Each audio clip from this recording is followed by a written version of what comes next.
ವಿಶ್ವಕರ್ಮ ಸಮಾಜದವರು ಮಾಡಿದಂತಹ ಈ ರೈತರಿಗೆ ಬೆನ್ನೆಲುಬಾದಂತಹ ವಿಶ್ವಕರ್ಮ ಸಮಾಜ. ಟು ಇನ್ಕಮ್ಮು ಅಂತಂದರೆ ಆವಾಗಿನ ಕಾಲದಲ್ಲಿ 10 ರೂಪಾಯಿ ಫೋಟೋ ಮಾಡ್ತಿದ್ವಿ ನಾವು. 10 ರೂಪಾಯಿಗೆ 3 ಪಾಸ್ಪೋರ್ಟ್ ಸೈಜ್. ಇವತ್ತಿನ ಕಾಲಕ್ಕೆ 1000 ರೂಪಾಯಿ ಕಿಮ್ಮತ್ತು. ಮನೆತನದ ಮೇಲೆ ನಿಜವಾಗಿ ನಮಗೆ ಗುರುಗಳಂದರೆ ಟಿ ಪಿ ಎಕ್ಕಿಯವರು. ಚಿಕ್ಕವನಿದ್ದಾಗ ನಾನು 8ನೇ ಇದ್ದಾಗಿಂದನೇ ನಾನು ಆ ಕೈತೋಟವನ್ನು ಮಾಡ್ತಕ್ಕಂಥ ರೂಢಿಯನ್ನು ಬೆಳೆಸ್ಕೊಂಡೆ. ನನಗೆ ಅಗ್ರಿಕಲ್ಚರ್ನೊಳಗೆ ಸ್ವಲ್ಪ ಭಾಳಷ್ಟು ಇಂಟ್ರೆಸ್ಟ್ ಇತ್ತು. ನಮಗೆ ಫಲ ಇರಲಿಲ್ಲ. MP ಪ್ರಕಾಶ್ ಬಹುದೊಡ್ಡ ಸಾಹಿತಿ ಮತ್ತು ನಾಟಕಕಾರ, ರಾಜಕಾರಣಿ. ಅವರ ನನ್ನ ಗೆಳೆತನ ಆಯಿತು. ವೀರಪ್ಪ ಮೊಯ್ಲಿಯವರು ಅವರ ಸಮಾಜದ ಒಂದು ಡೋಣಿ ಮುಳುಗಿತ್ತು. ಒಂದು ಮದುವೆಗೆ ಹೋಗ್ತಕ್ಕಂಥ ಒಂದು ಡೋಣಿ ಮುಳುಗಿದಾಗ ಅವಾಗ 21 ಜನನು ತೀರಿ ಹೋಗಿದ್ದರು. ಅದನ್ನು ನೋಡಲಿಕ್ಕೆ ವೀರಪ್ಪ ಮೊಯ್ಲಿಯವರು ಮೇದಾಗ ಬಂದಿದ್ದರು. ಆ ದುರಂತದ ವೀಕ್ಷಣೆಗಾಗಿ ವೀರಪ್ಪ ಮೊಯ್ಲಿಯವರು ಬರ್ತಾರೆ. ವೀರಪ್ಪ ಮೊಯ್ಲಿಯವರು ಮುಖ್ಯಮಂತ್ರಿ ಬಂದಾಗ ಏನಾಗ್ತದೆ, ಅದನ್ನು ದಾಟು ಹೊತ್ನ್ಯಾಗ ಈ ವಿಡಿಯೋ ಮಾಡೋಕೆ ತಹಸೀಲ್ದಾರ್ ಸಹಿತ ಮನೆಗೆ ಬಂದು ಕರೀತಾರೆ ಅವ್ರನ್ನ. ಯಾಕಂದರೆ ಅವ್ರ ಹಿಂದೆ ಒಂದು 2-3 ಬಿಲ್ಲನ್ನು ಕೊಟ್ಟಿರಂಗಿಲ್ಲ. ಅದಕ್ಕೆ ನಾನು ಹೋಗಂಗಿಲ್ಲ ಅಂತೇಳಿ ಮಲ್ಕೊಂಡಾಗ ಏನು ತಹಸೀಲ್ದಾರ್ ಆವಾಗ ಜೀಪನ್ನು ತೆಗೆದುಕೊಂಡು ತನ್ನ ಮನೆ ಮುಂದೆ ಬಂದು ನಿಂತಾಗ ಅಸಹ್ಯ ಆಗ್ತದೆ ಅಂತಕ್ಕಂಥ ಇದರದ್ದೀಗ ಅವನ ಜೊತೆಗೆ ಒಂದು ಹುಡುಗನ ಕರ್ಕೊಂಡು ಹೋಗ್ತಾರೆ. ಪಾಟೀಲ್ರು, ಎಸ್ ಎಸ್ ಪಾಟೀಲ್ರು, ಇವರೆಲ್ಲರೂ ಇರ್ತಕ್ಕಂತಹ ಡೋಣಿ ಒಳಗೆ ತಮ್ಮ ರಾಜುನ ಹತ್ತಿರ್ತಾನೆ. ಅದರ ದುರದೃಷ್ಟಾತ್ ಏನಾಗ್ತದೆ, ಅದಕ್ಕೊಂದು ತೂತು ಬಿದ್ದಿರ್ತದೆ. ಆ ತೂತಿನಾಗಿಂದ ನೀರು ಬಂದುಬಿಡ್ತದೆ. ನೀರು ಬಂದಾಗ ಏನಾಗ್ತದೆ, ಆ ಡೋಣಿ ಮುಣಿಗೆ ಬಿಡ್ತದೆ. ಅದರೊಳಗೆ ಈ ಕೆಂಪಯ್ಯವರೆಲ್ಲರೂ ಭಾಳಷ್ಟು ಪ್ರಯತ್ನ ಮಾಡಿ ಒಂದು 6-7 ಮಂದಿನ ಎಲ್ಲರನ್ನೂ ಮೇಲೆ ತರ್ತಾರೆ.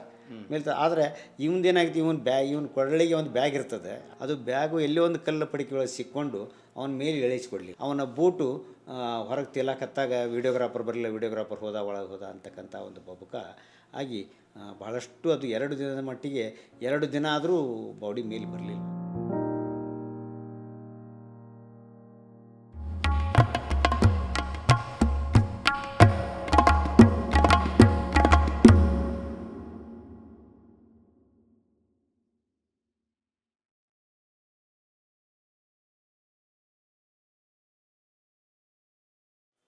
ಆತ್ಮೇರೆ ನಮಸ್ಕಾರ.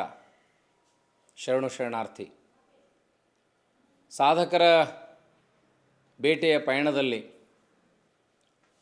ವೈಯಕ್ತಿಕವಾಗಿ ಸಮಾಜಮುಖಿಯಾಗಿ ಸೇವೆ ಸಲ್ಲಿಸಿ ಸತ್ಯಶುದ್ಧ ಕಾಯಕವನ್ನು ಮಾಡುವಾಗ ತಮ್ಮ ಸಮುದಾಯವನ್ನು ಕಟ್ಟಿಕೊಂಡು ಬೆಳೆಸುವ ಮತ್ತು ಬೆಳೆಯುವ ಮಾರ್ಗದಲ್ಲಿರುವ ಕರ್ನಾಟಕದ ವಿಶ್ವಕರ್ಮ ಸಮಾಜದ, ಮುಖ್ಯವಾಗಿ ಗದಗ ಜಿಲ್ಲೆಯ ವಿಶ್ವಕರ್ಮ ಸಮಾಜವನ್ನು ಸಂಘಟಿಸುವಲ್ಲಿ ಮಹತ್ವದ ಪಾತ್ರ ವಹಿಸಿದ ರಾಜಗೋಪಾಲ್ ಕಡ್ಲಿಕೊಪ್ಪ ಅವರು ವೃತ್ತಿಯಿಂದ ಜಗತ್ಪ್ರಸಿದ್ಧ ವಿಜಯ ಕಲಾಮಂದಿರದ ಕಲಾ ಶಿಕ್ಷಕರು, ಪ್ರಾಚಾರ್ಯರಾಗಿ ನಿವೃತ್ತರಾದವರು.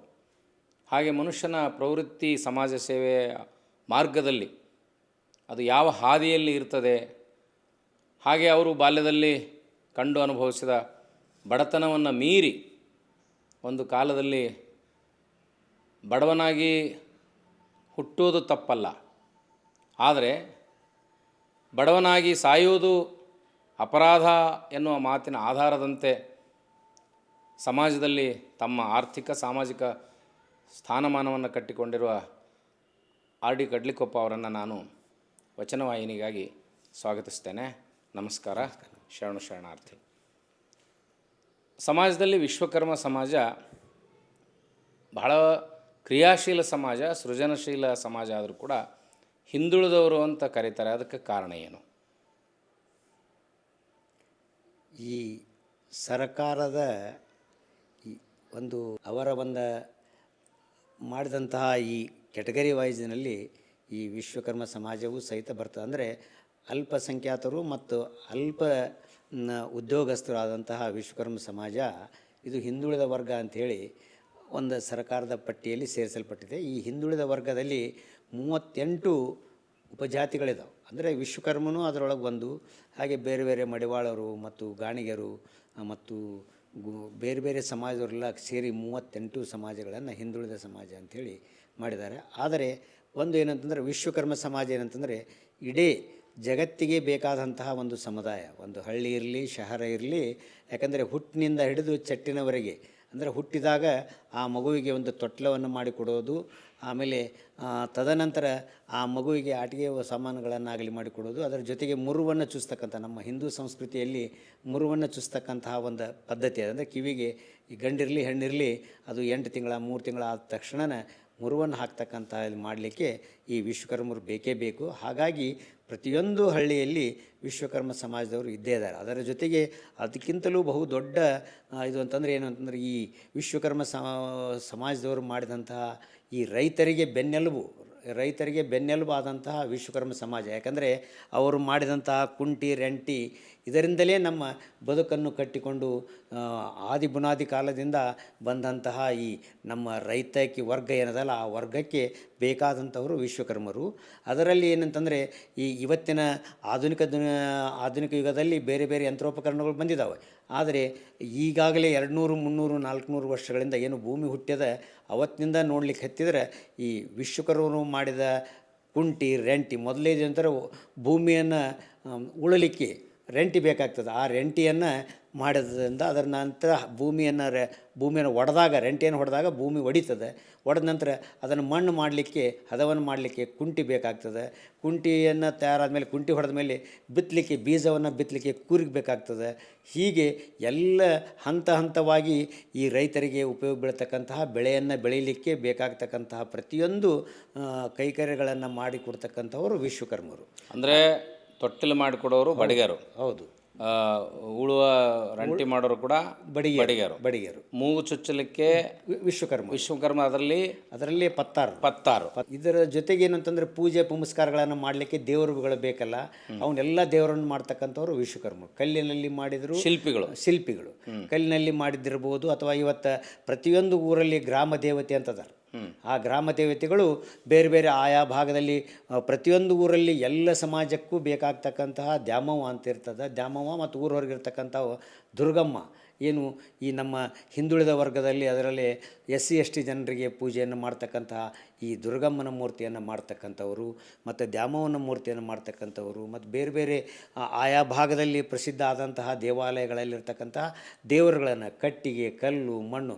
ಇವತ್ತು ಗಣಪತಿಯನ್ನು ಪ್ರತಿಯೊಂದು ಸಮಾಜ ಅವರಿವರನ್ನದೇ ಎಲ್ಲ ಮನಕುಲದ ಎಲ್ಲ ಜಾತಿಯವರು ಗಣಪತಿಯನ್ನು ಪೂಜೆಯನ್ನು ಮಾಡ್ತಾರೆ. ಅದರಲ್ಲಿ ಏನಂತಂದರೆ ಅದನ್ನು ಅತಿ ಶ್ರೇಷ್ಠ ಆದಂಥದ್ದು ಇವತ್ತಿನ ದಿನಮಾನಗಳಲ್ಲಿ ಬೇರೆ ಬೇರೆ ಎಲ್ಲ ಜನರು ಮಾಡ್ತಾಯಿದ್ದಾರೆ. ಆದರೆ ಆಗಿನ ಕಾಲದಲ್ಲಿ ಏನಂತಂದ್ರೆ ವಿಶ್ವಕರ್ಮರು ಮಾಡಿದಂತಹ ಗಣಪತಿನೇ ಭಾಳ ಶ್ರೇಷ್ಠ ಆದಂಥ ಗಣಪತಿ ಅಂತಕ್ಕಂಥ ಒಂದು ಭಾವನೆಯಿಂದ ಪ್ರತಿಯೊಬ್ಬರು ವಿಶ್ವಕರ್ಮ ಮನೆಯಿಂದ ಗಣಪತಿ ಮೂರ್ತಿಯನ್ನು ಒಯ್ದು ಪೂಜೆಯನ್ನು ಮಾಡ್ತಕ್ಕಂಥ ಒಂದು ಪರಂಪರೆ ಮೊದಲಿನಿಂದ ಅದೇ. ಇವತ್ತಿಗೂ ಕೆಲವೊಬ್ರು ಏನಂತಂದರೆ ಇಲ್ಲ ನಾವು ವಿಶ್ವಕರ್ಮ ಮನೆಯಿಂದನೇ ತೆಗೆದುಕೊಂಡು ಹೋಗಿ ಪೂಜೆ ಮಾಡಬೇಕಂತಕ್ಕಂತಹ ಒಂದು ಇದಕ್ಕೆ ಬಹುದೊಡ್ಡ ವಿಶ್ವಕರ್ಮರಿಗೆ ಅದು ಕೊಡ್ತಕ್ಕಂತಹ ಒಂದು ಬಹುದೊಡ್ಡ ಕೊಡುಗೆ ಆಗಿದೆ.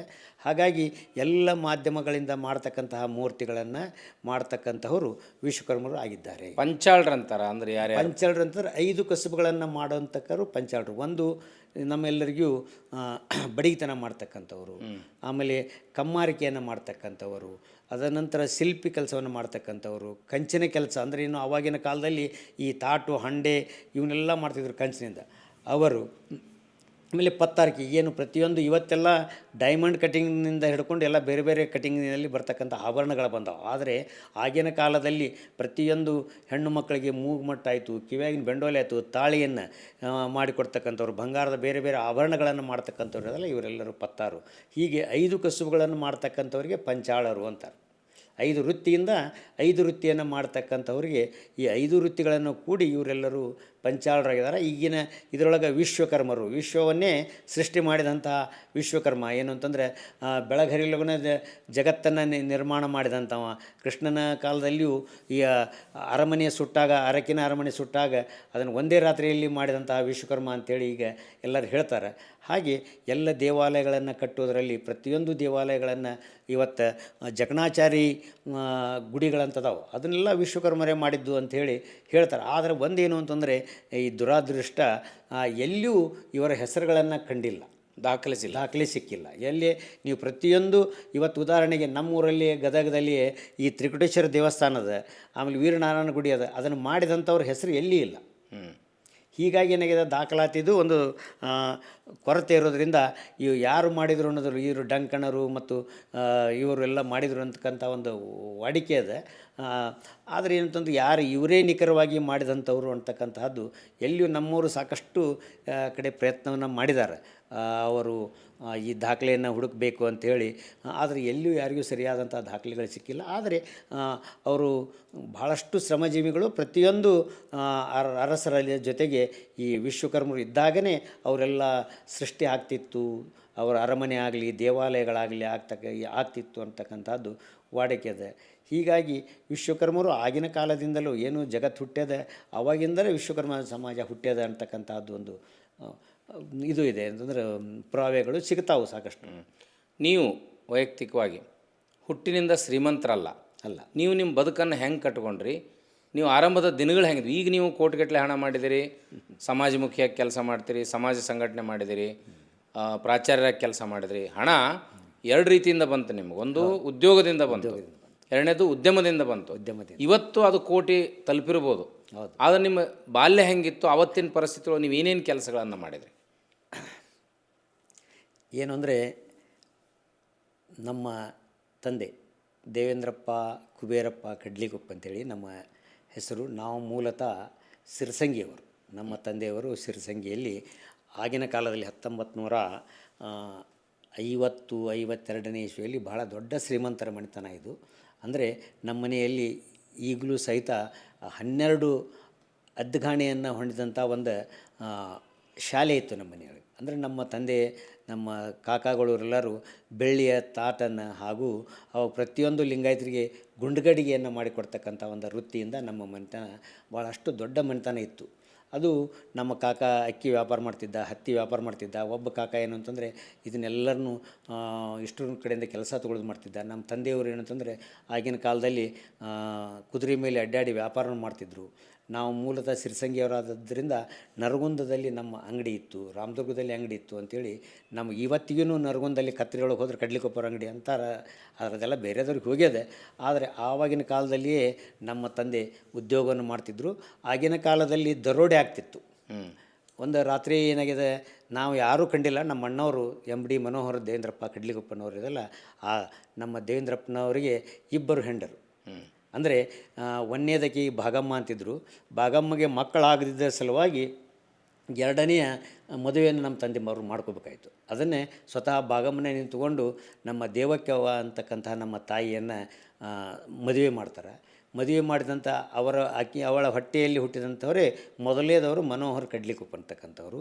ಅವರು ಆ ಒಂದು ಶ್ರೀಮಂತಿಕೆಯನ್ನು ಕಂಡಂಥವರು ಮನೋಹರ್ ಹಾಗೂ ವಸಂತ್ ಮತ್ತು ನಮ್ಮ ಅಕ್ಕಂದಿರಾದಂಥ ಶಾಂತಕ್ಕ ಮತ್ತು ಅರುಂಧತಿ, ಇವರು 4 ಜನ ಆ ಶ್ರೀಮಂತಿಕೆಯನ್ನು ಚಿಕ್ಕವರಿದ್ದಾಗ ನೋಡಿದಂಥವರು. ಉಳಿದ ನಂತರ ಏನಾಯಿತು ಅಂದರೆ, ಆ ಕಾಲದಲ್ಲಿ ಮನೆ ದರೋಡೆ ಆಗ್ಯದೆ. ದರೋಡೆ ಅಂತಂದರೆ ಏನು, ಮನೆಯೊಳಗೆ ಏನು ಉಳಿಲಾರ್ದಂಗೆ ಒಂದು ಕಿಂಡಿಯನ್ನು ಒಡೆದು ಮನೆಯನ್ನು ಎಲ್ಲ ಬಂಗಾರ ಮತ್ತು ಬೆಳ್ಳಿ ಇದನ್ನೆಲ್ಲನೂ ದೋಚಿದ್ದಾರೆ. ಅದೇ ವೇಳೆಯಲ್ಲಿ ಸ್ವಲ್ಪ ದಿವಸದಲ್ಲಿ ನಮ್ಮ ಕಾಕ ಆಗಿನ ಕಾಲದಲ್ಲಿ ಅಕ್ಕಿಯ ಕಳು ವ್ಯಾಪಾರ ಇತ್ತು. ಅಕ್ಕಿ ಸಿಗ್ತಿದ್ದಿಲ್ಲ ಅವಾಗೆ. ಸೌದತ್ತಿಯಿಂದ ಅಕ್ಕಿಯನ್ನು ತಂದು ನಮ್ಮದು ವ್ಯಾಪಾರದ ಹತ್ತಿಯನ್ನು ತುಂಬಿಸೋದು ಮತ್ತು ಅಕ್ಕಿ ವ್ಯಾಪಾರವನ್ನು ಮಾಡ್ತಕ್ಕಂಥ ವೃತ್ತಿಯನ್ನು ನಮ್ಮ ಕಾಕ ನೀಲಪ್ಪ ಅಂತಿದ್ರು, ಅವ್ರು ಮಾಡ್ತಾಯಿದ್ರು. ಅದೇನೋ ಒಂದು ಕೆಡಗಾಲ ಬಂದಾಗ ಎಲ್ಲ ಹೋಗ್ತದಂತೆಲ್ಲ ಹಾಗೆ ಅವರ ಆಗಿನ ಕಾಲದಲ್ಲಿ ಚಕ್ಕಡಿಯಲ್ಲಿ ತರ್ತಿದ್ರು. ಅವಾಗೇನು ಈಗಿನ ಗಾಡಿ ಇರಲಿಲ್ಲ. ಚಕ್ಕಡಿಯನ್ನು ತರು ಹೊತ್ನ್ಯಾಗ ಅವಾಗೆಲ್ಲ ಪೊಲೀಸರು ಭಾಳ ಸ್ಟ್ರಿಕ್ ಇದ್ದಾಗ ಆ ಚಕ್ಕಡಿಯನ್ನು 6 ಚಕ್ಕಡಿಗಳು ಬರ್ತಾ ಇದ್ದಾಗ ಅಕ್ಕಿಯನ್ನು ಅದನ್ನು ಹುಲಿಕಟ್ಟಿ ಕ್ರಾಸ್ನೊಳಗೆ ಹಿಡಿತಾರೆ. ಹಿಡಿದಾಗ ಏನಾಗ್ತದೆ, ಅವರು ನಮ್ಮ ಕಾಕ ಕಡೆ ಚಕ್ಕಡಿ ಒಳಗಿರ್ತಾನೆ, ನಾವು ಓಡಿ ಹೋಗಿಬಿಡ್ತಾನೆ.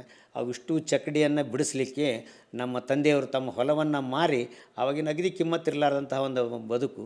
ಆವಾಗ ಚಕ್ಕಡಿಯನ್ನು ಅವರೆಲ್ಲ ಎತ್ತು ಚಕ್ಕಡಿಗಳನ್ನು ಬಿಡಿಸಿಕೊಡೋ ಸಲುವಾಗಿ ತಮ್ಮ ಹೊಲವನ್ನು ಬೇರೆದವರಿಗೆ ಕೊಟ್ಟು ಆ ಚಕ್ಕಡಿಗಳನ್ನು ಬಿಡಿಸಿಕೊಡ್ತಾರೆ. ಹೀಗೆ ಒಂದು 3-4 ವಿಧವಾಗಿ ಆ ಶ್ರೀಮಂತಿಗೆ 1 ವರ್ಷದಲ್ಲಿ ಪೂರ್ಣ ನಶಿಸಿ ಹೋಗಿಬಿಡ್ತದೆ.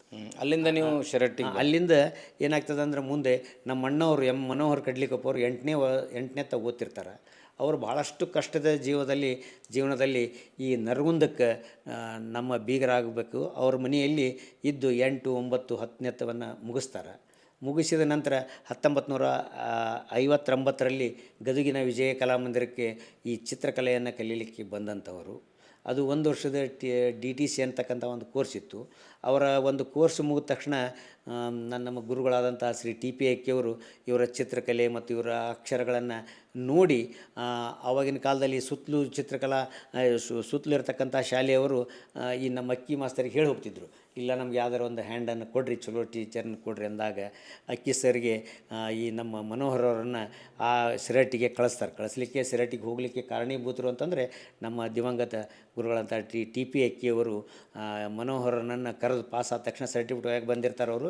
ಸರ್ಟಿಫಿಕೇಟ್ ಒಯ್ಯಾಕೆ ಬಂದಾಗ ಏನು ಅಂತಂದರೆ, ಇಲ್ಲ ನಿನಗೊಂದು ಇದು ಅದಪ್ಪ, ಒಂದು ಅಪಾರ್ಚುನಿಟಿ ಅದ, ನೀ ಅಲ್ಲಿ ಹೋಗು ಅಂತೇಳಿ ಒಂದು ಪತ್ರವನ್ನು ಕೊಟ್ಟು, ಅವರಲ್ಲಿ ದುಡ್ಡು ಇರೋಂಗಿಲ್ಲ, ಅವ್ರು ಆಗಿನ ಟೈಮ್ದಲ್ಲೇ 8ನೇ 12ನೇ ಕೊಟ್ಟು ನಮ್ಮ ಸಿರಟ್ಟಿಗೆ ಆ ಡಬಾಲಿ ಅಂತಕ್ಕಂಥವ್ರು ಸಾಹುಕಾರಿಗೆ ಒಂದು ಲೆಟ್ರನ್ನು ಕೊಟ್ಟು ಕಳಿಸ್ತಾರೆ. ಕೊಟ್ಟು ಕಳಿಸಿದಾಗ ಇವರ ಚಿತ್ರವನ್ನು ಬಿಡಿಸೋದನ್ನು ನೋಡಿ ಅಲ್ಲಿಯ ಹೆಡ್ ಮಾಸ್ಟ್ರು ಭಾಳ ಚೆನ್ನಾಗಿ ಓದ್ತಿದೆ ಅಂಥೇಳಿ ಅವ್ರನ್ನ 1960ನೇ ಇಸ್ವಿಯಲ್ಲಿ ಜುಲೈದಲ್ಲಿ ಅವ್ರನ್ನ ಅಪಾಯಿಂಟ್ ಮಾಡ್ಕೊತಾರೆ. ಅದೇನಾಗ್ತದೆ, ನಮಗೆ ಬಹಳಷ್ಟು ಬಡತನ, ಎಲ್ಲ ಇಷ್ಟು ಪೂರ್ಣ ಮನೆಯೆಲ್ಲ ಪೂರ್ಣ ನಾಶ ಆದಾಗ ನಮ್ಮ ಅಕ್ಕಗಳು ಅವರಿಬ್ಬರು ಹೊಲಕ್ಕೆ ಹೋಗೋದು, ನಮ್ಮ ಅವ್ವಾರು ಹೊಲಕ್ಕೆ ಹೋಗೋದು ಮಾಡಿ ನಮ್ಮ ಎಲ್ಲರನ್ನ ಅವರು ಸಂರಕ್ಷಣೆದಾರನಾಗಿ ಅವರು ಎಲ್ಲ ಮನೆಗೆ ಬೇಕಾಗ್ತಕ್ಕಂಥ ಆವಾಗಿನ ಕಾಲದಲ್ಲಿ ಭಾಳಷ್ಟು ಕಠಿಣ, ಊಟಕ್ಕಾಗಿಯೇ ದುಡಿತಿದ್ರು ಜನ. ಆ ಒಂದು ಕಾಲದಲ್ಲಿ ಇವರೆಲ್ಲ ಸಾಕಿದ್ದಾರೆ. ಅದು ನಮ್ಮ ಅಣ್ಣವರು ಸಿರಟ್ಟಿಗೆ ಬಂದು ನೌಕರಿಯನ್ನು ಸೇರಿದಾಗ ನಾನು ಅದೇ ಹುಟ್ಟಿದ್ದೆ. ನಾನು 1960ನೇ ಇಸ್ವಿಯೊಳಗೆ ಏಪ್ರಿಲ್ 20ರಂದು ಹುಟ್ಟಿದ್ದೇನೆ. ನಾವು ಹುಟ್ಟಿದ 3 ತಿಂಗಳಿಗೆ ನಮ್ಮ ಅಣ್ಣವರಿಗೆ ನೌಕರಿ ಸಿಗ್ತದೆ. ಹಾಗಾಗಿ ಏನದಲ್ಲ, ನನ್ನ ಎಲ್ಲ ಹಾಗೆ ಒಬ್ಬೊಬ್ಬರು ನಮ್ಮ ದೊಡ್ಡವನ್ನ ಕರ್ಕೊಂಡು ಮತ್ತಿಬ್ಬರು ನಮ್ಮ ಅಣ್ಣಗಳು ಶಾಲೆ ಕಲಿತಿದ್ರು. ಇನ್ನು 4ನೇ 5ನೇ ಶಂಕರ್ ಮತ್ತು ಸುರೇಶ, ರತ್ನ, ನಮ್ಮ ಅಕ್ಕಂದಿರಾದಂಥ ರತ್ನ ಮತ್ತು ಸಾವಿತ್ರಿ, ಇವರೆಲ್ಲರೂ 4ರಿಂದ ಹಿಡಿದು 8ನೇ ಒಳಗಿದ್ದಂಥವ್ರು ಶಾಲೆಯನ್ನು ಕಲೀಲಿತ್ತಿದ್ರು. ಅವರೆಲ್ಲರನ್ನ ಕರ್ಕೊಂಡು ನಮ್ಮ ದೊಡ್ಡವನ್ನು ಕರ್ಕೊಂಡು ಸಿರಹಟ್ಟಿಗೆ ಒಂದು ಸಣ್ಣ ಮನೆಯನ್ನು ಹಿಡಿದುಕೊಂಡು ನಮ್ಮ ಅಣ್ಣವರಲ್ಲಿ ಬಂದು ನಮ್ಮ 80 ರೂಪಾಯಿ ಪಗಾರ ಅಂತ ಹೇಳ್ತಿದ್ರು ಅವರು. 80 ರೂಪಾಯಿ ಪಗಾರದಲ್ಲಿ ನಿಮ್ಮನ್ನು ಹೈಸ್ಕೂಲ್ವರೆಗೂ ಶಿರಟ್ಟಲ್ಲಿ ಓದಿದ್ರೆ? ನನಗೆಲ್ಲನೂ ತದನಂತರ ನಾನು ಬಂದಾಗ ನನ್ನ ಎತ್ಕೊಂಡು ಅಡ್ಡಾಡಿದರೆ ನಮ್ಮ ಅಣ್ಣವ್ರು ನಿಮ್ಮ ಮಗಾನ ಅಂತ ಕೇಳ್ತಿದ್ರಂತ. ಅವರೇ ಇರೋರು 17-18 ವರ್ಷದವ್ರು ನಮ್ಮ ಅಣ್ಣವರಿದ್ದರು. ನಾನು ಎತ್ಕೊಂಡು ಹೋದ್ರೆ ನಾನು ಅದೇ ಹುಟ್ಟಿದಾಗ ನಮ್ಮ ಇವ್ರು ನೌಕರಿ ಬಂದಿದ್ದರಿಂದ 1 ವರ್ಷ ಇದ್ದಾಗ ನಾನು ಕರ್ಕೊಂಬಂದ್ರಂತೆ ಸಿರಟ್ಟಿಗೆ. ಅವ್ರು ನಾನು ಎತ್ಕೊಂಡು ಅಡ್ಡಾಡಿದರೆ ನಮ್ಮ ಅಣ್ಣವ್ರಿಗೆ ಎಲ್ಲರೂ ನಿಮ್ಮ ಮಗಾನ ಅಂತ ಕೇಳ್ತಿದ್ರಂತ. ಅಂದ್ರೆ ಅಷ್ಟು ಚಿಕ್ಕವನಿದ್ದಾಗಿಂದ ನಾನು ಅಣ್ಣನ ಒಂದು ಇದರಲ್ಲಿ ಬೆಳೆದಂಥವ್ರು. ನಮ್ಮ ತಂದೆಯವ್ರಿಗೆ ಮುಂದೇನಾಯಿತು, ಭಾಳಷ್ಟು ಹೀಗೆಲ್ಲ ಆದಾಗ ಅವರೆಲ್ಲ ಸಾಲ ಗೀಲ ಭಾಳಷ್ಟು ಆದಾಗ ಅವರು ದೇಶಾವರಿಗೆ ಹೋಗಿಬಿಡ್ತಾರೆ. ನಮ್ಮ ತಂದೆಯವರು ಬಿಟ್ಟು ಹೋಗ್ಬಿಡ್ತಾರೆ.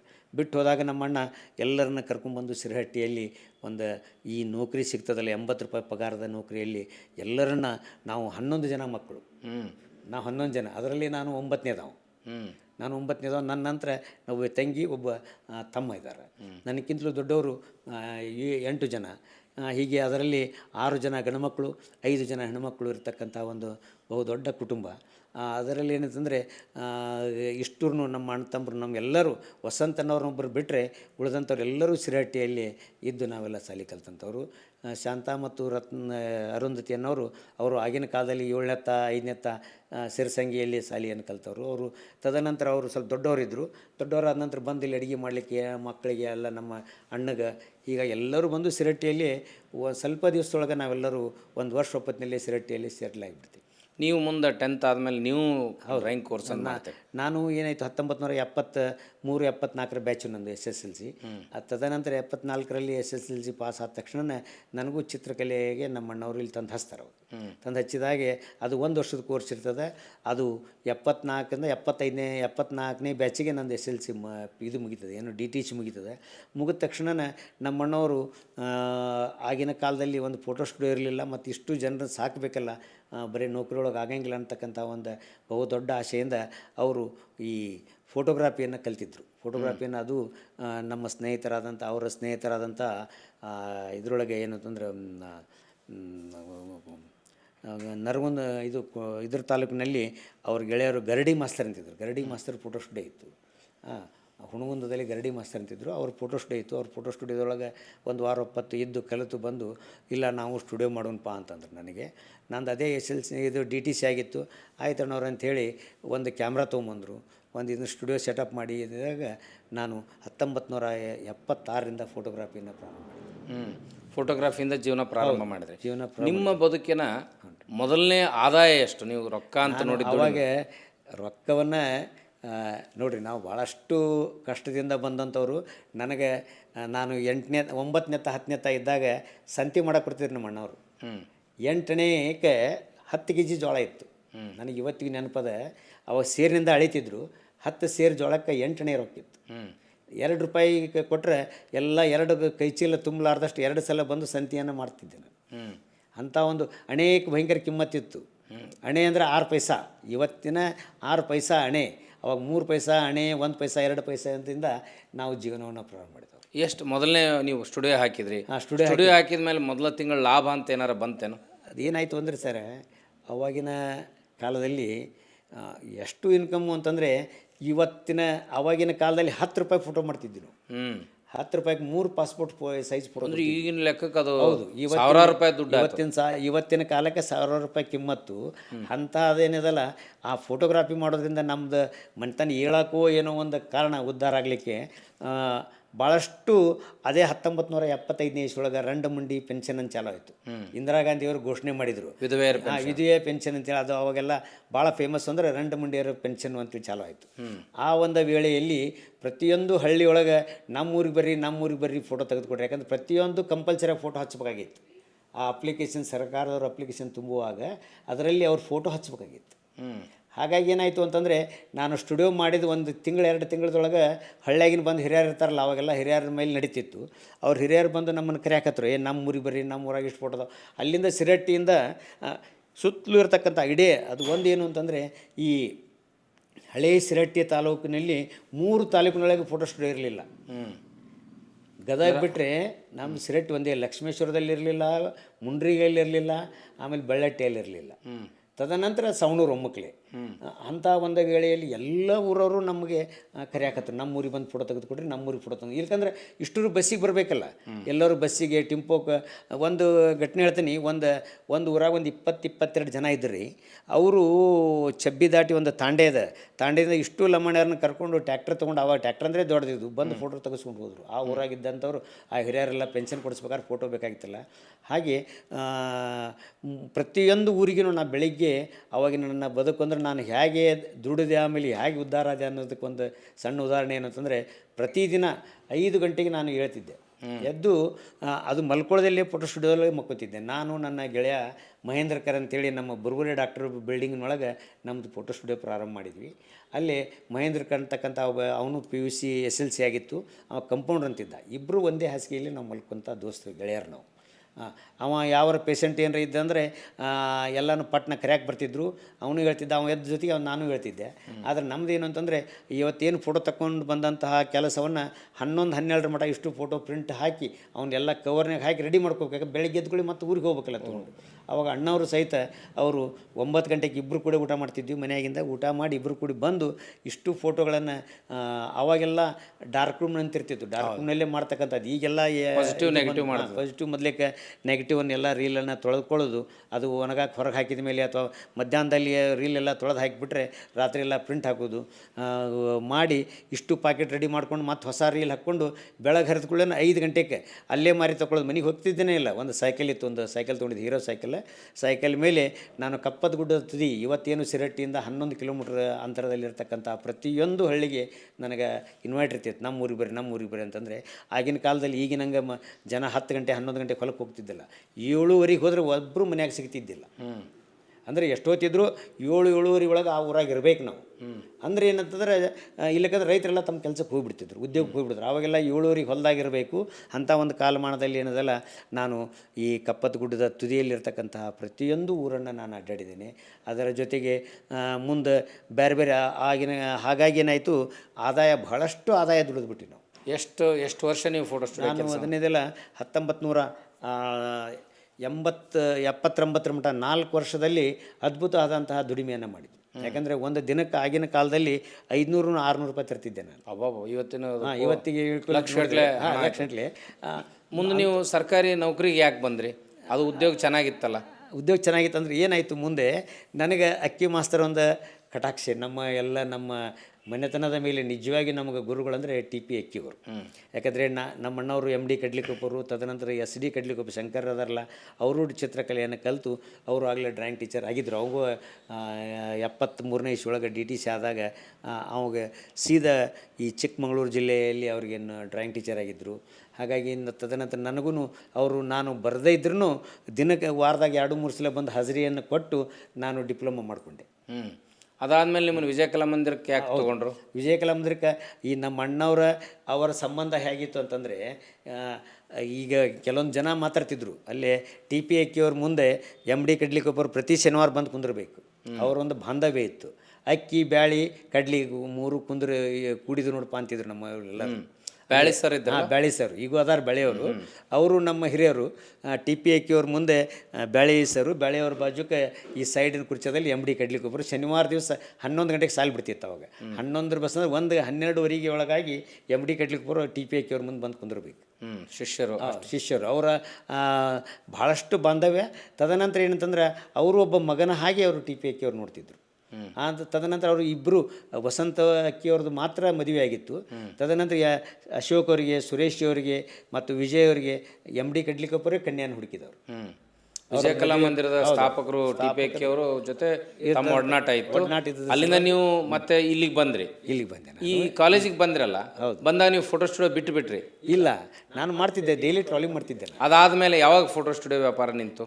ಇಲ್ಲ, ಫೋಟೋ ಸ್ಟುಡಿಯೋ ಕಂಟಿನ್ಯೂ ಇತ್ತು. ಅದು ನಮ್ಮ ತಮ್ಮಗೆ ನಾನು ಪೂರ್ಣ ಬಿಟ್ಟಿದ್ದು ಅಂತಂದರೆ ಮುಂದೆ 80ನೇ ಇಸ್ವಿಯೊಳಗೆ ಬಿಟ್ಟೆ ನಾನು. 1 ವರ್ಷ ಇಲ್ಲಿ ಏನಾಯಿತು, ಆವಾಗ ದಿನ ಬರೋದು ಹೋಗೋದು ಮಾಡ್ತಿದ್ದೆ ನಾನು. ಏನು ಸಿರಟ್ಟಿಯಿಂದ ಬಂದು 1-2 ತಾಸು ಕಾಲೇಜ್ನಾಗಿದ್ದು ಮತ್ತೇನು ಸಾಮಾನುಗಳು ಬೇಕೆಲ್ಲ ತೊಗೊಂಡು, ಅಂದರೆ ಆವಾಗ ಮೌಂಟ್ ಅಂತ ಬೇಕು, ರೀಲ್ ಅಂತ ಬೇಕು, ಆಮೇಲೆ ಇವೆಲ್ಲ ಕೆಮಿಕಲ್ಸ್ಗಳ ಬೇಕೆಲ್ಲ ಮುಂಡ್ರಿಗಿ ಸ್ಟುಡಿಯೋದಲ್ಲಿ ಮಾರ್ತಿದ್ರು. ಮುಂಡ್ರಿಗಿ ಸ್ಟುಡಿಯೋದಾಗ ಸಿಗಲಿಲ್ಲ ಅಂದರೆ ಹುಬ್ಳಿಗೆ ನಾವು ಪ್ರಭಾತ್ ಫೋಟೋ ಸ್ಟುಡಿಯೋ ಅಂತಿದ್ದು ದಾಜಿಮನ್ಪೇಟೆಯಲ್ಲಿ, ಅಲ್ಲಿ ಹೋಗ್ತು ಇದ್ದಿದ್ವಿ. ಹೀಗೆ ಇಲ್ಲಿ 1-2 ತಾಸು ಕಾಲೇಜಿನಲ್ಲಿ ಕೆಲಸ ಮಾಡೋದು, ನನಗೇನು ಬೇಕೆಲ್ಲ ಸಾಮಾನುಗಳನ್ನು ತೆಗೆದುಕೊಂಡು ಮತ್ತೆ 5 ಗಂಟೆಗೆ 4 ಗಂಟೆಗೆ ಸಿರಟ್ಟಿಗೆ ಹೋಗಿಬಿಡ್ತಿದ್ದೆ ನಾನು ಹೊಳ್ಳಿ. ಹಾಗೆ ನಾನು 1 ವರ್ಷ ಅಡ್ಡಾಡಿದೆ. 1 ವರ್ಷ ಅಡ್ಡಾಡಿದ ನಂತರ ಏನಾಯಿತು, ಮುಂದೆ ಸ್ವಲ್ಪ ಅಕ್ಕಿಯವರು ನನಗೆ ಸ್ಟ್ರಿಕ್ ಮಾಡಿದ್ರಿ, ನೀ ಯಾಕೆ ಹೋಗಿಲ್ಲ. ಅವನು ನಮ್ಮ ತಮ್ಮ ಬಂದ, ನಮ್ಮ ತಮ್ಮ SLC ಆಯಿತು. SLC ಆದಮೇಲೆ ರಾಜು ಅವನು ಬರೀ PUC ಕಲ್ತು ನಾನು ಸ್ಟುಡಿಯೋ ಮಾಡ್ತೀನಿ ಅಂತೇಳಿ ನಮ್ಮ ಜೊತೆಗೆ ಫೋಟೋಗ್ರಾಫಿ ಮಾಡಕತ್ಬಿಟ್ಟ. ಫೋಟೋಗ್ರಾಫಿ ಮಾಡಕತ್ತದಕ್ಕೆ ಏನಾಯಿತು, ಅವ ಭಾಳಷ್ಟು ನನಗಿಂತಲೂ ಚಲೋ ಟಚಿಂಗ್ ಗಿಚಿಂಗ್ ಮಾಡ್ತಿದ್ರು ಅವಾಗೆಲ್ಲ ತಿದ್ದುದು. ಅದನ್ನೆಲ್ಲನೂ ಮಾಡೋಕ್ಕೆ ಕಲ್ತ ಮೇಲೆ ಏನಾಗ್ಬಿಡ್ತು, ನಾನು ಮಾಡ್ತೀನಿ ಅಂತಂದ. ನಮ್ಮ ಅಣ್ಣವ್ರು ಏನಂದ್ರೆ, ಇಲ್ಪ ಅವ ಹೆಂಗಾರ ರಾಜು ಮಾಡ್ತಾನೆ, ನೀನು ಅಲ್ಲೇ ಇದ್ಬಿಡು ಗದಿನಾಗ, ಹೆಂಗಾರು ಅಕ್ಕಿ ಸರ್ ಜೊತೆಗೆ ನೀನು ಇರಬೇಕಂತಾರ, ಇಲ್ಲೇ ಇದ್ಬಿಡು ಅಂದಾಗ ಏನಾಯಿತು, ನಾನು ಗದಗದಲ್ಲಿ 80ನೇ ಇಸ್ವಿಯೊಳಗೆ ಇರಬೇಕಾಯ್ತು. 80ರಿಂದ ನೀವು ವಿಜಯ ಕಲಾ ಮಂದಿರಕ್ಕೆ ಬಂದ್ರಿ? 79ರಿಂದ ಅಪಾಯಿಂಟು. 80ರಿಂದ ನಾನು 79ಕ್ಕೆ ನಂದು ಜುಲೈದಾಗ ನಂದು ಅಪಾಯಿಂಟ್ ಆರ್ಡರ್ ಇರೋದು. ಮತ್ತು ನೀವು ಅದ್ರ ಜೊತೆಗೆ ವಿಶ್ವಕರ್ಮ ಸಮಾಜದಿಂದ ಉದ್ಯಮವನ್ನು ಪ್ರಾರಂಭ ಮಾಡಿದ್ರಿ. ಅದಕ್ಕೆ ಕಾರಣ ಏನು? ಒಂದು ಕಡೆ ನೌಕರಿ ಇತ್ತು, ಹೌದು, ಅಲ್ಲಿ ಸ್ಟುಡಿಯೋ ಇತ್ತು, ಸ್ಟುಡಿಯೋ ಕೆಲಸ ಮುಗೀತು, ಇಲ್ಲಿ ನೌಕರಿ ಸಿಕ್ತು, ಅಷ್ಟಕ್ಕೆ ಸಂತೃಪ್ತಿ ಇರ್ಬೋದಾಗಿತ್ತು. ಉಳಿದೇ ನೌಕರ ಅದಕ್ಕೆ ಏನಾಯಿತು ಅಂದರೆ, ನಿಮ್ಮ MD ಅವರಂಗ, ನಿಮ್ಮ ಶಂಕರ್ ಅವರಂಗೆ ಇರ್ಬೋದಾಗಿತ್ತು. ನಿಮಗೆ ಯಾಕೆ ಉದ್ಯಮದ ವಿಚಾರ ತಲೆ ಏನಾಯಿತು? ಮುಂದೆ 1980ನೇ ಇಸ್ವಿಯೊಳಗೆ ನಮ್ಮ ಅಣ್ಣ ಇನ್ನೊಬ್ಬರು ವಸಂತ್ ಅಂತಿದ್ರು, ಅವರು ಬಾಂಬೆದಲ್ಲಿ ಇರ್ತಿದ್ರು. ಅವ ಬಾಂಬೆದಿಂದ ಮೊದಲೇಗೆ ಮನೆ ಬಿಟ್ಟು ಹೋದಂಥ ನಮ್ಮ ಅಣ್ಣ, ಗೊತ್ತಾಗಲಾರ್ದೆ ಹೋದಂಥವ 10-12 ವರ್ಷ ನಮ್ಗೆ ಯಾರಿಗೂ ಸಂಪರ್ಕದಲ್ಲಿ ಇರದಂಥವ ಒಮ್ಮಕ್ಕಲೇ ನಮ್ಮ ಅಣ್ಣ ದಡಗನೆ ಬರ್ತಿದ್ದಾನೆ. ಬಂದ ಮೇಲೆ ಏನಾಯಿತು, 1 ವರ್ಷ 2 ವರ್ಷ ಹೋಯಿತು. ಮುಂದೆ ನಮ್ಮದು ಸ್ಟುಡಿಯೋ ಎಲ್ಲ ಚೆನ್ನಾಗಿ ನಡೀತು. ರಾಜುನೂ ತಯಾರಾದ, ರಾಜು ಫೋಟೋ ಸ್ಟುಡಿಯೋ ಮಾಡಕತ್ತ, ನಾನು ಗದಗದಲ್ಲಿ ಬರೋದು ಹೋಗೋದು ಮಾಡಕತ್ತೆ.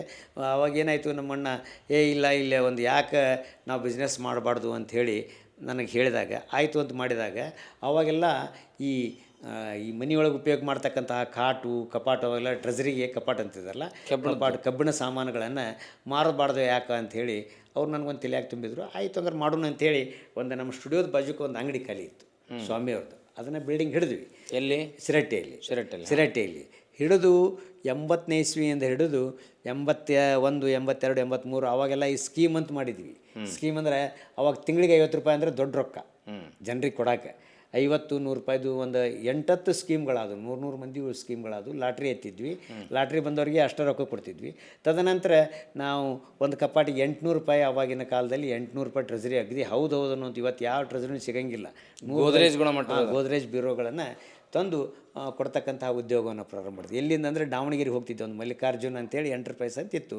ಅದು ಹೇಗೋ ಒಂದು ಪತ್ತೆ ಹತ್ತು ನನಗೆ ಅವ್ರ ಜೊತೆಗೆ ಹೋದಾಗ ಅವ್ರು ಭಾಳಷ್ಟು ಸಹಾಯ ಮಾಡ್ತಿದ್ರು. ಅವಾಗೆಲ್ಲ ಏನಂತಂದರೆ ಒಂದು ಇಡೀ ಲಾರಿ ಗಂಟ್ಲೆ 20-25 ಟ್ರೆಜರಿಗಳನ್ನು, 8-10 ಕಾಟ್ಗಳನ್ನು, ಈ ಟಿಪಾಯಿಗಳನ್ನು, ಕುರ್ಚೆಗಳನ್ನು ಇವನ್ನೆಲ್ಲ ಇನ್ಸ್ಟಾಲ್ಮೆಂಟ್ ಮೇಲೆ ಇಡೀ 2 ವರ್ಷದೊಳಗೆ ಸಿರಹಟ್ಟಿ ತಾಲೂಕಿನ ತುಂಬ ನಮ್ಮ ಮಟೀರಿಯಲ್ ಆಗಿಬಿಟ್ಟು. ಅದು ಮೊದಲು ಸಿರಟ್ಟಿಲಿ ಬಿಸ್ನೆಸ್ ಪ್ರಾರಂಭ ಆಯ್ತು. ಯಾವ ಸ್ಟುಡಿಯೋ ಆಯಿತು, ಆಮೇಲೆ ನಿಮ್ಮ ಮೂಲ ಉದ್ಯೋಗಕ್ಕೆ ಬಂದ್ರಿ.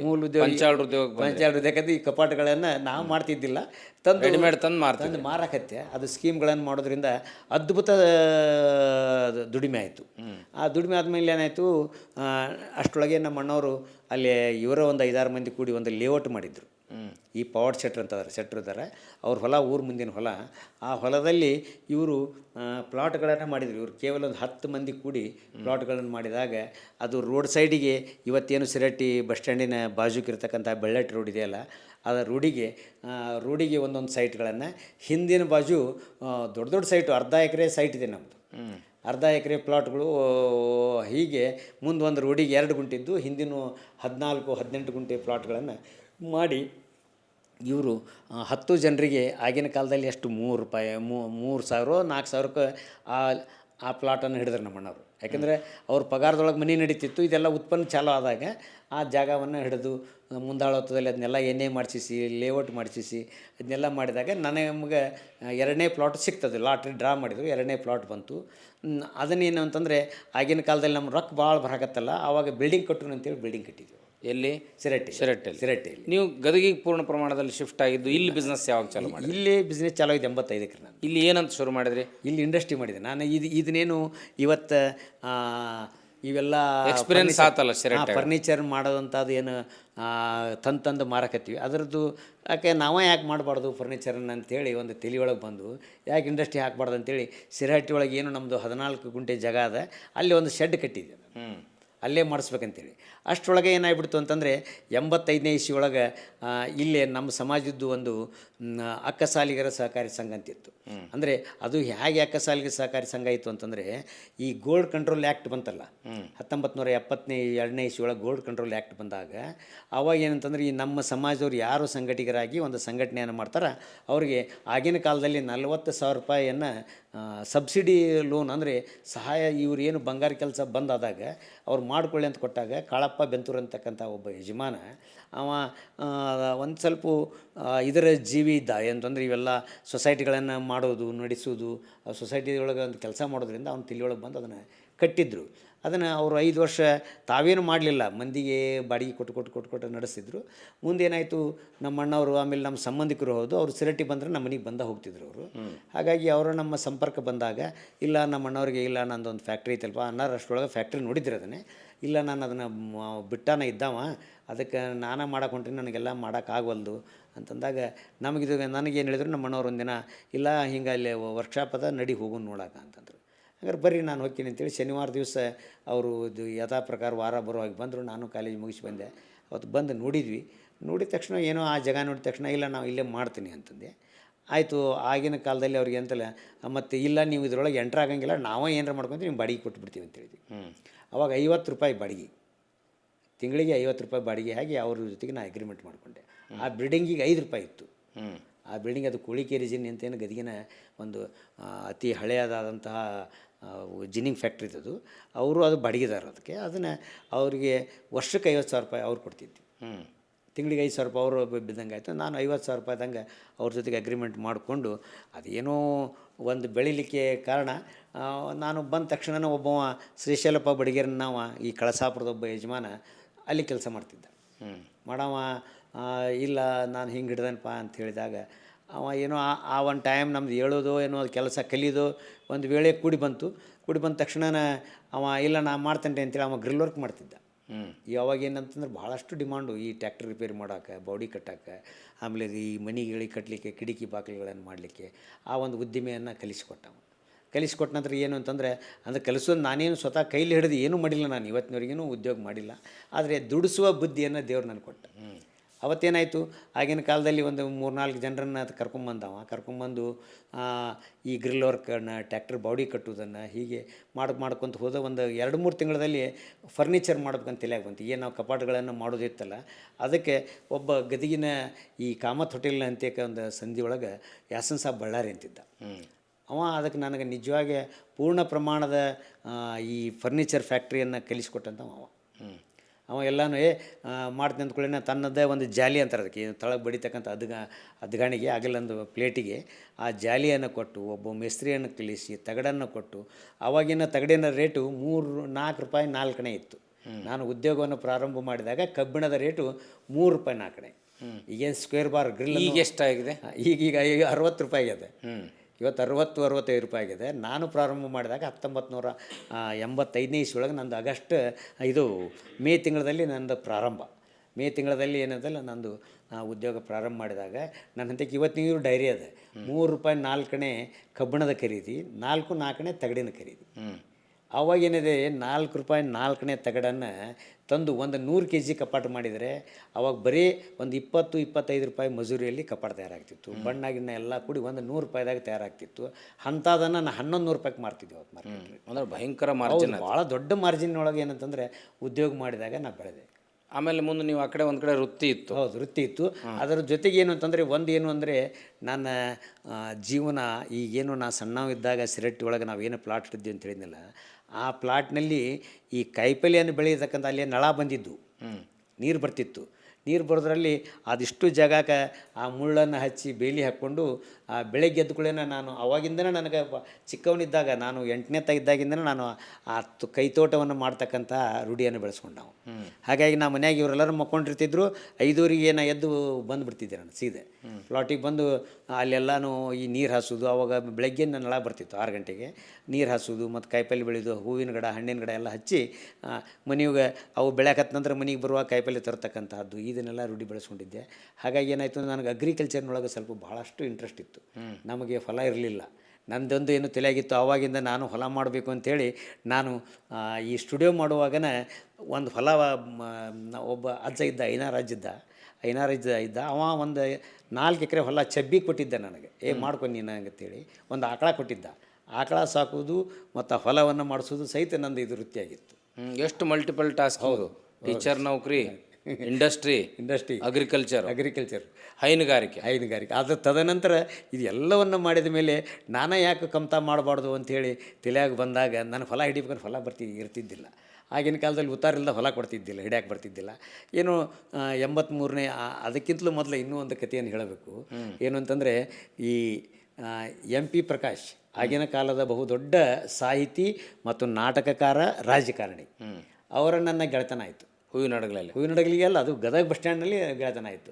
ಹೇಗೆ ಅಂತಂದರೆ ನಾನು ಪ್ರತಿದಿನ ಸಿರಟ್ಟಿಗೆ ಹೋಗ್ತಿದ್ನಲ್ಲ, ಹೋಗೋ ಹೊತ್ತಿನೊಳಗೆ 80ನೇ ಇಸ್ವಿಯೊಳಗೆ ಯಾವುದೋ ಅಕ್ಟೋಬರು ನವಂಬರ್ ತಿಂಗಳದೊಳಗೆ ಅವರು ಹಡಗಲಿ ಹೋಗಿದ್ದರು. ಹುಂಡ್ರಿಗೆ ಮೇಲೆ ಅವಾಗ ವಕೀಲಿಕೆ ಮಾಡೋಕ್ಕೆ ಬರ್ತಿದ್ರು ಅವರು, ವೃತ್ತಿಯಿಂದ ವಕೀಲರವರು ವಕೀಲಿಕೆ ಮಾಡೋಕ್ಕೆ ಬರ್ತಿದ್ರು.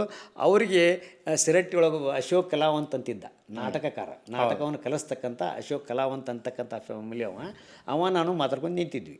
ಬಸ್ ಸ್ಟ್ಯಾಂಡಲ್ಲಿ ಬಸ್ ಬರಲಿಲ್ಲ. ಆ ಹೊತ್ತಿನಲ್ಲಿ MP ಪ್ರಕಾಶ್ ಅವ್ರು ಬಂದು ಇವ ಹೋದವನ ಅವರಿಗೆ ಬಗ್ಗೆ ನಮಸ್ಕಾರ ಮಾಡಿದ. ಯಾರು? ಅಶೋಕ್. ನನ್ನ ಜೊತೆಗೆ ನಾನು ಅವನಿದ್ದಂಥ ಕಲಾವಂತ ಅಶೋಕ ನಮಸ್ಕಾರ ಮಾಡಿದಾಗ ನಾನು ಹೋದೆ, ನಮಸ್ಕಾರ ಸರ್ ಅಂದೆ. ಅವಾಗ ಅವರ ಪರಿಚಯ ಮಾಡಿಸ್ಕೊಟ್ರು. ಹೀಗೆ ಇವ್ರು ಕಡ್ಲಿಗುಪ್ಪ ಅಂತೇಳಿ ನಮ್ಮಲ್ಲಿ ಹಿಂಗೆ ಇಲ್ಲಿ ವಿಜಯ ಕಲಾ ಮಂದಿರದಲ್ಲಿ ಟೀಚರ್ ಅದಾರ, ಸಿರಟ್ಟಿ ಒಳಗೆ ಫೋಟೋ ಸ್ಟುಡಿಯೋ ಅದ ಅಂಥೇಳಿ ಅವರೆಲ್ಲ ಪರಿಚಯ ಮಾಡಿಸ್ಕೊಟ್ರು. ಹೌದಾ, ಭಾಳ ಚಲೋ ಆಯ್ತು ಬಿಡ್ರಿ ಅಂಥೇಳಿ ಅವ್ರು ಮಾತಾಡಿದರು.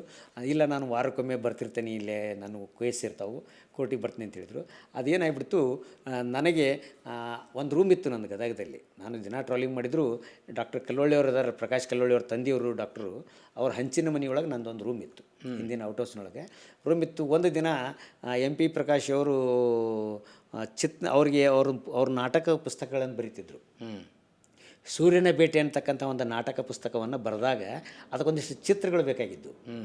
ಚಿತ್ರಗಳು ಬೇಕಾದಾಗ ಏನಾಯಿತು ಅಂದ್ರೆ ಅವರು ನನ್ನ ಕಡೆ ಬಂದಾಗ ನಾನು ನಮ್ಮ ಸ್ನೇಹಿತರನ್ನ ಹಿಡಿದು ಅವ್ರ ಚಿತ್ರಗಳನ್ನು ಬರೆಸಿಸ್ಕೊಟ್ಟೆ. ಅವನ್ನ ಮತ್ತು ಅದನ್ನು ಬ್ಲಾಕ್ ಮಾಡಿಸ್ಬೇಕಲ್ಲ, ಅವಾಗೆಲ್ಲ ಬ್ಲಾಕಿನ ಪ್ರಿಂಟಿಂಗು. ಮುಂಡ್ರಿಗೆ ಇದು ಕರ್ಕೊಂಡೋಗಿ ಅವರಿಗೆಲ್ಲ ಬ್ಲಾಕಿಗೆ ಮಾಡಿಸ್ಕೊಟ್ಟಾಗ ಅವರು ಒಂದು 3-4 ಸಲ ನನ್ನ ಜೊತೆಗೆ ಅವರ ಗೆಳೆತನವಾಯಿತು. ತದನಂತರ ಒಂದು ದಿನ ಏನಾಯಿತು, ಅವರಿಗೆ ಬಸ್ ತಪ್ಪಿಬಿಡ್ತು. ರಾತ್ರಿ ಸಾಯಂಕಾಲ ಅದು 5 ಗಂಟೆ ಬಸ್ ತಪ್ಪು ಅಂದರೆ ಅಲ್ಲಿ ಮುಂದೆ ಬಸ್ ಸಿಗ್ತಿದ್ದಿಲ್ಲ ಅವ್ರಿಗೆ ಅಲ್ಲಿ ಊರಿಗೆ ಹೋಗಲಿಕ್ಕೆ. ಅವತ್ತು ನಾನು ಊರಿಗೆ ಹೊಂಟಿದ್ದೆ ನಾನು ಅವತ್ತು. ಇಲ್ಲ ನಾನು ಬಸ್ ತಪ್ಪಿಬಿಡ್ತಪ್ಪ ಇವತ್ತು ಇರ್ಬೇಕು, ನಾನು ಒಂದು ಹೋಟೆಲ್ ಮಾಡ್ತೀನಿ ಅಂತಂದರೆ, ಬ್ಯಾಡ ಬರ್ರಿ ಸರ್ ಅಂತೇಳಿ ನಾನು ಏನು ಮಾಡಿದೆ, ನನ್ನ ರೂಮ್ ಅದ ಬರ್ರಿ ಅಂತೇಳಿ ಅವ್ರನ್ನ ನನ್ನ ರೂಮಿಗೆ ಕರ್ಕೊಂಡೋಗಿದ್ದೆ. ನಾನು ಊರಿಗೆ ಹೋಗೋದು ಬಿಟ್ಟೆ ಅವತ್ತೆ. ಬಿಟ್ಟು ನನ್ನ ರೂಮ್ನಲ್ಲಿ ಅಲ್ಲೇ ಖಾನಾವಳಿಗೆ ಹೋಗಿ ಊಟ ಮಾಡಿ ಬಂದು ಇಬ್ಬರು ಕೂಡ ಮಾತಾಡ್ಕೊತ ಮಲ್ಕೊಳ್ಳೋ ಹೊತ್ನ್ಯಾಗ ಬಂತದ್ದು ಏನಂತಂದ್ರೆ, ಇಲ್ಲ ನಮ್ಮೂರು ಇಷ್ಟೆಲ್ಲ ಭಾಳಷ್ಟು ದೊಡ್ಡ ಊರದ, ಭಾಳಷ್ಟು ಎಲ್ಲ ಜನ ಭಾಳ ಶ್ರೀಮಂತರು ಅದಾರ, ಇದು ಅದಾರ, ಆದ್ರೆ ಫೋಟೋ ಸ್ಟುಡಿಯೋ ಇಲ್ಲ, ಜೆರಾಕ್ಸ್ ಇಲ್ಲ, ನಮ್ಮಲ್ಲಿ ಪ್ರಿಂಟಿಂಗ್ ಟೈಪಿಂಗ್ ಇಲ್ಲ, ಏನೂ ಇಲ್ಲ, ಭಾಳ ಹಿಂದುಳಿದ ಪ್ರದೇಶ ನಮ್ಮದು ಹೂವಿನಡಗಲಿ ಅಂತೇಳಿ ಅವ್ರು ಹೇಳಿದರು. ಆ ರೊಕ್ಕ ಸಾಕಷ್ಟಿದೆ ಎಲ್ಲ ಅಂತೇಳಿ ಹೇಳಿದ ಜನರಿಗೆ. ಹಾಗಾದರೆ ಅದಕ್ಕೆ ನಮ್ಗೆ ಯಾರೊಬ್ಬರು ಫೋಟೋ ಸ್ಟುಡಿಯೋ ಮಾಡೋರು ಇದ್ರು ನೋಡು ಅಂತ ಹೇಳಿದರು. ಅಂದ್ಕೊಳ್ಳಿ ನನಗೇನಂತೂ ಆಗೇ ಹೇಳಿದ್ದೇನೆ ಸಾಹೇಬ್ರು, ಇಲ್ಲ ನಮ್ಮ ತಮ್ಮ ಇದ್ದಾನೆ ಸರ್, ಮತ್ತು ನಮ್ಮ ಅಣ್ಣಬ್ಬ ನಮ್ಮ ಅಣ್ಣಕ್ಕಿಂತ ದೊಡ್ಡವ ಸುರೇಶ್ ಅಂತೇಳಿ ಬಾಂಬೆದೊಳಗಿದ್ದ. ಅವಾಗ ಅಲ್ಲಿ ನಮ್ಮ ವಸಂತವ್ರಿಗೆ ನಡೀಲಾರ್ದಕ್ಕೆ ಅವ ಡಿಗ್ರಿ ಆಗಿತ್ತು, ಬಿಟ್ಟು ಬಂದಿದ್ದವ, ಬಿಟ್ಟು ಸಿರಟ್ಟಿಗೆ ಬಂದಿದ್ದವ. ಅವನ ಹೆಂಡತಿ ಟೈಪಿಂಗ್ ಇನ್ಸ್ಟಿಟ್ಯೂಟ್ ಆಗಿತ್ತು, ಟೈಪ್ ಆಗಿತ್ತು. ಹಾಗಾಗಿ ಸರ್ ಹಾಗಾದರೆ ನಾನು ಅಲ್ಲಿ ಮಾಡ್ಬೋದಾ ಅಂತ ಕೇಳಿದ್ನ ಅವ್ರಿಗೆ. ಅವಶ್ಯವಾಗಿ ಮಾಡಿರಿ, ನಾನು ನಿಮಗೆ ಏನು ಬೇಕೆಲ್ಲ ಸಹಾಯ ಮಾಡ್ತೀನಿ ಅಂತ ಹೇಳಿದರು. ಅಲ್ಲಿ ವೇದಮೂರ್ತಿ ಅಂತ ಮಾಸ್ತರ್ ನಮ್ಮ ಸಂಬಂಧಿಕರಿದ್ದರು, ಅಲ್ಲೇ ಡ್ರಾಯಿಂಗ್ ಮಾಸ್ಟರ್ ಇದ್ದರು. ಹಾಗಾಗಿ ಇಲ್ಲ ನೀವೊಂದು ದಿನ ಬಾ ಕಡ್ಲಿಗುಪ್ಪ ಅಂತಂದರು. ಅವರು ಮುಂದೆ ಮತ್ತೆ ಅದಾದಮೇಲೆ 1-2 ಸಲ ನನಗೆ ಭೇಟಿಯಾದಾಗ ನಾನು ಬರ್ತೇನೆ ಸರ್ ಅಂತ ಹೇಳಿದೆ. ನಾನು ಒಂದಿನ ನಮ್ಮ ಸುರೇಶ್ ಅನ್ನೋರನ್ನ, ನಮ್ಮ ಅಣ್ಣನ ಕರ್ಕೊಂಡು ನಾನು ಹಡಗಲಿಗೆ ಹೋದೆ. ಹಡಗಲಿಗೆ ಹೋಗಿ ವೇದಮೂರ್ತಿ ಆಚಾರ ಮನೆಗೆ ಕೇಳ್ಕೊತ ಹೋಗಿ ಅವ್ರ ಮನೆಯೊಳಗೆ ಬ್ಯಾಗನ್ನು ಇಟ್ಟು ನಾನು MP ಪ್ರಕಾಶ್ ಅವ್ರನ್ನ ಭೇಟಿಯಾಗಿ ಬಂದನಿ ಅಂತೇಳಿ. ಅವ್ರ ಮನೆ ಹಿಂದೆ ಅಲ್ಲಿ ಒಂದು ರಾಮದೇವ್ರ ಗುಡಿ ಅಂತಿತ್ತು. ಆ ರಾಮದೇವ್ರ ಗುಡಿ ಒಳಗೆ ಇವರು ನಾಟಕ ಕಲಿಸ್ತಿದ್ರು. MP ಪ್ರಕಾಶ್ ಅವ್ರು ಏನದಲ್ಲ ಸಂಗ್ಯಾಬಾಳೆ ನಾಟಕ ಕಲಿಸ್ತಿದ್ರು. ಇವರು ಸ್ವತಃ ನಾಟಕನ ಮಾಡ್ತಿದ್ರು ಮತ್ತು ನಾಟಕನ ಕಲಿಸ್ತಿದ್ರು. ಸಂಗ್ಯಾಬಾಳೆ ನಾಟಕನ ಅವ್ರಿಗೆ ಹೀಗೆ ಅಂದ್ಕೊಳ್ಳೇನೆ ಬಂದುಬಿಡ್ರಿ ನೀವೆಲ್ಲ ಅಂಥೇಳಿ ಅವರು ಹೋದ್ವಿ ಅವ್ರ ಮನೆ ಹಿಂದೆ. ಅವ್ರು ವೇದಮೂರ್ತಿ ಸರು, ನಾನು, ನಮ್ಮ ಅಣ್ಣ ಹೋದ್ವಿ. ಅಲ್ಲಿ ಹೋದಾಗ ಒಂದು 50-60 ವಯಸ್ಸಿನ ಹುಡುಗರು ಎಲ್ಲರೂ 18ರಿಂದ 25-30 ವರ್ಷ ಒಳಗಿನ ಹುಡುಗರಿದ್ದರು. ಅವರೆಲ್ಲರಿಗೆ ನಾನು ಪರಿಚಯ ಮಾಡಿಸಿ ಇವರು ಕಡ್ಲಿಗುಪ್ಪ ಅಂತೇಳಿ ಹೀಗೆ ಇವರೆಲ್ಲ ಫೋಟೋ ಸ್ಟುಡಿಯೋ ಅದೆಲ್ಲ ಮಾಡೋ ಸಲುವಾಗಿ ನಮ್ಮ ಊರಿಗೆ ಕರೆಸೀನಿ ಅಂತ ಹೇಳಿದರು ಅವರು. Photo studio, typing institute, xerox ಎಲ್ಲ ಮಾಡ್ಬೇಕಂತೇಳಿ ಇಲ್ಲಿ ಕರೆಸೀನಿ ಅಂತ ಹೇಳಿದರು. ಭಾಳ ಚೆನ್ನಾಗೈತೆ ಅಂತ ಇಷ್ಟರು ಖುಷಿಪಟ್ಟರು. ಮತ್ತು ಇವ್ರಿಗೊಂದು ಬಿಲ್ಡಿಂಗ್ ನೋಡ್ಬೇಕಲ್ಲ ಅಂತ ಹೇಳಿದ್ರು. ಹಾಗೆ ಅವತ್ತೇ ಹೋಗಿದ್ದೆ ನಾನು. ಹೋದ ತಕ್ಷಣ ಆ ಊರಿಗೆ ಇವರಿಗೆ ಕಾಕಾ ಅಂತೇಳಿ ಹುಚ್ಚನ್ ಶೆಟ್ರಿ ಕಾಕಾ ಅಂತಿದ್ರು ಅವರು. ಯಾರು MP ಪ್ರಕಾಶ್ ಅವರು. ಹುಚ್ಚಣ್ಣಂದು ಜೀನ್ ಐತಿ, ಜೀನಿನ ಬಾಜುಕ್ಕೆ ಒಬ್ರದ್ದು ಒಂದು ಖಾಲಿ ಐತಿ ಗುಡಾವನ್ ಅಂತ ಒಬ್ಬ ಹೇಳಿದ. ಅದನ್ನ ಯಾರು ನೋಡ್ತಾರೆ, ಆಚಾರಪ್ಪ ನೋಡಿದ, ಕರೀಸ್ ಆಚಾರಪ್ಪನ ಅಂತ ಹೇಳಿದ್ರು. ಹಾಗೆ ಕರೆದ ಕೂಡಲೇ ನಾವು ಆಚಾರಪ್ಪ ಅಂತೇಳಿ ನಮ್ಮ ಸಂಬಂಧಿ, ಆಮೇಲೆ ಸಂಬಂಧಿಕ ಅದ. ಆದರೆ ಆ ಎಲ್ಲ ಉಸ್ತುವಾರಿ ಆಗಿನ ಕಾಲದಲ್ಲಿ 240 ಮನೆಗಳನ್ನು ಬಾಡಿಗೆ ಕೊಟ್ಟಿದ್ರು ಅವರು. ಹೂವಿನ ಹಡಗಲಿ ಒಳಗೆ ಹುಚ್ಚನ್ ಶೆಟ್ರ್ ಅಂದರೆ ಇಡೀ ಬಳ್ಳಾರಿ ಜಿಲ್ಲೆಗೆ ಬಹುದೊಡ್ಡ ಶ್ರೀಮಂತ.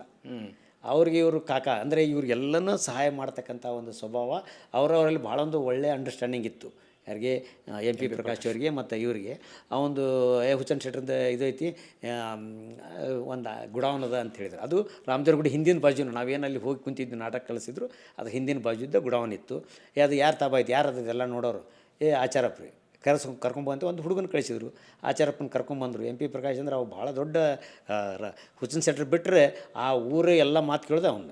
ಹಾಗೆ ಒಂದು ಅವರು ಒಳ್ಳೆಯ ರೀತಿಯಿಂದ ನಡ್ಕೊಂಡಿದ್ರು. ಅವಾಗ ಹೇಳಿದ ನಂತರ ಏನೋ ಆಚಾರಪ್ಪ ಇದು ಐತಿ, ಖಾಲಿ ಐತ್ರಿ ಅಪ್ಪರ, ಮತ್ತು ಚಾವಿ ಎಲ್ಲಿ ಐತೆ ಅದ್ರದ್ದು, ಮನ್ಯಾಗ ಐತ್ರಿ. ಈಗ ರಾತ್ರಿ ಆಗೈತಿ, ಮುಂಜಾನೆ ಇವ್ರು ತೋರಿಸು, ಇವ್ರು ಇಲ್ಲೇ ಸರ್ ಮನ್ಯಾಗ ಅದಾರ, ಅವ್ರಿಗೆ ಬೆಳಗ್ಗೆ ತೋರಿಸು ಅಂತೇಳಿದ್ರು. ಅದ್ರ ಬಾಜುಕೊಬ್ಬ ಪಾಟೀಲ್ ಸರ್ ಅಂತಿದ್ರು. ಪಾಟೀಲ್ ಮಾಸ್ತರ್ ಹಳೆಯ ಒಬ್ಬ ಇದ್ದ, ಅವ ನಾಟಕ ಮಾಡ್ತಿದ್ದ, ಅವ ಸಂಗ್ಯಾನ ಪಾಠ ಮಾಡ್ತಿದ್ದ. ಸಂಗ್ಯಾನ ನೀನು ನಾಳೆ ಮುಂಜಾನೆ ಇವ್ರಿಗೆ ಇಲ್ಲೇ ನೀನು ಮನೆ ಬಾಜುಕಲ್ಲ ಎಲ್ಲ ತೋರಿಸ್ಬೇಕು ನೋಡೋಣ, ತೋರಿಸಿ ನನಗೆ ನಾವು ಮುಂಜಾನೆ ಕೋರ್ಟಿಗೆ ಹೋಗೋದದ, ಹೋಗಿ ಬರ್ತೇನೆ ನಾನು ಮಧ್ಯಾಹ್ನದಾಗ, ನೀ ಎಲ್ಲ ಅದನ್ನು ಮಾಡಬೇಕು ತಯಾರಿ ಅಂತಂದರೆ ಅವತ್ತೇ ಮರುದಿವಸ ನನಗೆಲ್ಲ ಅದಕ್ಕೆ ಎಷ್ಟು ಬಾಡಿಗೆ ಅಂದರೆ 40 ರೂಪಾಯಿ ಬಾಡಿಗೆ ಮಾತಾಡಿದ್ರು. ದೊಡ್ಡ ಗುಡಾವನ್ ಅದು, ಅದರೊಳಗೆ ಭಾಳಷ್ಟು ದೊಡ್ಡದು, ಅಗಲಕ್ಕೆ 40 ಫೂಟ್ ಇತ್ತು, 100 ಫೂಟ್ ಉದ್ದಂತಿತ್ತು. ಅದರೊಳಗೆ ಮನಿ, ಸ್ಟುಡಿಯೋ, ಆಮೇಲೆ ಜೆರಾಕ್ಸು, ಟೈಪಿಂಗ್ ಇನ್ಸ್ಟಿಟ್ಯೂಟ್ ಇವನ್ನೆಲ್ಲನೂ ಒಂದೇ ಇದರೊಳಗೆ ಮಾಡ್ತಕ್ಕಂಥ ಒಂದು ಗುಡಾವನನ್ನು ಕೊಡಿಸಿದ್ರು. ಅಲ್ಲಿ ಸುರೇಶ್ ಅಣ್ಣ ಬಂದರು. ಅಲ್ಲಿಗೆ ರಾಜುನ್ನ ಮತ್ತು ಸುರೇಶನ ಕರ್ಕೊಂಡ್ಬಂದೆ.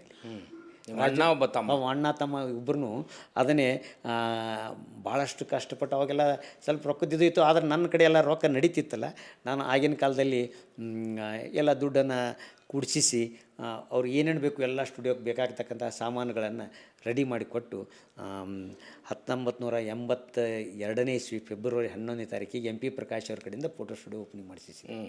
ಅದು ದಿನಾಂಕ ನೆನಪದ. ಏನು ಫೆಬ್ರವರಿ 11ನೇ ತಾರೀಕು. ಅವತ್ತೇ ನಮ್ಮ ಕೃಷ್ಣ ಟಾಕೀಸಿನ ಉದ್ಘಾಟನೆ ಇತ್ತು.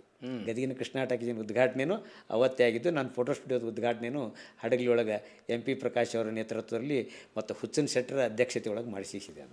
ಅದು ಎಷ್ಟು ಬೆಳೀತು ಅಂತಂದರೆ ಭಾಳಷ್ಟು ಪ್ರಮಾಣದಲ್ಲಿ ಬೆಳೀತು. ಬೆಳೆದ ನಂತರ ಏನಾಯಿತು ಅಂದರೆ ಭಾಳಷ್ಟು ನಮ್ಮ ತಮ್ಮ ಆ ಇಡೇ ಭಾಳ ನೋಡ್ಲಿಕ್ಕೆ ಭಾಳ ಸ್ಮಾರ್ಟ್ ಇದ್ದ. ಆ ಬಳ್ಳಾರಿ ಜಿಲ್ಲೆದ ಹೀರೋ ಆಗಿಬಿಟ್ಟ. ರಾಜು ರಾಜು ರಾಜು ಅಂತಂದ್ರೆ ಭಾಳಷ್ಟು ಫೇಮಸ್ ಆಗಿ ಅದರಲ್ಲಿ ಏನಾಯಿತು ಅಂದರೆ ಅಲ್ಲಿ ಒಂದು ವರ್ಷದಲ್ಲಿ 3 ತಿಂಗಳು ಸೀಸನ್ ಇಕ್ಕಿತ್ತು. ಈ ಮಲ್ಲಿಗೆ ಹೂವನ್ನು ಬೆಳೀತಿದ್ರು. ಹೌದು, ಮಲ್ಲಿಗೆ ಹೂವನ್ನು ಬೆಳ್ಕೊಂಡಾಗ ಹೆಣ್ಮಕ್ಳು ಆ ಹಿಂದಿನ ಜಡಿಯನ್ನು ಹಾಕಿ ಫೋಟೋ ತೆಗೆಸೋದು ಒಂದು ಶೋ. ಅದಕ್ಕೆ ದಿನಾ ಸಂಜೆ ಮುಂದೆ ಪಾಳೆ ಹಚ್ತಿದ್ರು. ಆಗಿನ ಮಿರರ್ ಹಾಕಿ ಅದಕ್ಕೊಂದು ಕನ್ನಡಿ ಹಾಕಿ ಆ ಕನ್ನಡಿ ಒಳಗೆ ಪ್ರತಿಬಿಂಬ ಕಾಣಬೇಕು. ಈಗ ಜಡಿ ಕಾಣ್ತಿತ್ತು, ಇವ್ರು ಕಾಣ್ತಿದ್ರು ಸೈಡ್ ನಿಂತ್ಕೊಂಡಾಗ. ಆ ಒಂದು ಭಾಳಷ್ಟು ಶೋಕಿ. ಅದರ ಜೊತೆಗೆ ಈ ಹೆಣ್ಣುಡ್ರು ಮ್ಯಾಚೂರ್ಡ್ ಆಕಾರಲ್ಲ, ಅವಾಗ ದೊಡ್ಡ ಫಂಕ್ಷನ್ನು. ದಿನ ಒಂದೊಂದು ಆ ಹುಡುಗರನ್ನ 5 ದಿನ 9 ದಿನ ಎಬ್ಸಾಕಿ ಅನ್ನೋದಲ್ಲ, ದಿನ ಒಂದು ವೇಷಭೂಷಣವನ್ನು ಹಾಕಿಸಿ ಎಲ್ಲರ ಮನೆಯಲ್ಲಿ ಮಾಡೋರು. ಅಂಥದ್ದು ದಿನ ಒಂದೆಲ್ಲ ಒಬ್ಬರದ್ದು ಇದ್ದೇ ಇರ್ತಿತ್ತು. ಯಾಕಂದ್ರೆ ದೊಡ್ಡ ಊರು ಪ್ಲಸ್ ಅದ್ರ ಸುತ್ತಲೂ ಇರ್ತಕ್ಕಂಥ ಹಳ್ಳಿಗಳು.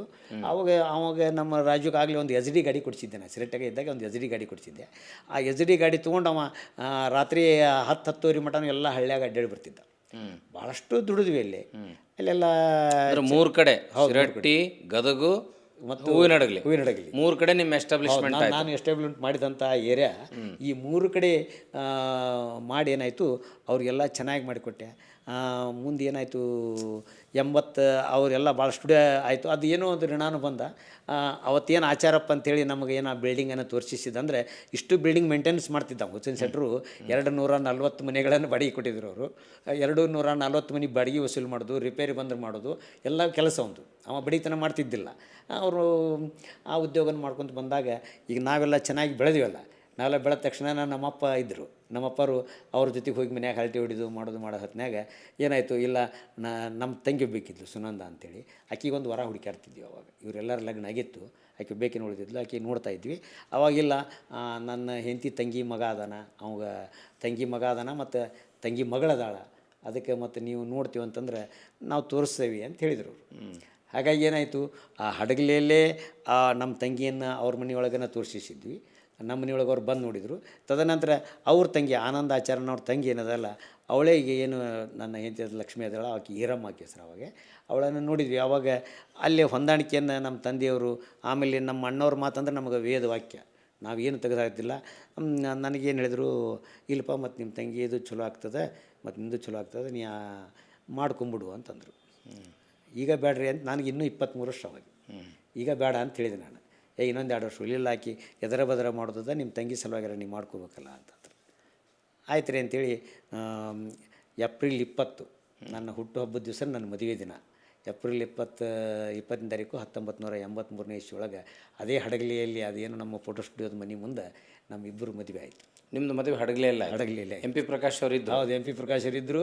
ಅವ್ರ ಉಸ್ತುವಾರಿ ಒಳಗನ ಮದುವೆ ಆಗಿದ್ದು. MP ಪ್ರಕಾಶ್ ಅವಾಗ ಶಾಸಕರಾಗಿದ್ರು? ಇಲ್ಲ, ಅವಾಗ ಮಿನಿಸ್ಟರ್ ಆಗಿದ್ದರು. ಅಲ್ಲೇ ಆ ಸಲ 83ಕ್ಕೆ ಅವರು 83 ಆರಿಸಿ ಬಂದ್ರಲ್ಲ, ಸಾರಿಗೆ ಮಿನಿಸ್ಟರ್ ಆದರು. ಸಾರಿಗೆ ಮಿನಿಸ್ಟರ್ ಆದರು. ಸಾರಿಗೆ ಮಿನಿಸ್ಟರ್ ಆದಾಗ ಅವರು ಲಗ್ನದಲ್ಲಿ ಆವಾಗಿನ ಕಾಲದಲ್ಲಿ ಬುಂದೆ ಮಾಡಿಸಂದ್ರೆ ಒಂದು ದೊಡ್ಡ ಇದು. ಆ ಹುಸೇನ್ ಶೆಟ್ಟರ್ ನೇತೃತ್ವ ಮತ್ತು ಅವರು ಇದರೊಳಗೆ 83ನೇ ಇಸ್ವಿ ಏಪ್ರಿಲ್ 20ನೇ ತಾರೀಕಿಗೆ ನಂದು ಹಡಗಲಿಯಲ್ಲಿ ಮದುವೆ ಆಯಿತು. ಅವರು ಅದೇ 83ಕ್ಕೆ ಅವರು MLA ಆಗಿದ್ದರು. ಅದು MLA ಮೊದಲೇ ಸಲ MLA ಆದಾಗನೇ ಫಸ್ಟ್ ಟೈಮ್ ಆದಾಗನೇ 2 ಸಲ ಸೋತಿದ್ರು ಅವರು. ಹೌದು, 78ಕ್ಕೆ ಸೋತಿದ್ರು. ಹಾಗಾಗಿ ವಕೀಲರು ವೃತ್ತಿ ಮಾಡ್ತಿದ್ರು. ಯಾವಾಗ ಆದ ತಕ್ಷಣ ಸಾರಿಗೆ ಮಿನಿಸ್ಟರ್ ಆದರು. ಸಾರಿಗೆ ಮಿನಿಸ್ಟರ್ ಆದಾಗೆ ನಮ್ಮ ವಿದ್ಯಾರ್ಥಿಗಳಿಗೆ ಪಾಸನ್ನು ಆವಾಗ ಅವ್ರು ಸಾರಿಗೆ ಮಿನಿಸ್ಟರ್ ಇದ್ದಾಗೆ ನಾನೇ ಸಹಿ ಮಾಡಿಸಿದ್ದೆ ಫೈಲ್ ಅವರು. ಒಂದು ಕಡೆ ಸಿರ್ಸಂಗಿಯಿಂದ ಶಿರಟ್ಟಿ, ಶಿರಟ್ಟಿಯಿಂದ ಗದಗನಿಂದ ಹೂವಿನಡಗಲಿ. ಈ ಕಡ್ಲಿಕೊಪ್ಪ ಅವರು ಮುಟ್ಟಿದ್ದೆಲ್ಲ ಚಿನ್ನ ಅನ್ನೋ ರೀತಿಯಲ್ಲಿ ಎಲ್ಲ ವ್ಯವಹಾರ ಪ್ರಾರಂಭ ಆಯಿತು.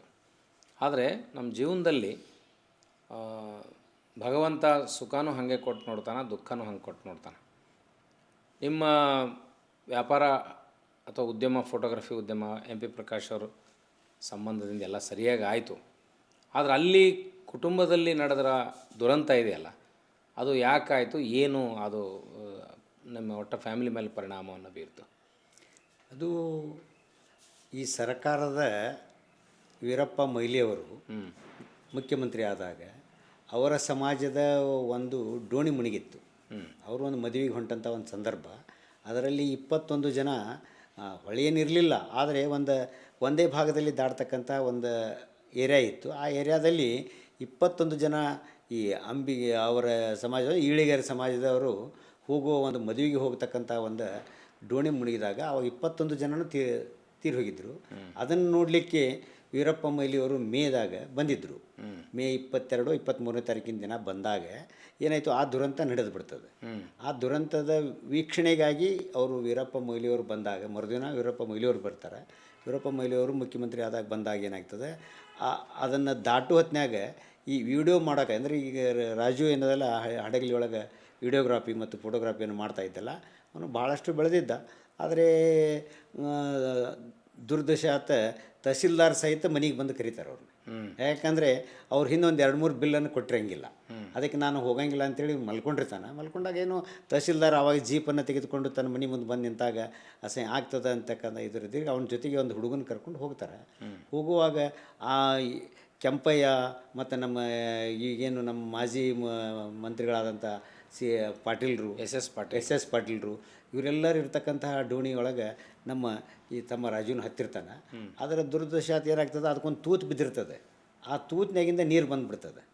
ನೀರು ಬಂದಾಗ ಏನಾಗ್ತದೆ, ಆ ಡೋಣಿ ಮುಣಿಗೆ ಬಿಡ್ತದೆ. ಅದರೊಳಗೆ ಈ ಕೆಂಪಯ್ಯವರೆಲ್ಲರೂ ಭಾಳಷ್ಟು ಪ್ರಯತ್ನ ಮಾಡಿ ಒಂದು 6-7 ಮಂದಿನ ಎಲ್ಲರನ್ನೂ ಮೇಲೆ ತರ್ತಾರೆ. ಆದರೆ ಇವನ್ದೇನಾಗಿತ್ತು, ಇವನ್ ಕೊರಳಿಗೆ ಒಂದು ಬ್ಯಾಗ್ ಇರ್ತದೆ. ಆವಾಗೆಲ್ಲ ಈಗಿನ ಹಾಗಿರಲಿಲ್ಲ ಸೆಕ್ಯೂರಿಟಿ. ಒಂದು ದೊಡ್ಡ ಬ್ಯಾಗ್ ಇರ್ತಿತ್ತು, ಒಂದು 20 kg ವಜ್ಜೆ, 15-20 kg ವಜ್ಜದ್ದು ಒಂದು ಬ್ಯಾಗ್ ಇರ್ತಿತ್ತು. ಅದು ಬ್ಯಾಗು ಎಲ್ಲೋ ಒಂದು ಕಲ್ಲು ಪಡಿಕೆ ಒಳಗೆ ಸಿಕ್ಕೊಂಡು ಅವನ ಮೇಲೆ ಇಳಿಸ್ಕೊಡ್ಲಿಲ್ಲ. ಅದು ಇಳಿಸ್ಕೊಡ್ದಾದಾಗ ಏನಾಯಿತು, ಅವನ ಬೂಟು ಹೊರಗೆ ತೇಲಾಕತ್ತಾಗ ವಿಡಿಯೋಗ್ರಾಫರ್ ಬರಲಿಲ್ಲ, ವಿಡಿಯೋಗ್ರಾಫರ್ ಒಳಗೆ ಹೋದ ಅಂತಕ್ಕಂಥ ಒಂದು ಬಬುಕ ಆಗಿ ಭಾಳಷ್ಟು ಅದು 2 ದಿನದ ಮಟ್ಟಿಗೆ 2 ದಿನ ಆದರೂ ಬಾಡಿ ಮೇಲೆ ಬರಲಿಲ್ಲ. ಬರೆದ ನಂತರ 3ನೇ ದಿನ ಬೆಳಗ್ಗೆ ನಾನು ಕಾಯ್ತಾ ಕುಂತಿದ್ದೆ. ಬೆಳಗ್ಗೆ 5 ಗಂಟೆಗೆ ಹೋಗಿ ಆವಾಗ ಎದ್ದು ಬಂತದು. ಆ ದಿನ ಅದು ನಮ್ಮ ಫ್ಯಾಮಿಲಿಯ ಒಂದು ದುರದೃಷ್ಟ ಇನ್ನೂ. ಯಾಕಂದರೆ ಅವನೇ ಚಿಕ್ಕವ, ಅವನು ಆ ಮನೆಯನ್ನು ಪೂರ್ಣ ಬೆಳಗ್ತಾ ಇದ್ದ. ಆ ವೇಳೆಯಲ್ಲಿ ಅದು ಒಂದು ಅವನ ದುರಂತ ಆಗಿ ಅವಾಗ ಸಣ್ಣ ಮಗು, 1 ವರ್ಷದ ಗಂಡು ಮಗು ಇತ್ತು, 3 ವರ್ಷದ ಮಗಳಿದ್ಲು. ಮತ್ತು ಸಣ್ಣಾಗಿ 28 ವರ್ಷದ ಹೆಂಡತಿ ಇವರೆಲ್ಲ ಬಿಟ್ಟು ಅಗಲ್ಬೇಕಾಯಿತು. ಹಾಗಾಗಿ ಅವರ ಫ್ಯಾಮಿಲಿ ಒಳಗೆ ಒಂದಿಷ್ಟು ಡಿಸ್ಟರ್ಬೆನ್ಸ್ ಆಯಿತು. ತದನಂತರ ಏನು ಸರ್ಕಾರ ಇದನ್ನು ಕೊಟ್ಟರು ಬಿಡಿ, ಏನು ಯಾಕಂದರೆ ಒಂದು ಆಗಿನ ಕಾಲದಲ್ಲಿ ಒಂದು 4.5 ಲಕ್ಷ ರೂಪಾಯಿ ಧನವನ್ನು ಕೊಟ್ಟರು. ಬಟ್ ಅವನ ಮನೆತನದ ಒಂದು ಇದು ಹೋಯಿತು. ಅದ್ರ ಮುಂದೆ ಅವಳು ಹೆಂಡತಿ ಧೈರ್ಯಗೆಡಲಾರ್ದೆ ಟೇಲರಿಂಗ್ ಮಾಡೋದು ಮತ್ತು ಈ ವಿಡಿಯೋ ಮಾಡೋದು ಇವನ್ನೆಲ್ಲ ಮಾಡಿಕೊಂಡು ಜೀವನವನ್ನು ನಡೆಸ್ಕೊತ ಹೋದ್ಲು. ಆದರೆ ಅವಳು ಈಗಾಗಲೇ 4 ವರ್ಷಗಳ ಹಿಂದೆ ತೀರಿ ಹೋಗಿಬಿಟ್ಲು. ಈಗ ಅವಾಗಿರ್ತಕ್ಕಂಥ ಒಂದು ಮಗಳು ಕಾರ್ಟಿಗೆಯಲ್ಲಿ ಕೊಟ್ಟಿದ್ದೆ. ಅವ ಬ್ಯಾಂಕ್ ಮ್ಯಾನೇಜರ್ ಅದಾನ. ಮಗಂದು MCA ಆಗ್ಯದ. ಅವ ಬೆಂಗಳೂರಲ್ಲಿ ಜಾಬ್ ಮಾಡ್ತಾಯಿದ್ದ. ಬಿಟ್ಟು ಬಂದು ಹೂವಿನ ಹಡಗಲಿಯಲ್ಲಿ ಅದೇ ಅವನು ಸ್ಟುಡಿಯೋನ ಮಾಡ್ತಾಯಿದ್ದಾನೆ.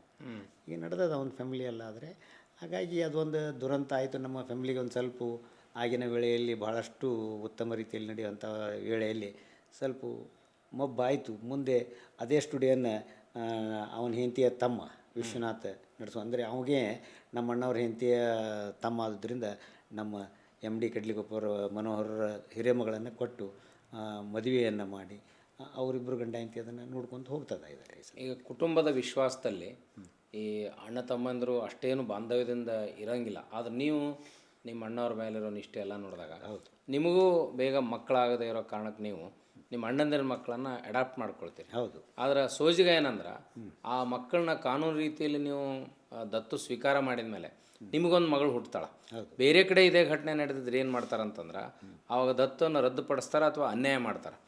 ಆ ವಿಷಯಕ್ಕೂ ಕೂಡ ನೀವು ನಿಮ್ಮ ಆದರ್ಶವನ್ನು ಮೆರೆದ್ರಿ. ಏನಾಯ್ತು ಅದು ಘಟನೆ? ಏನಿಲ್ಲ, ಅದು ಮುಂದೆ ಅದು ನನ್ನ ಶಿವೇನು ಭಾಳಷ್ಟು ನನ್ನ ಹೆಂಡತಿ ಭಾಳಷ್ಟು ಕಡೆ ತೋರಿಸಿದ್ವಿ ಎಲ್ಲ ಡಾಕ್ಟರ್ಸ್ಗೆ. ಅದು ಏನೂ ಮಕ್ಕಳಾಗಲಿಲ್ಲ. ಆದರೆ 20 ವರ್ಷದ ನಂತರ ಅವಳಿಗೆ ಈ SSY ಅಂತೇಳಿ ನಡೀತಾ ಇತ್ತು, ಒಂದು ಕಾರ್ಯಕ್ರಮ ನಡೀತಾ ಇತ್ತು. ಅಲ್ಲಿ ಹೋಗ್ತಾ ಇದ್ಲು. ಅವರು ಒಂದು ದಿನ ಏನಾಯಿತು, 3 ದಿನದ ಒಂದು ಟ್ರಿಪ್ ಕರ್ಕೊಂಡೋದ್ರು. ಎಲ್ಲೇ ಸೊಗಲಕ್ಕೆ. ಸೊಗಲದಲ್ಲಿ ಕ್ಯಾಂಪ್ ಇತ್ತು. ಸೊಗಲದಲ್ಲಿ 3 ದಿನ ಅವಳು ಇದ್ದು ಅಲ್ಲಿ ಗುಡ್ಡ ಅಲ್ಲೆಲ್ಲ ಹತ್ತಿದಾಗ ಅವಳಿಗೇನೋ ಹೊಟ್ಟೆ ನೋವಂತ ಪ್ರಾರಂಭ ಆಯಿತು. ಬಂದ ತಕ್ಷಣನೇ ನಾವೇನು ಮಾಡಿದ್ವಿ, ಆಗಾರ ನಡ್ರಿ ಹೋಗುನು ಅಂತೇಳಿ ದವಾಖಾನೆಗೆ ಹೋದ್ವಿ. ಹೋಗುವಾಗ ಏನಾಯಿತು, ನಮ್ಮ ಜೀವಿಪಾಳ್ರ ನಮ್ಮ ಎಲ್ಲರ ಒಂದು ಫ್ಯಾಮಿಲಿ ಇದ್ರೊಳಗೆ ಆಕಿ ರತ್ನವಾಹಿನಿ ಅನ್ನೋದು ಅವರು ಸ್ವಲ್ಪ ಇನ್ವೆಸ್ಟ್ಮೆಂಟ್ ತೊಗೊತಿದ್ರು. ಅವಳು ನಾನು ಬರ್ತೀನಿ ಬಾ ಅಂತ ಕರ್ಕೊಂಡು ಹೋದರು. ಕರ್ಕೊಂಡು ಹೋಗಿ ಯಾರ ಕಡೆ ಹೋಗೋದು ಅಂದಾಗ ನಾಗರತ್ನ ಕಲ್ಲೊಳ್ಳಿಗೆ ಅವರು ಮಿಸ್ಸಸ್ ಅದೇ ಹೊಸದಾಗಿ ಬಂದಿದ್ಲು. ಬಂದು ನೋಡಿದಾಗ ಹೊಟ್ಟೆ ಒಳಗೆ ಗಂಟಾಗೈತೆ ಅಂತೇಳಿ ಇವಳು ಹೋದಾಗ ಅದು ಒಂದು ಏನೋ ಸೋಜಿಕ ಸಂಗತಿ ಎಲ್ಲ ಸ್ಕ್ಯಾನ್ ಮಾಡಿದಾಗ 5 ತಿಂಗಳ ಗರ್ಭಿಣಿ ಅಂತ ಹೇಳಿದರು. ಅದು ಏನದಲ್ಲ ನಮ್ಮಲ್ಲಿ ಭಾಳ ಒಂದು ಹುಮ್ಮಸ್ಸು ಅವಳಲ್ಲಿ ಮತ್ತು ನಮ್ಮಲ್ಲಿ ಎಲ್ಲ ನಮ್ಮ ಮನೆಯೊಳಗೆ ಒಂದು ಹುಮ್ಮಸ್ಸನ್ನು ತೋರ್ತು. ಅದು ಎಲ್ಲ ಬೇಬಿ ಎಲ್ಲ ಚೆಕ್ ಮಾಡಿದಾಗ ಇಲ್ಲ ಈಜೆ ಓಕೆ 5 ತಿಂಗಳು ಬೇಬಿ ಅದ ಹೊಟ್ಟೆಯೊಳಗೆ ಅಂತಕ್ಕಂಥ ಮಾತನ್ನು ಹೇಳಿದಾಗ ಅದೇನು ನಮಗೆ ಭಾಳ ಎಲ್ಲರಿಗೂ ಸಂತೋಷ ಆಯಿತು. ಮುಂದೆ ಹೆಣ್ಣು ಮಗು ಹುಡ್ತು. ತಾಂತ್ರಿಕವಾಗಿ ನೀವು ದತ್ತನ್ನು ರದ್ದು ಮಾಡ್ಕೊಳ್ಳಿಲ್ಲ? ಇಲ್ಲ ಮಾಡಿಲ್ಲ. ನಾವು ಇವತ್ತಿನವರೆಗೂ ಎಲ್ಲ ಪ್ರಾಪರ್ಟಿ ಒಳಗೆ ಅವನನ್ನು ಏನು ಕೃಷ್ಣ ಅವ ಏನು ನಮ್ಮ ಮಗನಕ್ಕಿಂತಲೂ ಹೆಚ್ಚಿಗೆ ಅದಾನ ಮತ್ತು ಅವ್ನು ಎಲ್ಲದರಲ್ಲೂ ಪಾರ್ಟ್ನರ್ಶಿಪ್ಪನ್ನು ಎಲ್ಲ ನನ್ನ ಆಸ್ತಿ ಒಳಗೆ ಏನು ನಾ ಕಟ್ಟಿದಂಥ ಈ ಬಿಲ್ಡಿಂಗ್ ಅದ, ಆಮೇಲೆ ಬಿಸ್ನೆಸ್ನೊಳಗೆ ಅವಾಗೆಲ್ಲದರಲ್ಲೂ ಪಾರ್ಟ್ನರ್ಶಿಪ್ ಅದ ಅವಂದು ಮತ್ತು ನಾನು ಹೆಂಡ್ತಿದ್ದು. ಯಾಕಂದ್ರೆ ನಾನು ನೌಕರದಾರ ಆಗಿದ್ದರಿಂದ ನನ್ನ ಹೆಸರಲ್ಲಿ ಯಾವುದೂ ಪ್ರಾಪರ್ಟಿ ಮಾಡಲಿಲ್ಲ. ನಾನು ಮಾಡುವಾಗ ಎಲ್ಲದರಲ್ಲಿಯೂ ಆ ಒಂದು ಹಿಸ್ಸೆಯನ್ನು ಮಾಡಿದ್ದೀನಿ. ಯಾಕಂದ್ರೆ ಅದು ಇವತ್ತು ಕುಟುಂಬ ವ್ಯವಸ್ಥೆಯಲ್ಲಿ ಫ್ಯಾಮಿಲಿ ಲೈಫ್ನಲ್ಲಿ ಹೌದೌದು ಅಂಥ ಆದರ್ಶ ಗುಣಗಳು ಕೂಡ ಇತರರಿಗೆ ಮಾರ್ಗ ಆಗ್ತಾವೆ. ಯಾಕಂದ್ರೆ ಮನುಷ್ಯ ಸ್ವಾರ್ಥಿಯಾಗಿ ಅದು ಬ್ರಿಟಿಷರ್ ಕಾಲದಿಂದಲೂ ಅದು ನಡೆದದ್ದೇ ಇದೆ. ದತ್ತನ್ನು ಕ್ಯಾನ್ಸಲ್ ಮಾಡ್ಕೊಂಡು ನೀವು ಅದು ಮಾಡಲಿಲ್ಲ. ಆ ಪಾರ್ಟ್ಲಿಂದ ನಿಮ್ಮ ಆದರ್ಶ ಭಾಳ ಅನುಕರಣೀಯವಾಗಿದ್ದು. ಆಮೇಲೆ ನೀವು ಈ ಎಲ್ಲ ಬಿಸ್ನೆಸ್ಸು ಎಲ್ಲ ಕೆಲಸಗಳ ಮಧ್ಯೆ ಈಗ ಈ ಕಲಾ ಶಿಕ್ಷಕರು ಮತ್ತು ಆ ಶಿಕ್ಷಣ ಕ್ಷೇತ್ರಕ್ಕೆ ಒಂದಿಷ್ಟು ತಾರತಮ್ಯ ಇತ್ತು. ಈ ಅದಕ್ಕೆ 100% ವೇತನ ಕೊಡೋದಾಗಲಿ, ಅನುದಾನಿತ ಶಾಲೆಗಳಿದ್ದು ನಮಗೆ ಅದನ್ನೆಲ್ಲ ಏನು ನೀವು ಯಾವ ಮುಂಚೂಣಿಯಲ್ಲಿ ತೊಗೊಂಡು ಅದನ್ನು ಹೆಂಗೆ ಸರಿದೂಗಿಸಿದ್ರಿ? ಅದೇನಾಯಿತು ಅಂದರೆ ನಾವು ಎಲ್ಲ ಕಲಾಶಾಲೆಯ ಸಿಬ್ಬಂದಿಯವರು ನಾವು ಕೇವಲ 12 ಕಲಾಶಾಲೆಗಳಿದ್ದು. ಅಂದರೆ ಏಡ್ನಲ್ಲಿರ್ತಕ್ಕಂಥ 12 ಕಲಾಶಾಲೆಗಳಿದ್ದು. ಅನ್ಏಡ್ನಲ್ಲಿರ್ತಕ್ಕಂಥ ಒಂದು 8 ಮತ್ತು ಆ ವೇಳೆಯಲ್ಲಿ ಅಂದರೆ 1989ರಲ್ಲಿ ನಾವೊಂದು ಸಂಘಟನೆಯನ್ನು ಮಾಡಿದ್ವಿ. ಕರ್ನಾಟಕ ಚಿತ್ರಕಲಾ ಶಿಕ್ಷಕರ ಮಹಾವಿದ್ಯಾಲಯಗಳ ಸಿಬ್ಬಂದಿ ಸಂಘ ಅಂಥೇಳಿ ಧಾರವಾಡ ಅಂತೇಳಿ ಮಾಡಿ ಅದನ್ನು ಹುಬ್ಬಳ್ಳಿಯಲ್ಲಿ ಅದರ ಆಫೀಸನ್ನು ಮಾಡಿ ಹುಬ್ಬಳ್ಳಿ ಏನು ವಿಜಯ ಮಾಂತೇಶ್ ಕಲಾಶಾಲೆ ಅದರ ವಿಳಾಸವನ್ನು ಕೊಟ್ಟು ಅಲ್ಲೇ ಭಾಳ ದಿಟ್ಟತನದಿಂದ ಇರತಕ್ಕಂಥ ಒಬ್ಬ ಹಿರೇಮಠ ಅಂತಕ್ಕಂಥವ್ರು ನಮ್ಮ ಸಹಪಾಠಿಗಳು. ಅಂದರೆ ನಮ್ಗಿಂತಲೂ ಹಿರಿಯರು, ಆದರೆ ನಾವು ಅವರೆಲ್ಲ ಕೂಡಿ ಒಂದೇ ವೇಳೆಯಲ್ಲಿ ನೌಕರಿಯನ್ನು ಮಾಡುವಾಗ ಅವರ ಅಧ್ಯಕ್ಷತೆ ಒಳಗೆ ನಮ್ಮ ಸುರೇಶ್ ಹಾಲ್ಮಾವಿ ಏನು ಹಾಲ್ಮಾವಿ ಆರ್ಟ್ ಕಾಲೇಜ್ ಇದೆಯಲ್ಲ ಆ ಕಾಲೇಜಿನ ಪ್ರಾಚಾರ್ಯ ಅವರು ಕಾರ್ಯದರ್ಶಿಯಾಗಿ ಒಂದು ಸಂಘಟನೆಯನ್ನು ಮಾಡ್ತೀವಿ. ಸಂಘಟನೆಯನ್ನು ಮಾಡಿದಾಗ ಅದು ಬಹಳಷ್ಟು ಮುಂಚೂಣಿಯಲ್ಲಿ ಆ ಸಂಘ ಬೆಳೆದು ಏನಾಯಿತು ಅಂತಂದರೆ ನಾವು 1990ನೇ ಇಸ್ವಿಯೊಳಗೆ ಸತತವಾಗಿ ಬೆಂಗಳೂರಿನಲ್ಲಿ ಇರಬೇಕಾಯಿತು. ವಾರದಲ್ಲಿ 2-3 ದಿನ. ಇದಕ್ಕೆ ಮೂಲ ಕಾರಣೀಭೂತರಾದಂಥವ್ರು 5 ಜನ ನಾವು. ಅದರೊಳಗೆ ನಾನು ಒಬ್ಬ, ಅಧ್ಯಕ್ಷರು ಆದಂಥ ನಮ್ಮ ಹಿರೇಮಠಸರು, ಆಮೇಲೆ ಕಾರ್ಯದರ್ಶಿ ಆದ ಸುರೇಶ್ ಹಾಲ್ಬಾವಿಯವರು, ಅದರ ಜೊತೆಗೆ ಎಲ್ಲದಕ್ಕಿಂತಲೂ ಶಾಣೆ ಅಂತಕ್ಕಂತಹದ್ದು ಒಂದು ಮೈಂಡ್ ಮಾಸ್ಟರ್ ಅಂತಾರಲ್ಲ ಹಾಗೆ ಈ ತುಮಕೂರಿನ ರವೀಂದ್ರ ಕಲಾಕ್ಷೇತ್ರದ ಪ್ರಾಚಾರ್ಯ ಅಂತ ಬಾಬುರಾವ್ ಕಂದಗಲ್ ಅವನ ಹೆಸರು, ಆದರೆ ಬಾಬು ಅಂತಾರೆ ಅವ್ರಿಗೆಲ್ಲ ಬಾಬುರಾವು. ಆಮೇಲೆ ಬಿಜಾಪುರದ ನಮ್ಮ ಕಾಚಾಪುರವರು, ನಾನು, ಹೀಗೆ ನಾವು 5 ಜನ ಮುಂಚೂಣಿಯಲ್ಲಿ ಭಾಳಷ್ಟು ಹೋರಾಟವನ್ನು ಮಾಡಿ ನಾವು ತ್ರಿವಿಧ ಸೌಲಭ್ಯಗಳಂದರೆ ಪೆನ್ಷನ್ನು, ಗ್ರ್ಯಾಚ್ಯುಟಿ ಇವನ್ನೆಲ್ಲ ಬರ್ತಕ್ಕಂಥ ಒಂದು ಕೇವಲ ನಮಗೆ 70% ಗ್ರ್ಯಾಂಟೆಡ್ ಇತ್ತು ನಮ್ಮೆಲ್ಲ ಕಲಾಶಾಲೆಗಳು. ಎಷ್ಟು ಕಲಾಶಾಲೆಗಳು ಏನು 12 ಕಲಾಶಾಲೆಗಳು 70% ಗ್ರ್ಯಾಂಟ್ ಇತ್ತು. ಅದರ 30% ಹಾಕಿ ಕೊಡಬೇಕಾಗಿತ್ತು. ಸಂಸ್ಥೆಯವರು ಕೊಡ್ತಿರಲಿಲ್ಲ. ಹಾಗಾಗಿ ಅವರು ನಮ್ಗೆ ಅದನ್ನು ನಾನು ನಿಜವಾಗಿ ನೆನೆಸ್ಬೇಕು ಅಂತಂದರೆ ನಮ್ಮ TPAQ ಅವರು ಆಗಿನ ಕಾಲದಲ್ಲಿ ನನಗೆ ದುಡ್ಡನ್ನು ಕೊಟ್ಟು ಇಲ್ಲ ನೀನು ಆ ಸಂಘಟನೆಯೊಳಗೆ ಪಾರ್ಟಿಸಿಪೇಟ್ ತೊಗೊಂಡು ನೀವು ಮಾಡು ಕೆಲಸನ ಅಂಥೇಳಿ ಅವ್ರು ಕಳಿಸಿದ್ದಕ್ಕೆ ಅವರೆಲ್ಲ ನಮ್ಮ ಸಿಬ್ಬಂದಿಯವರೆಲ್ಲ ಭಾಳಷ್ಟು ಅಪ್ರಿಷಿಯೇಟ್ ಮಾಡ್ತಾರೆ. ನೋಡಪ್ಪ TPAQ ಅವರು ಭಾಳಷ್ಟು ನಿಮ್ಗೆ ಸಹಾಯ ಮಾಡಿದ್ದಾರೆ. ನಮ್ಮೆಲ್ಲ ಈ ಸಂಘಟನೆಗೆ ಯಾವಾಗ ಬೇಕಾವಾಗ ನಾವು ಹೋಗ್ತೀನಿ ಅಂತಂದರೆ ವಾರದಲ್ಲಿ 2-3 ದಿನ ನಾನು ಬೆಂಗಳೂರಿಗೆ ಕಳಿಸ್ತಿದ್ರು. ಅಲ್ಲೆಲ್ಲ ನಾವು ಏನೇನದ ಎಲ್ಲ ರಾಜಕಾರಣಿಗಳನ್ನು ಭೇಟಿ ಆಗೋದು, ಇದನ್ನು ಮಾಡೋದು, ಮತ್ತು ಅದ್ರ ಜೊತೆಗೆ ಹೊರಟ್ಟಿಯವರಿಗೆ ಬಹಳಷ್ಟು ನಾವು ಕಾಡಿಸಿದ್ವಿ. ಕೆಲವೊಂದು ವೇಳೆಯಲ್ಲಿ ಕಾಡಿಸಿದ್ದಕ್ಕೇನು ನಮಗೆ ಮಾಡಿಕೊಡ್ರಿ ಅಂತಂದರೆ ಅವರು ಸರಿಯಾಗಿ ಆ ವೇಳೆಯಲ್ಲಿ ಇವ್ರನ್ನ ಸಿ ಪಿ ಎಡ್ ಟೀಚರ್ಗಳನ್ನು ಏಡೆಡ್ನೊಳಗೆ ಗ್ರ್ಯಾಂಟ್ ಮಾಡಿಸೋದು ಮಾಡಿದ್ರು ಅವರು. ತದನಂತರ ಅವರಿಗೆ ಹೆಡ್ ಮಾಸ್ಟರನ್ನು ಆಗಲಿಕ್ಕೆ ಸೀನಿಯಾರಿಟಿ ಮ್ಯಾಗ ಹೆಡ್ ಮಾಸ್ಟರ್ ಆಗಲಿಕ್ಕೆ ಯಾರು ಗ್ರ್ಯಾಜುಯೇಟ್ ಇರ್ತಾರೆ ಅದನ್ನು ಮಾಡಿಸಿಸ್ಕೊಟ್ರು. ಆದರೆ ನಮ್ಮದು ಮಾಡಿಸಲಿಲ್ಲ. ಹಾಗಾಗಿ ನಮಗೆ ಅವರಿಗೆ ಸ್ವಲ್ಪ ಕ್ಲ್ಯಾಶ್ ಆಯಿತು. ಆದರೂ ನಾವು ಅವ್ರನ್ನ ಬಿಡೋಕ್ಕೆ ಬರೋಂಗಿಲ್ಲ. ಆದರೂ ನಮ್ಮ ಹಿಂದೆ ನಾವು ಕರೆದಾಗೆಲ್ಲ ಬಂದು ನಿಂತು ಮಾಡಿದರು. ಅದರ ಪ್ರತಿಫಲವಾಗಿ ಏನು ಅಂತಂದರೆ ನಾವು ಇನ್ನೊಬ್ಬರನ್ನು ಭಾಳಷ್ಟು ನೆನೆಸ್ತೀವಿ. ನಾವೆಲ್ಲ ಚಿತ್ರಕಲಾ ಶಾಲೆಯವರು ಏನಿದೆ ನಮ್ಮ ಜಯಚಂದ್ರನ್ ಕಳ್ಳಂಬಳ್ಳದ MLA ಜಯಚಂದ್ರನ್ ಅಂತಿದ್ರು. ಅವರು ನಿಜವಾಗಿಯೂ ನಾವು ಯಾವಾಗ ಕರಿತೀವಿ ಅವಾಗ ನಮ್ಮ ಬೆನ್ನ ಹಿಂದೆ ಬಂದು ಕೆಲಸವನ್ನು ಮಾಡಿದವರು. ಅವರ ಗೆಳೆತನ ಹೇಗಾಯಿತು ಅಂದರೆ ನಮ್ಮ ಬಾಬುರವರು ತುಮಕೂರಿಂದ ಅಡ್ಡಾಡುವಾಗ ಒಬ್ಬರು ಅಶೋಕ್ ಅಂತಿದ್ದರು. ಅಶೋಕನ ಸೋದರ ಮಾವ ಅವರು. ಅಶೋಕ ಅವರು ಇದಕ್ಕೆ ಏನಂತಂದರೆ ಬೆಂಗಳೂರಿಗೆ ಏನು ನೌಕರಿ ಮಾಡ್ತಾಯಿದ್ರು, ಮುನ್ಸಿಪಾಲ್ಟಿಯಲ್ಲಿ ಇದು ಇದೆಯಲ್ಲ ಬೆಂಗಳೂರು ಮಹಾನಗರ ಪಾಲಿಕೆ ಒಳಗೆ ನೌಕರಿ ಮಾಡ್ತಾಯಿದ್ರು. ಅವ್ರಿಗೆ ನಮ್ಮ ಬಾಬುರು ಅವ್ರಿಗೆ ಗೆಳತನಾಗಿ ಹೀಗಾಗಿದೆ ಅಂದ್ಕೊಳ್ಳೆ ನಮ್ಮ ಮಾಮನ ಅದನ್ನು ಬರ್ರಿ ಅಂತೇಳಿ ನಾವು ಎಲ್ಲರನ್ನೂ ಕರ್ಕೊಂಡು ಹೋದಾಗ ಅವರು ಬಹಳಷ್ಟು ಕಳ್ಳಂಬಳಕ್ಕೆ ಹೋದಿನ ಒಂದಿನ ಬೆಳಗ್ಗೆ ಅರ್ಲಿ ಮಾರ್ನಿಂಗ್ ಕಳ್ಳಂಬಳಕ್ಕೆ ಹೋಗಿ ಅವ್ರನ್ನ ಹಿಡಿದಾಗ ಅವರು ಬಹಳಷ್ಟು ನಮಗೆ ಸಹಾಯ ಮಾಡಿದಂಥ ವ್ಯಕ್ತಿ ಮೊದಲೇದವರು ಅವರು.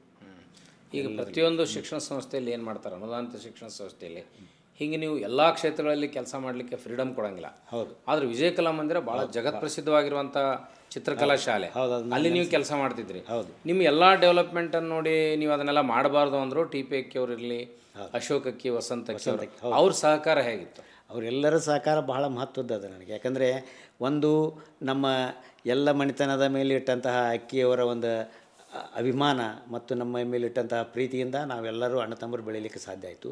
ಆದರೆ ನನ್ನ ವೈಯಕ್ತಿಕ ಇದರೊಳಗೆ ಏನಂತಂದರೆ ಅಕ್ಕಿಯವರು ಟಿ ಪಿ ಗುರುಗಳು ಕೊಟ್ಟಂತಹ ಒಂದು ಸವಲತ್ತಿನಿಂದ ನಾನು ಈ ಒಂದು ಏನು ಅಂತ ನಮ್ಮ 100% ಆಗುವ ಕೆಲಸದಲ್ಲಿ ಪಾತ್ರ ವಹಿಸಲಿಕ್ಕೆ ಭಾಳ ಅನುಕೂಲ ಆಯಿತು. ಮತ್ತೆಲ್ಲ ಇಡೀ ಕರ್ನಾಟಕ ನಮ್ಮನ್ನು ನೋಡುವಂಥ ಕೆಲಸವನ್ನು ಮಾಡಿದ್ವಿ ನಾವು. ಆಮೇಲೆ ನಮ್ಮ ಸಂಘದಿಂದ ಭಾಳಷ್ಟು ಕಾರ್ಯಕ್ರಮಗಳನ್ನು 100% ಆದ ನಂತರ ನಾವು ಕೇವಲ 112 ಜನ ನೌಕರದಾರಿದ್ವಿ ನಾವು. 112 ಮಂದಿ ಏಡೆಡ್ನೊಳಗೆ ನಾವು ಇದ್ದಂಥವ್ರು. ತದನಂತರ ಎಲ್ಲ ಶಾಲೆಯೊಳಗೆ ಟೀಚರ್ಸ್ ಅಪಾಯಿಂಟ್ ಮಾಡ್ಕೊಳ್ಳಿಕ್ಕೆ ಅನುಕೂಲತೆಯನ್ನು ಮಾಡಿದ್ದು ನಾವು. ಒಮ್ಮೆ 91 ಮಾರ್ಚ್ 27ನೇ ತಾರೀಕಿಂದ ನಮ್ಮದು ಸಹಿ ಆಯಿತು. 1990ನೇ ಇಸ್ವಿ ಮಾರ್ಚ್ 27 30ಕ್ಕೆ ಬಜೆಟ್ ಕ್ಲೋಸ್ ಆಗ್ತದೆ, ಇಯರ್ ಎಂಡಿಂಗು.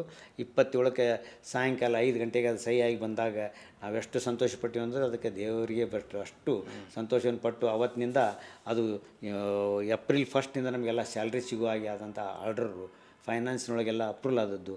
ಇವೆಲ್ಲದರಿಂದ ನಮ್ಮನ್ನು ಇಡೀ ಎಲ್ಲ ಮುಂದೆ ಏನಾಯಿತು ಅಂದರೆ ಎಲ್ಲ ಉಳಿದಂತಹ ಟೀಚರ್ನ ತುಂಬಿಕೊಳ್ಳಿಕ್ಕೆ ಅನುಕೂಲತೆ ಕೊಟ್ಟದ್ದು. ಗ್ರ್ಯಾಂಟ್ನೊಳಗೆ ನಮಗೆಲ್ಲರಿಗೂ ತುಂಬ್ಕೊಳ್ಳೋಕೆ ಒಂದು ಆರ್ಡರ್ ಆಯಿತು, ಅದನ್ನು ಮಾಡಿಸಿದ್ವಿ. ಹೀಗಾಗಿ ಮುಂದೆ ಒಂದೇ ದಿನ 24 ಜನರನ್ನು ಮುಂದೆ 6 ತಿಂಗಳದೊಳಗೆ ಬೇರೆ ಬೇರೆ ಕಲಾಶಾಲೆಯೊಳಗೆ 4 ಜನ, 2, 3 ಮಂದಿ ಅವಶ್ಯಕತೆ ಇದ್ದಂಥ ಶಿಕ್ಷಕರನ್ನು ತುಂಬಿಕೊಳ್ಳಿಕ್ಕೆ 24 ಜನರನ್ನು ಒಂದೇ ಟೈಮ್ನಲ್ಲಿ ನಾವು ಅಪಾಯಿಂಟ್ ಮಾಡಿಸಿದ್ವಿ. ಹೀಗಾಗಿ ಮುಂದೆ ಬರ್ತಾ ಯಾವ್ಯಾವ ಕಾಲೇಜಿನಲ್ಲಿ ಶಿಕ್ಷಕರ ಅವಶ್ಯಕತೆ ಇತ್ತು, ಯಾವ ಪೋಸ್ಟ್ ಅಪ್ರೂವಲ್ ಇದ್ದು ಅವನ್ನೆಲ್ಲ ಪೋಸ್ಟ್ಗಳನ್ನು ಅಪ್ರೂವ್ ಮಾಡಿಸಿದ್ವಿ. ತದನಂತರ ಈ ಗ್ರ್ಯಾಂಟಿಗೆ 2 ವರ್ಷದೊಳಗೆ ನಾವು 120 ಮಂದಿ ಜನ ಇದ್ದವರು 210 ಜನ ಆದ್ವಿ. ಎಲ್ಲರೂ ಏನಂತಂದ್ರೆ ಈಗಾಗಲೇ ಭಾಳಷ್ಟು ಜನ ಇನ್ನೊಂದು 60-70 ಜನ ಉಳಿದಿರಬೇಕು. ಆದರೆ ಎಲ್ಲರೂ ರಿಟೈರ್ಡ್ ಆಗಿಬಿಟ್ರಿ. ಯಾಕಂದರೆ ನಾವೆಲ್ಲ 80-85ನೇ ಇಸ್ವಿಗೆ ಅಪಾಯಿಂಟ್ ಆದಂಥವರು ಎಲ್ಲರೂ ರಿಟೈರ್ಡ್ ಆದ್ರಿ ಎಲ್ಲರಿಗೂ. ಇನ್ನೊಂದು ಈಗೇನು ನಾವು ಹೊಸದಾಗಿ ಏನು 92, 93, 94 ಅಪಾಯಿಂಟ್ ಮಾಡ್ಕೊತ ನಮ್ಮ ವಿದ್ಯಾರ್ಥಿಗಳೇ ಅವರೆಲ್ಲ. ಆ ವಿದ್ಯಾರ್ಥಿಗಳು ಇನ್ನೊಂದು ಸ್ವಲ್ಪ ಜನ ಇದ್ದಾರೆ, ಅದರೊಳಗೂ ಒಂದಿಷ್ಟು ಜನ ರಿಟೈರ್ಡ್ ಆಗಿದ್ದಾರೆ. ಅದಕ್ಕೆಲ್ಲ ಕಾರಣ ಏನಂತಂದರೆ ಟಿ ಪಿ ಅಕ್ಕಿಯವ್ರು ಕೊಟ್ಟಂಥ ಸಹಕಾರ. ಆಮೇಲೆ ಏನಂತಂದರೆ ಏನು ನೆನೆಸ್ಬೇಕಂತಂದರೆ ಎಲ್ಲರಿಗೂ ಬದುಕನ್ನು ಕೊಟ್ಟಂತಹ ನಮ್ಮ ಎಲ್ಲ ಸಂಸ್ಥೆಗಳು. ಯಾಕಂದರೆ ರಿಟೈರ್ಡ್ ಆಗಿಬಿಡ್ತಾರೆ. ಈಗ ಸಾಕಷ್ಟು ಶಾಲೆ ಕಾಲೇಜುಗಳು ರಿಟೈರ್ಡ್ ಅವ್ರಿಗೆ ಪೆನ್ಷನ್ ಇರೋಂಗಿಲ್ಲ, ಗ್ರ್ಯಾಚ್ಯುಟಿ ಇರೋಂಗಿಲ್ಲ, ಏನು ನಾವು ತೊಗೊತೀವಿ ಕಡೆ ಪಗಾರ, ಅದರಿಂದ ಮುಂದೆ ಏನೂ ಇರ್ತಿಲ್ಲ. ಆದರೆ ಅದಕ್ಕೆಲ್ಲ ಸರ್ಕಾರದ ಸವಲತ್ತನ್ನು ತೆಗೆದುಕೊಳ್ಳೋದ್ರೊಳಗೆ ನಾವೇನು 5 ಜನ ಭಾಳಷ್ಟು ಮುಂಚೂಣಿಯಲ್ಲಿ ಎದ್ದು ಕೆಲಸವನ್ನು ಮಾಡಿದ್ದಕ್ಕಾಗಿ ಇವತ್ತಿನವರೆಗೂ ನಮ್ಮ ಎಲ್ಲ ಚಿತ್ರಕಲಾ ಈ ಮಹಾವಿದ್ಯಾಲಯಗಳಲ್ಲಿ ಸಿಬ್ಬಂದಿಗಳು ನಮ್ಮನ್ನು ಭಾಳ ಗೌರವದಿಂದ ಕಾಣ್ತಾರೆ. ಯಾಕಂದರೆ ಅವ್ರಿಗೆ ಎಲ್ಲರಿಗೂ ಅಕ್ಕಿಯವರು ಅಷ್ಟೆಲ್ಲ ಮಾಡಿದರು, ಶಿಕ್ಷಣ ಕ್ಷೇತ್ರಕ್ಕೆ, ಚಿತ್ರಕಲಾ ಕ್ಷೇತ್ರಕ್ಕೆ ಮಾಡಿದರೆ ಒಂದು ನೀವು ನಿವೃತ್ತಿ ಆದಮೇಲೆ ಈ ಜಿಲ್ಲೆಯ ವಿಶ್ವಕರ್ಮ ಸಮಾಜ ಅಷ್ಟೊಂದು ಸಂಘಟಿತ ಆಗಿರಲಿಲ್ಲ. ಹೌದು. ನಿಮಗೇನಾಗಿತ್ತು, ಎಲ್ಲ ಜಾತಿ ಧರ್ಮಗಳ ಸಂಪರ್ಕ ಇತ್ತು, ಲಿಂಗಾಯತ ಸಂಪರ್ಕ ಇತ್ತು, ಈ ಕಡೆ ಅಕ್ಕಿಯವರು ಕಲಾಶಾಲೆ ಇತ್ತು. ಹೌದು. ಬೇರೆ ಬೇರೆ ವ್ಯಾಪಾರಗಳನ್ನು ಮಾಡ್ತಿದ್ರಿ. ಹೌದು. ನಿಮಗೆ ವಿಶ್ವಕರ್ಮ ಸಮಾಜದಲ್ಲಿ ನಿಮಗಿರುವಷ್ಟು ಸಂಪರ್ಕ ಬಹುಶಃ ಯಾರಿಗೂ ಇರಲಿಲ್ಲ. ಅವ್ರ ಪಾಪ ಒಂಥರ ಅವ್ರ ಪಾಡಿಗೆ ಅವ್ರು ಇದ್ದಂಥ ಜನ. ಯಾವ ಕಾರಣಕ್ಕಾಗಿ ವಿಶ್ವಕರ್ಮ ಸಮಾಜವನ್ನು ಸಂಘಟನೆ ಮಾಡ್ಬೇಕಂತ ಮಾಡಿದರೆ ಅದಕ್ಕೇನು ಯೋಜನೆಗಳನ್ನು ಹಾಕ್ಕೊಂಡ್ರಿ? ಇದಕ್ಕೆ ಮೊದಲೇದು ಏನು ಅಂತಂದರೆ ಈ ಸಮಾಜದ ಬಗ್ಗೆ ಚಿಂತನೆ ಇರತಕ್ಕಂತಹದ್ದು ನಾನು ಇನ್ನೂ 8ನೇ ವರ್ಗದಲ್ಲಿದ್ದಾಗಿಂದ.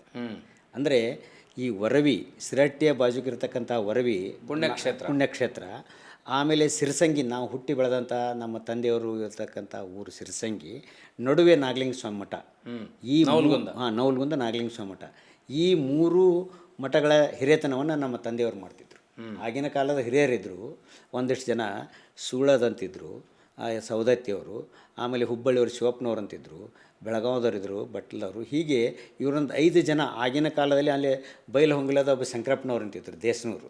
ಇವರು 5 ಜನ ಆಧಾರ ಅಂತಂದ್ರೆ ಆಗಿನ ಕಾಲದಲ್ಲಿ ಈಗ 50 ವರ್ಷಗಳ ಹಿಂದೆ ಯಾರು ನಮ್ಮ ಸಮಾಜದವ್ರು ಮುಂದೆ ಹೋಗ್ತಿದ್ದಿಲ್ಲ.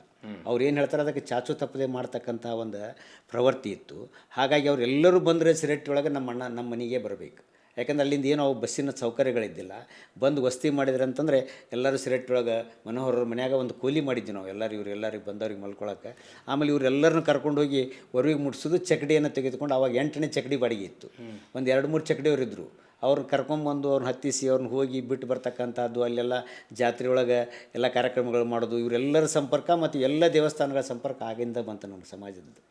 ಬಂದದ್ರಿಂದ ಏನಾಯಿತು, ನಾನು 1979ನೇ ಇಸ್ವಿಯೊಳಗೆ ನಾನು ಅಪಾಯಿಂಟ್ ಆದಾಗ ನಾನು ಅವಾಗೇನಿತ್ತು, ಚಿತ್ರಕಲಾ ಶಾಲೆ ಒಳಗೆ ಬರೀ ಬಡಿಗೇರು ಕಮ್ಮಾರು 16 ಹುಡುಗರು ಇರ್ತಿದ್ರು. ನಮ್ಮ ಮಕ್ಕಿ ಮಾಸ್ತರ್ ಅಂತಿದ್ರು ಏನು ಅಂತಂದ್ರೆ, ಏನು ಈ ವರ್ಷ 90 ಅಡ್ಮಿಷನ್ ಆಗ್ಯಾವು, 60 ಮಂದಿ ನೀವೇ ಇದಿರಲ್ಲ, ಇದು ಎಲ್ಲ ವಿಶ್ವಕರ್ಮ ಇದಿರಲ್ಲ ಅಂತೇಳಿ ಅವ್ರು ಬೈತಿದ್ರು. ಆ ವೇಳೆಯಲ್ಲಿ ಏನಾಯಿತು, ನಾನು ಇಲ್ಲಿ ಬಂದ ತಕ್ಷಣ ಒಂದು ಯುವಕ ಸಂಘವನ್ನು ಕಟ್ಟಿದೆ, ವಿಶ್ವಕರ್ಮ ಯುವಕ ಸಂಘವನ್ನು 79ನೇ ಇಸ್ವಿಯೊಳಗೆ ಕಟ್ಟಿದ್ದೇನೆ.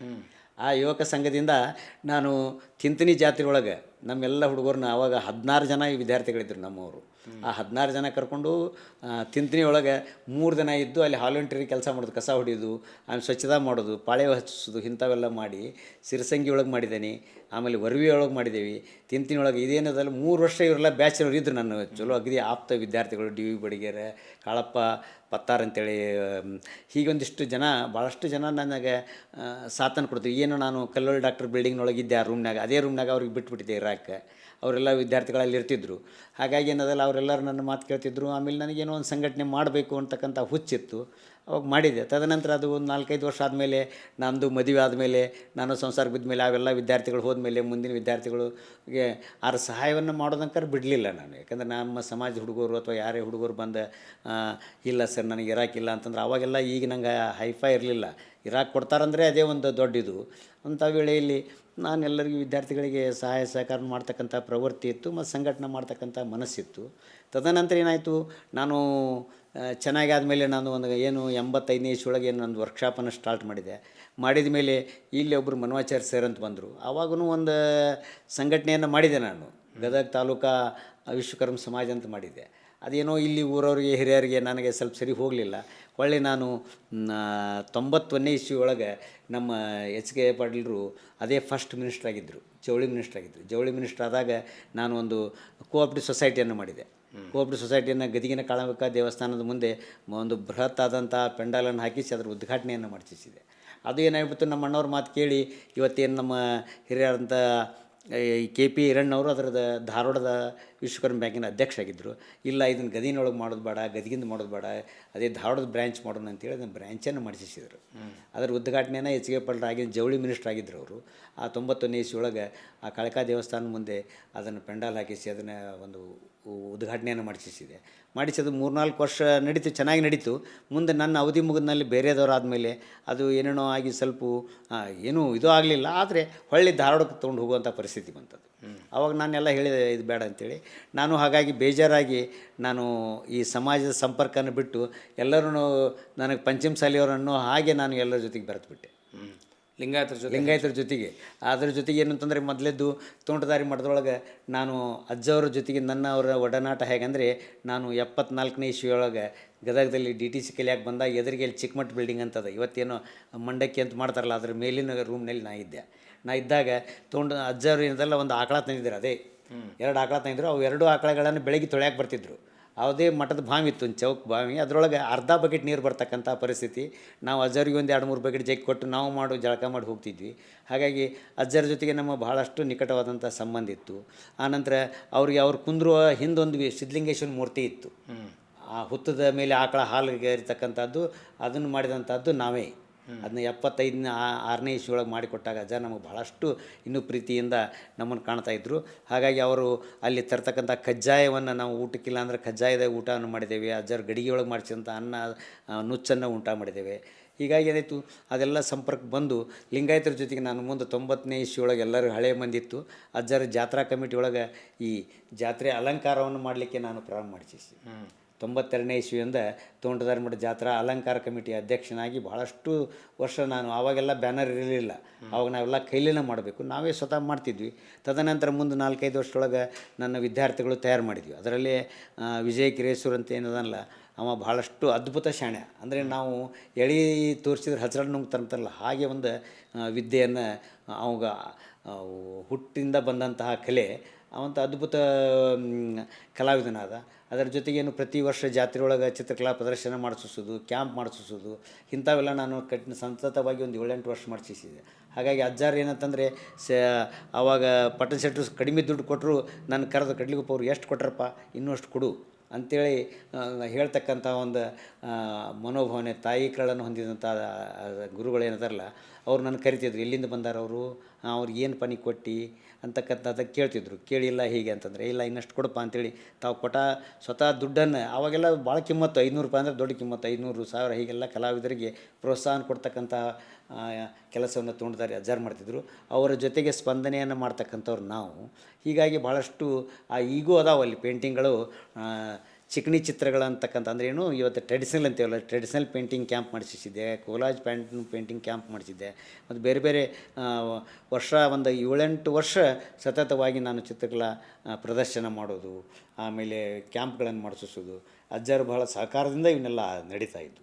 ಆಮೇಲೆ ಮತ್ತೆ ನೀವು ರಿಟೈರ್ ಆದಮೇಲೆ ಮತ್ತೆ ಯಾಕೆ ವಿಶ್ವಕರ್ಮ ಸಮಾಜವನ್ನು ಕಟ್ಟಬೇಕು? ವಿಶ್ವಕರ್ಮ ಸಮಾಜವನ್ನು ಕಟ್ಟಲಿಕ್ಕೆ ಕಾರಣ ಏನಂತಂದರೆ, ಸರ್ಕಾರದಿಂದ 1918ನೇ ಇಸ್ವಿಯೊಳಗೆ ಸರ್ಕಾರ ಏನು ವಿಶ್ವಕರ್ಮ ಜಯಂತಿಯನ್ನು ಘೋಷಣೆ ಮಾಡ್ತು. ಮೊದಲನೇ ವಿಶ್ವಕರ್ಮ ಜಯಂತಿಯನ್ನು ಮಾಡುವಾಗ ಏನಾಯಿತು ಅಂದರೆ, ಅವರು ಕನ್ನಡ ಮತ್ತು ಸಂಸ್ಕೃತಿ ಇಲಾಖೆಗೆ ಬರ್ತದೆ. ಅದು ಕನ್ನಡ ಮತ್ತು ಸಂಸ್ಕೃತಿ ಇಲಾಖೆಗೆ ಬಂದದ. ಗದಗದೊಳಗೆ ಸಮಾಜನ ಹುಡುಕಾಡ್ಬೇಕಲ್ಲ, ಸಮಾಜನ ಹುಡುಕಾಡ್ಬೇಕಂದ್ರೆ ನಾನು ಎಲ್ಲ ಪಾಪ್ಯುಲಾರಿಟಿ ಇದ್ದೆ ಮೊದಲೇಕಿಂದ.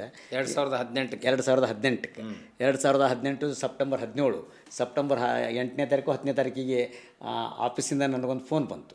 ಆವಾಗ ನಮ್ಮ ಸ್ನೇಹಿತ ಏನದಲ್ಲ, ಏನು ಹಿಂದುಳಿದ ವರ್ಗಗಳ ಅಲ್ಲಲ್ಲಿಲ್ಲ, ಹಿಂದುಳಿದವ್ರಿಗೆಲ್ಲ ಇದರಿಂದ ಆಫೀಸಿಂದ ಕನ್ನಡ ಮತ್ತು ಸಂಸ್ಕೃತಿ ಇಲಾಖೆಗೆ ಗೂಗೇರಿ ಶರಣು ಗೂಗೇರಿಗೆ ನಮಗೆ ಮೊದಲೇಕಿಂತ ಭಾಳಷ್ಟು ಗೆಳೆತನ. ಅವ ಸೀದಾ ನನಗೆ ಫೋನ್ ಮಾಡಿದ, ಸರ್ ಹಿಂಗೆ ಸರ್ಕಾರದಿಂದ ವಿಶ್ವಕರ್ಮ ಜಯಂತಿಯನ್ನು ಆಚರಿಸಲಿಕ್ಕೆ ಇದನ್ನು ಬಂದದ, ಅದಕ್ಕೆ ತಾವು ಬಂದು ಒಂದಿಷ್ಟು ಮಂದಿ ಕರ್ಕೊಂಬಂದು ಅದನ್ನು ಮಾಡಿಸ್ಕೊಡ್ಬೇಕು ಸರ್ ಅಂತ ಹೇಳಿದ. ಅವಾಗ ಏನಾಯಿತು, ಆಯಿತು ಅಂತೇಳಿ ನಮ್ಮವ್ರನ್ನ ಒಂದಿಷ್ಟು ಮಂದಿ ಕರ್ಕೊಂಡು ಹೋಗಿ ಅಲ್ಲಿ ಮೀಟಿಂಗ್ ಮಾಡ್ತಾರೆ. ಮೊದಲೇ ಮೀಟಿಂಗಿಗೆ ಹೋಗಿದ್ದೆ ನಾನು. ಮೀಟಿಂಗಿಗೆ ಹೋದಲ್ಲಿ ಅದನ್ನೆಲ್ಲನೂ ಮಾಡಿದಾಗ ಅದರ ಕಾರ್ಯಕ್ರಮವನ್ನು ನನ್ನ ಹಿರಿಯತನದೊಳಗೆ ಮಾಡೋದಾಯ್ತು. ಮೊದಲೇದ್ದು ಮಾಡುವಾಗ ಏನಾಯ್ತು, ಎಲ್ಲಿ ಮಾಡೋದು ಪ್ಲೇಸ್ ಅಂದಾಗ ಈ ನಮ್ಮ ಗದಗಿನ ಕಾಳಿಕಾ ದೇವಸ್ಥಾನದವರಷ್ಟು ಕಮಿಟಿಯವರು ಅಷ್ಟು ಉತ್ಸಾಹಿಗಳಿರಲಿಲ್ಲ. ಹಾಗಾಗಿ ಬೆಟಗೇರಿ ಕಾಳಿಕಾ ದೇವಸ್ಥಾನದೊಳಗೆ ನಾವೆಲ್ಲ ಸ್ವಲ್ಪ ಹಾಲ್ ಗೀಲೆಲ್ಲ ಹಾಕ್ಸಿಸಿದ್ವಿ ಅಲ್ಲಿ. ಹಾಗಾಗಿ ಅಲ್ಲಿ ಹೇಳಿದ ತಕ್ಷಣ ಮಾಡಿರಿ ಯಾರು ಬಿಡ ಅಂದಾಗ ಅದನ್ನು ಮೊದಲನೇದ್ದು ವಿಶ್ವಕರ್ಮ ಜಯಂತಿಯನ್ನು 2018ನೇ ಇಸ್ವಿಯೊಳಗೆ ಮಾಡುವಾಗ ಸರ್ಕಾರಿ ಅಧಿಕಾರಿಗಳು ಬರಬೇಕಲ್ಲ. ಆವಾಗೆಲ್ಲ ಅಧಿಕಾರಿಗಳು DC ಬಂದಿದ್ದರು, ಮತ್ತು ಜಿಲ್ಲಾ ಪಂಚಾಯತಿ ಅಧ್ಯಕ್ಷ ಬಂದಿದ್ದರು, ಅದರ ಜೊತೆಗೆ ಸಂಕನೂರು ಸರ್ MLC ಅವ್ರು ಬಂದಿದ್ದರು. ಇದಕ್ಕೆ ಕಾರಣ ಏನು ಅಂತಂದರೆ, ಸಂಕನೂರವರು ನಾನು ಇಬ್ಬರು ಬಾಜು ಕುಂತಿದ್ವಿ.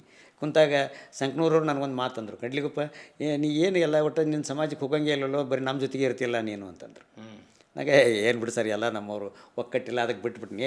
ಏನಾಯಿತು ನೀನು ಮಾಡು, ನೀ ಇಷ್ಟೆಲ್ಲ ನಿನ್ನ ಕಡೆ ಇದು ಅದ, ಒಂದು ವಿಶ್ವಕರ್ಮ ಸಂಘಟನೆ ಮಾಡು, ಒಂದು ಏನಾರ ಮಾಡು ಅಂತ ಹೇಳಿದರು ಅವರು. ಅವಾಗ ವೇದಿಕೆ ಮೇಲೆ ಕುಂತಾಗ ಅದು ನನ್ನ ತಲೆಯಲ್ಲಿ ಬಂತು. ಬಂದಾಗ ಏನಾಯಿತು, ಅಲ್ಲೇ ಅದನ್ನು ತಲೆಯಾಗಿಟ್ಕೊಂಡು ಅಲ್ಲೇ ಒಬ್ಬ ನಮ್ಮ ಮಾಸ್ಟ್ರ ಇದನ್ನು ನಡೆಸ್ತಿದ್ದ, ಕಾರ್ಯಕ್ರಮ ನಡೆಸ್ತಿದ್ದ, ವಿಶ್ವನಾಥ್ ಕಮ್ಮಾರ್ ಅಂತೇಳಿ. ಅದನ್ನು ಕಾರ್ಯಕ್ರಮ ನಡೆಸಕ್ಕೆ ಕೊಟ್ಟಿದ್ವಿ. ಅವ ಮಾತಾಡೋದು ನೋಡಿ ಇವೆಲ್ಲ ಸ್ವಲ್ಪ ಆ್ಯಕ್ಟಿವ್ ಇದ್ದದ್ದು, ಇವನು ಕರ್ಕೊಂಡು ಯಾಕೆ ಮಾಡಬಾರ್ದು ಅಂತೇಳಿ ನನ್ನ ತಲೆಯಾಗಿ ಬಂತು 2018ನೇ ಇಸ್ವಿಯೊಳಗೆ. ತದನಂತರ ಆದ ಒಂದೇ ತಿಂಗಳದೊಳಗೆ ನಾನು ಅವಾಗ ವಿಶ್ವನಾಥನ ಕರೆದು ಮಾತಾಡಿದೆ. ನಾನು ಮಾತಾಡಿದಾಗ ಸರ್ ಮಾಡೋಣ್ರಿ ಸರ್ ಅಂತಂದ. ಹಾಗಾಗಿ ಅಕ್ಟೋಬರ್ 2ನೇ ತಾರೀಕಿನ ದಿವಸ ನಮ್ಮ ಮೊದಲನೇ ಮೀಟಿಂಗನ್ನು ಈಗ ಅದಕ್ಕೇನು ಮಾಡೋದು, ಈ ಸಮಾಜದ ಮಾಡಿ, ಈ ಸಮಾಜದವರು ಅವ್ರಿಗೆ ನಾವು ಹೇಳಿ ತಿಳಿಯಂಗಿಲ್ಲ, ಆಮೇಲೆ ಅವರೊಂದು ಏನೇನೋ ಮಾತಾಡ್ತಾರೆ ಅಂತೇಳಿ ನಾನು ತಿಳಿಯಾಗಿದ್ದೆ. ಯಾಕಂದರೆ ನಾ ಹಿಂದಿದ್ರಿಂದ ಭಾಳಷ್ಟು ಪೆಟ್ಟು ತಿಂದಿದ್ದೆ. ಅದು ಈ ಸಂಘಟನೆ ಸಲುವಾಗಿ ಅವ್ರೇನು ನನಗೇನು ಇದನ್ನು ಮಾಡಿಲ್ಲ, ಒಕ್ಕಟ್ಟು ಇದನ್ನು ಮಾಡೋಕೆ ಅವ್ರಿಗೆಲ್ಲ ಇರಂಗಿಲ್ಲ ಅಂತೇಳಿ. ಅದಕ್ಕೆ ನಾ ಯಾಕೆ ನೌಕರದಾರ ಸಂಘ ಮಾಡಬಾರ್ದು ಅಂತ ತಿಳಿಯಾಗಿ ಬಂತಾನೆ. ತಿಳಿಯಾಗಿ ಬಂದಾಗ ಏನಾಯಿತು, ಬರೀ ಹಾಗಾದರೆ ಒಂದು 5-6 ಮಂದಿ ಕರೆದೆ ನಾನು. ಕರೆದು ಇಲ್ಲ ನೌಕರದಾರರ ಸಂಘ ಅಂತ ಮಾಡೋನು, ಗದಗ ಜಿಲ್ಲಾ ವಿಶ್ವಕರ್ಮ ನೌಕರರ ಕ್ಷೇಮಾಭಿವೃದ್ಧಿ ಸಂಘವನ್ನು ಮಾಡೋನು ಅಂತೇಳಿ ಹುಟ್ಟಾಕಿದಾಗ ಹಿರಿಯರಾದಂಥ ಏನು ಬಡಿಗೇರವರು ಅಂದರೆ ನಮ್ಮ ಭಾಗದಲ್ಲಿ ನೌಕರದಾರ ವರ್ಗದೊಳಗೆ ಆವಾಗಿನ ಅವ್ರಿಗೆ ಈಗ 8 ವರ್ಷದಿಂದನೇ 72 ವರ್ಷ ಆಗಿದ್ದು. ಅವ್ರನ್ನ ನಾನು ಫೋನ್ ಹಚ್ಚಿ ಮಾತಾಡಿದಾಗ ಯಾರು ಬಿಡ್ತಾರೆ ಮಾಡೋನ್ ಕಡ್ಲಿಪ್ಪ ಅಂತ ಹೇಳಿದರು ಅವ್ರು. ಯಾಕಂದರೆ ರೋಣ ತಾಲೂಕಿನ ಸಂಘಟನೆಯೊಳಗಿದ್ದರು, ಮತ್ತು ಎಲ್ಲರೂ ನಮ್ಮ ಸಮಾಜದ ಕಾರ್ಯಕ್ರಮಗಿದ್ದರೆ ಅವರೆಲ್ಲದರಲ್ಲೂ ಮುಂಚೂಣಿಯೊಳಗಿರ್ತಿದ್ರು. ಹಾಗೆ ಎಲ್ಲ ತಾಲೂಕಿನಿಂದ ಇಬ್ಬಿಬ್ಬರು 3 ಮಂದಿಯನ್ನು ಕೂಡಿಸಿದ್ವಿ. ನಮ್ಮ ಶಂಕರ್ ಅವರು ನಮ್ಮ ಬ್ರದರ್ಗೆ ಹೇಳಿದಾಗ ಅವ್ರಿಗೆಲ್ಲ ಭಾಳಷ್ಟು ಮಂದಿ ಪರಿಚಯ ಇದ್ದರು. ಯಾಕಂದ್ರೆ ನಾನು ಈ ವಿಶ್ವಕರ್ಮ ಜನಾಂಗವನ್ನು ಬಿಟ್ಟು ಬರೀ ಲಿಂಗಾಯತರ ಜೊತೆಗೆ ನಿಮ್ಮೆಲ್ಲರ ಜೊತೆಗೆ ಆಟ ಆಡೋದ್ರಿಂದ ನನಗೆ ಭಾಳಷ್ಟು ಜನ ಹೊಸಬರು ಪರಿಚಯ ಇರಲಿಲ್ಲ, ಹಿಂದಿನ ಹಳಬರೆಲ್ಲ ಇದ್ದರು. ಅವರೆಲ್ಲ ಕೂಡಿಸಿ ನೌಕರದಾರನ ಒಂದು 30-40 ಜನರನ್ನು ಕೂಡಿಸಿ ಮೊದಲನೇ ಮೀಟಿಂಗ್ ಅದೇ ಕಾಳಿಕಾ ದೇವಸ್ಥಾನದೊಳಗೆ ಮಾಡಿದೆ ನಾನು. ಅಕ್ಟೋಬರ್ 2ನೇ ತಾರೀಕು 2018 ಇಸ್ವಿ ಒಳಗೆ ಮಾಡಿದಾಗ ಅದು ಅವತ್ತಿನಿಂದ ಇವತ್ತು ಪ್ರಾರಂಭ ಆದಂಥದ್ದು. ಹೇಗೆ ಬೆಳೆಸಿದ್ವಿ ಅಂತಂದರೆ ಅದೇನು ಹಗಲು ಇರುಳು ಅನ್ನಲಾರದೆ ಅದರ ಜೊತೆಗೆ ದುಡ್ಡಿದೆ ಇಲ್ಲ ಅಂತಕ್ಕಂಥದ್ದು ಆ ಕಲ್ಪನೆ ಇರಲಾರ್ದೇ ನಾವು ಈ ಸಂಘಟನೆಯನ್ನು ಮಾಡಿ ಇಡೀ ಕರ್ನಾಟಕದಲ್ಲಿಯೇ ಮಾದರಿಯಾದಂತಹ ಒಂದು ಸಂಘಟನೆಯನ್ನು ಮಾಡಿದ್ದೀವಿ. ಅಲ್ಲ, ಏನೇನು ಮಾಡಿದ್ರಿ? ಒಂದನೇದ್ದು ನಾವು ನೌಕರ ಸಂಘ, ಒಂದು ಏನಂತ ನೌಕರರ ಕ್ಷೇಮಾಭಿವೃದ್ಧಿ ಸಂಘವನ್ನು ಮಾಡಿ ಆ ಸಂಘದ ಅಡಿಯಲ್ಲಿ ಈ ಮುನ್ಸಿಪಾಲ್ಟಿಯಿಂದ ಒಂದು 20 ಗುಂಟೆ ಜಾಗವನ್ನು ತೆಗೆದುಕೊಂಡೆ. ಫಸ್ಟ್ 20 ಗುಂಟೆ ಜಾಗ ಅಲಾಟ್ಮೆಂಟ್ ಮಾಡಿಸ್ಕೊಂಡೆ. 30 ವರ್ಷ ಲೀಸ್ ಮೇಲೆ 20 ಗುಂಟೆ ಜಾಗವನ್ನು ಅಲಾಟ್ಮೆಂಟ್ ಮಾಡಿಸ್ಕೊಂಡೆ. ತದನಂತರ ಏನಂತ ಅಲ್ಲಿ ಒಂದು ಆಫೀಸ್ ಕಟ್ಟಿಸಿದೆ. ಒಂದು 20-30 ನಮಗೆಲ್ಲ ಮೀಟಿಂಗ್ ಮಾಡೋಕ್ಕೆ ಕುಂದ್ರಾಕ ಬೇಕಲ್ಲ, ಅದಕ್ಕೊಂದು ಆಫೀಸನ್ನು ಕಟ್ಟಿದೆ. ತದನಂತರ ಏನಾಯಿತು, ನಾವು ಬರೀ ಮಂದಿನ ರೊಕ್ಕ ಕೇಳೋದ್ಬಾರ್ದು, ನಾವೇ ಏನರ ಒಂದು ಸಹಾಯ ಸಹಕಾರನ ಮಾಡೋಣ ಅನ್ನೋ ಒಂದು ಉದ್ದೇಶವನ್ನು ತಲೆಯಾಗಿ ಬಂದಾಗ ಅವಾಗ ಏನಂತಂದರೆ ಯಾಕೆ ಸೊಸೈಟಿ ಮಾಡಬಾರ್ದು ಅಂತೇಳಿ ಮಾಡಿದ್ವಿ. ಕೋಆಪ್ರೇಟಿವ್ ಸೊಸೈಟಿ ಮಾಡೋಣ ಅಂತೇಳಿ. ಅದು ಮಾಡೋಕ್ಕೆ ನಮ್ಮವರೆಲ್ಲರೇ ಮಾಡೋಣ್ರಿ ಅಂತೇಳಿ ಹುರುಪಾದರು. ಒಂದು ಮಾಡೋಕ್ಕೆ ಹೊಂಟಿದ್ರು, ಅದನ್ನು ಬೇಡ ನಾನು 2 ಮಾಡೋಣ ಅಂತೇಳಿ.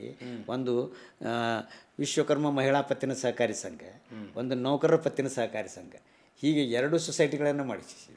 2 ಸೊಸೈಟಿಗೆ ಶೇರ್ ಹೋಲ್ಡರ್ ಮಾಡಿಸ್ಬೇಕಲ್ಲ, ಅದಕ್ಕೆ 350 ಮಂದಿ ಶೇರ್ದಾರನ ಮಾಡಬೇಕು, 3.5 ಲಕ್ಷ ರೂಪಾಯಿ ಕೊಡಿಸ್ಬೇಕು. ಹಾಗೇನತ್ತಲ್ಲ ಎಲ್ಲ ಊರುಗಳನ್ನು ಅಡ್ಡಾಡಿ ನಮ್ಮ ಅಂದರೆ ಜಿಲ್ಲಾ ಮಟ್ಟದಲ್ಲಿ ಮಾಡಬೇಕು ಅನ್ನೋದಕ್ಕಂತ ಒಂದು ಕನಸಿತ್ತು ನಂದು. ಹಾಗಾಗಿ 2 ಸೊಸೈಟಿಗಳಿಗೆ 350, 370, 400 ಜನರನ್ನು ಶೇರ್ದಾರನ್ನು ಮಾಡಿ 3-4 ಲಕ್ಷ ರೂಪಾಯಿಗಳನ್ನು ಕೂಡಿಸಿ ಅದೇನು ಸರ್ಕಾರದ ನಿಯಮಾವಳಿ ಪ್ರಕಾರ 2 ಕೋಆಪ್ರೇಟಿವ್ ಸೊಸೈಟಿಗಳನ್ನು ಮಾಡಿದ್ದೀನಿ. ಇವತ್ತದು ಈಗ 6 ವರ್ಷ ಆಗಿದೆ. 6 ವರ್ಷದೊಳಗೆ ನಾವು ಪ್ರತಿಯೊಂದು ಇಟ್ಟಂತಹ ದುಡ್ಡಿಗೆ 6% ಡಿವಿಡೆಂಡ್ ಕೊಡ್ತೀವಿ. ಆಮೇಲೆ ಅವು 2 ಸೊಸೈಟಿ ಮಾಡಿದ್ರಿಂದ ನಾನು ಈ ಸಂಘದಲ್ಲಿ ನಡೀತಕ್ಕಂಥ ಆ್ಯಕ್ಟಿವಿಟೀಸ್ಗೆ ಖರ್ಚನ್ನು ಮಾಡಲಿಕ್ಕೆ ಅನುಕೂಲ ಆಗ್ಯದ.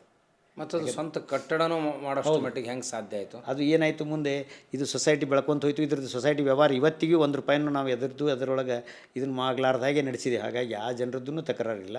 ಆದರೆ ಇವತ್ತು ಅದು 2.5 ಕೋಟಿ ರೂಪಾಯಿ ಆಗಿದೆ ನಮ್ಮದು. ಈ ವರ್ಷದ ಟ್ರಾನ್ಸಾಕ್ಷನ್ 2.5 ಕೋಟಿ ರೂಪಾಯಿ ನಾವು ಮಂದಿಗೆ ಜನರ ಜೊತೆಗೆ ವ್ಯವಹಾರವನ್ನು ಮಾಡಿದ್ದೇವೆ. 25 ಲಕ್ಷ ನಮ್ಮ ಶೇರ್ ಬಂಡಲ್ ಆಗಿದೆ ಒಂದೊಂದು ಸೊಸೈಟಿದು. ಆಮೇಲೆ 40-50 ಲಕ್ಷ ನಮ್ಮಲ್ಲಿ FD ಇಟ್ಟಾರ. ವಿಶ್ವಾಸ ಮೇಲೆ, ನಮ್ಮ ವಿಶ್ವಾಸದ ಮೇಲೆ ಜನ FD ಇಟ್ಟಾರ. ಹಾಗಾಗಿ ಅದು ಸೊಸೈಟಿ ನಡೀತಾ ಇದೆ.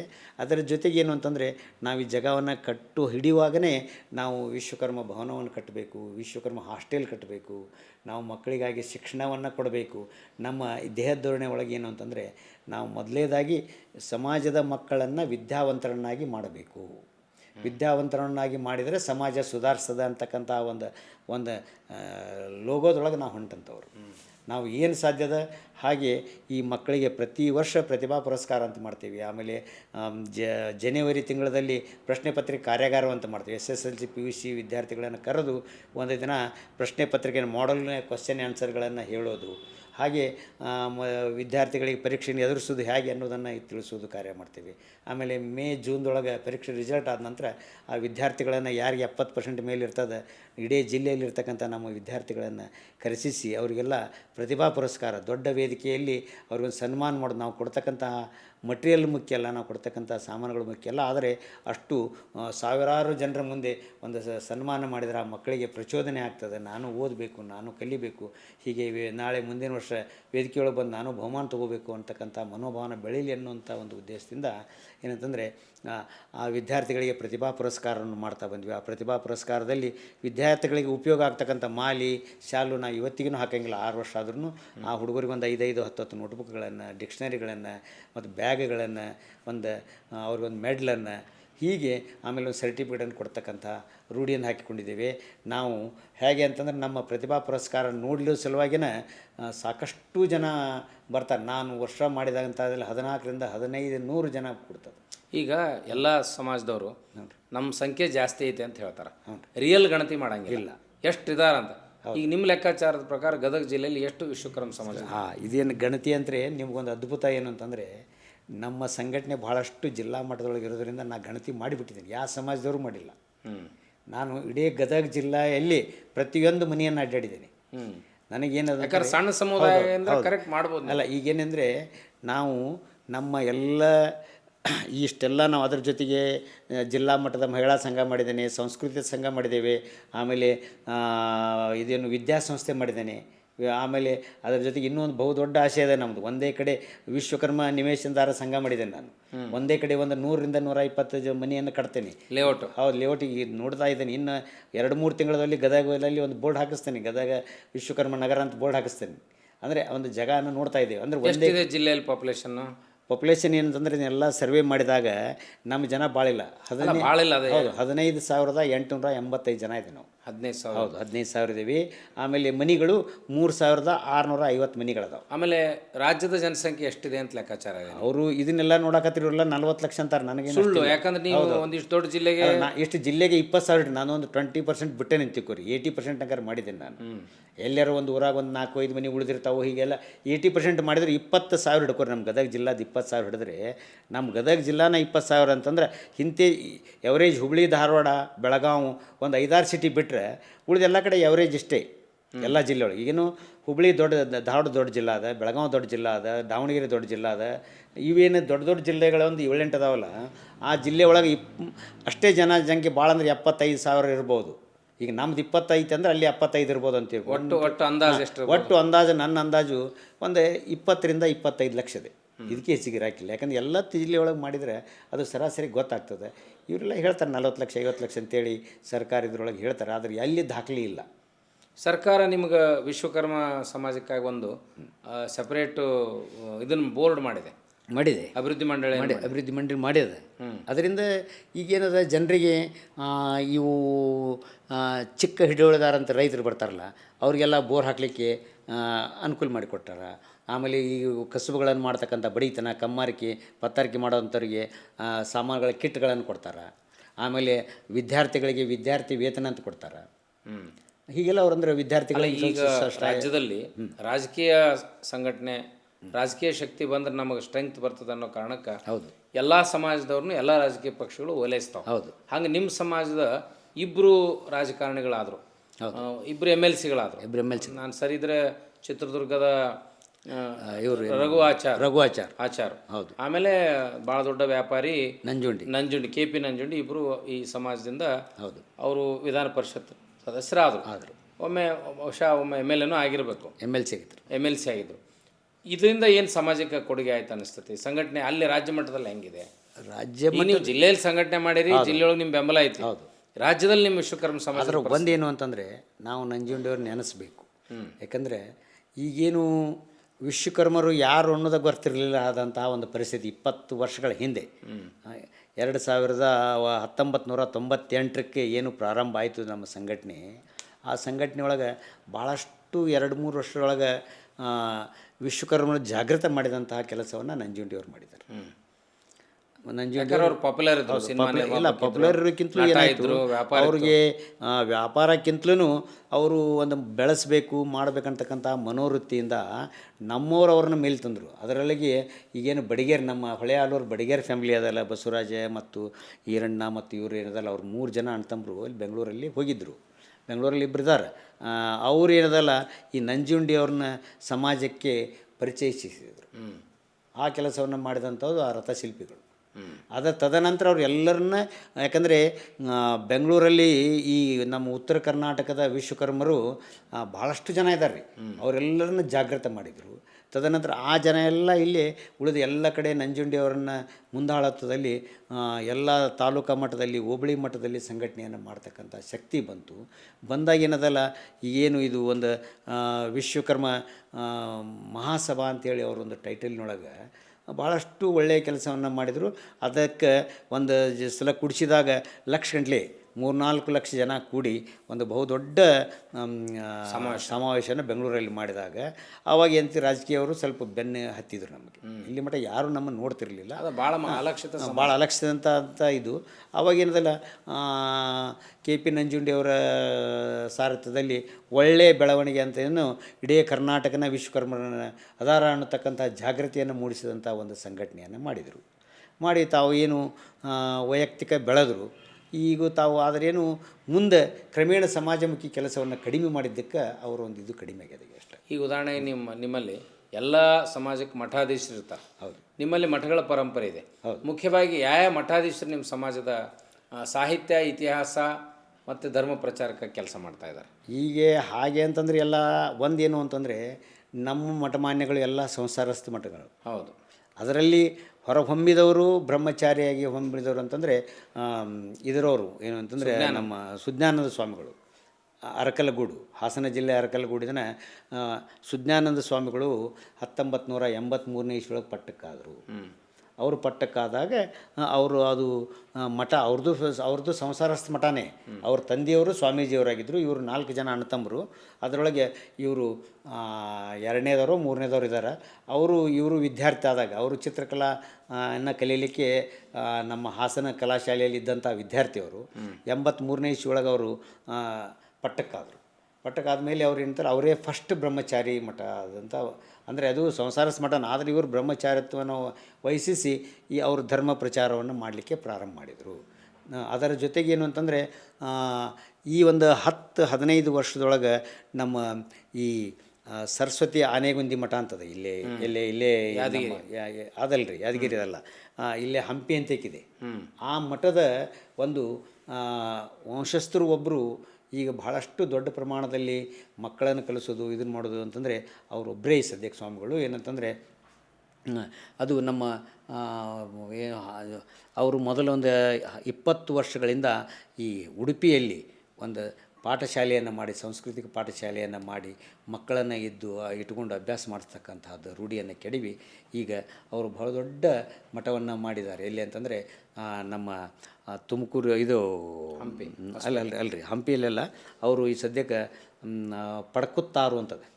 ಪಡಕುತ್ತಾರು ಅಂಥೇಳಿ ಎಲ್ಲಿಂದ ಇದರಿಂದ ಉಡುಪಿಯಿಂದ 16 ಕಿಲೋಮೀಟರ್ ದೂರದಲ್ಲಿದೆ.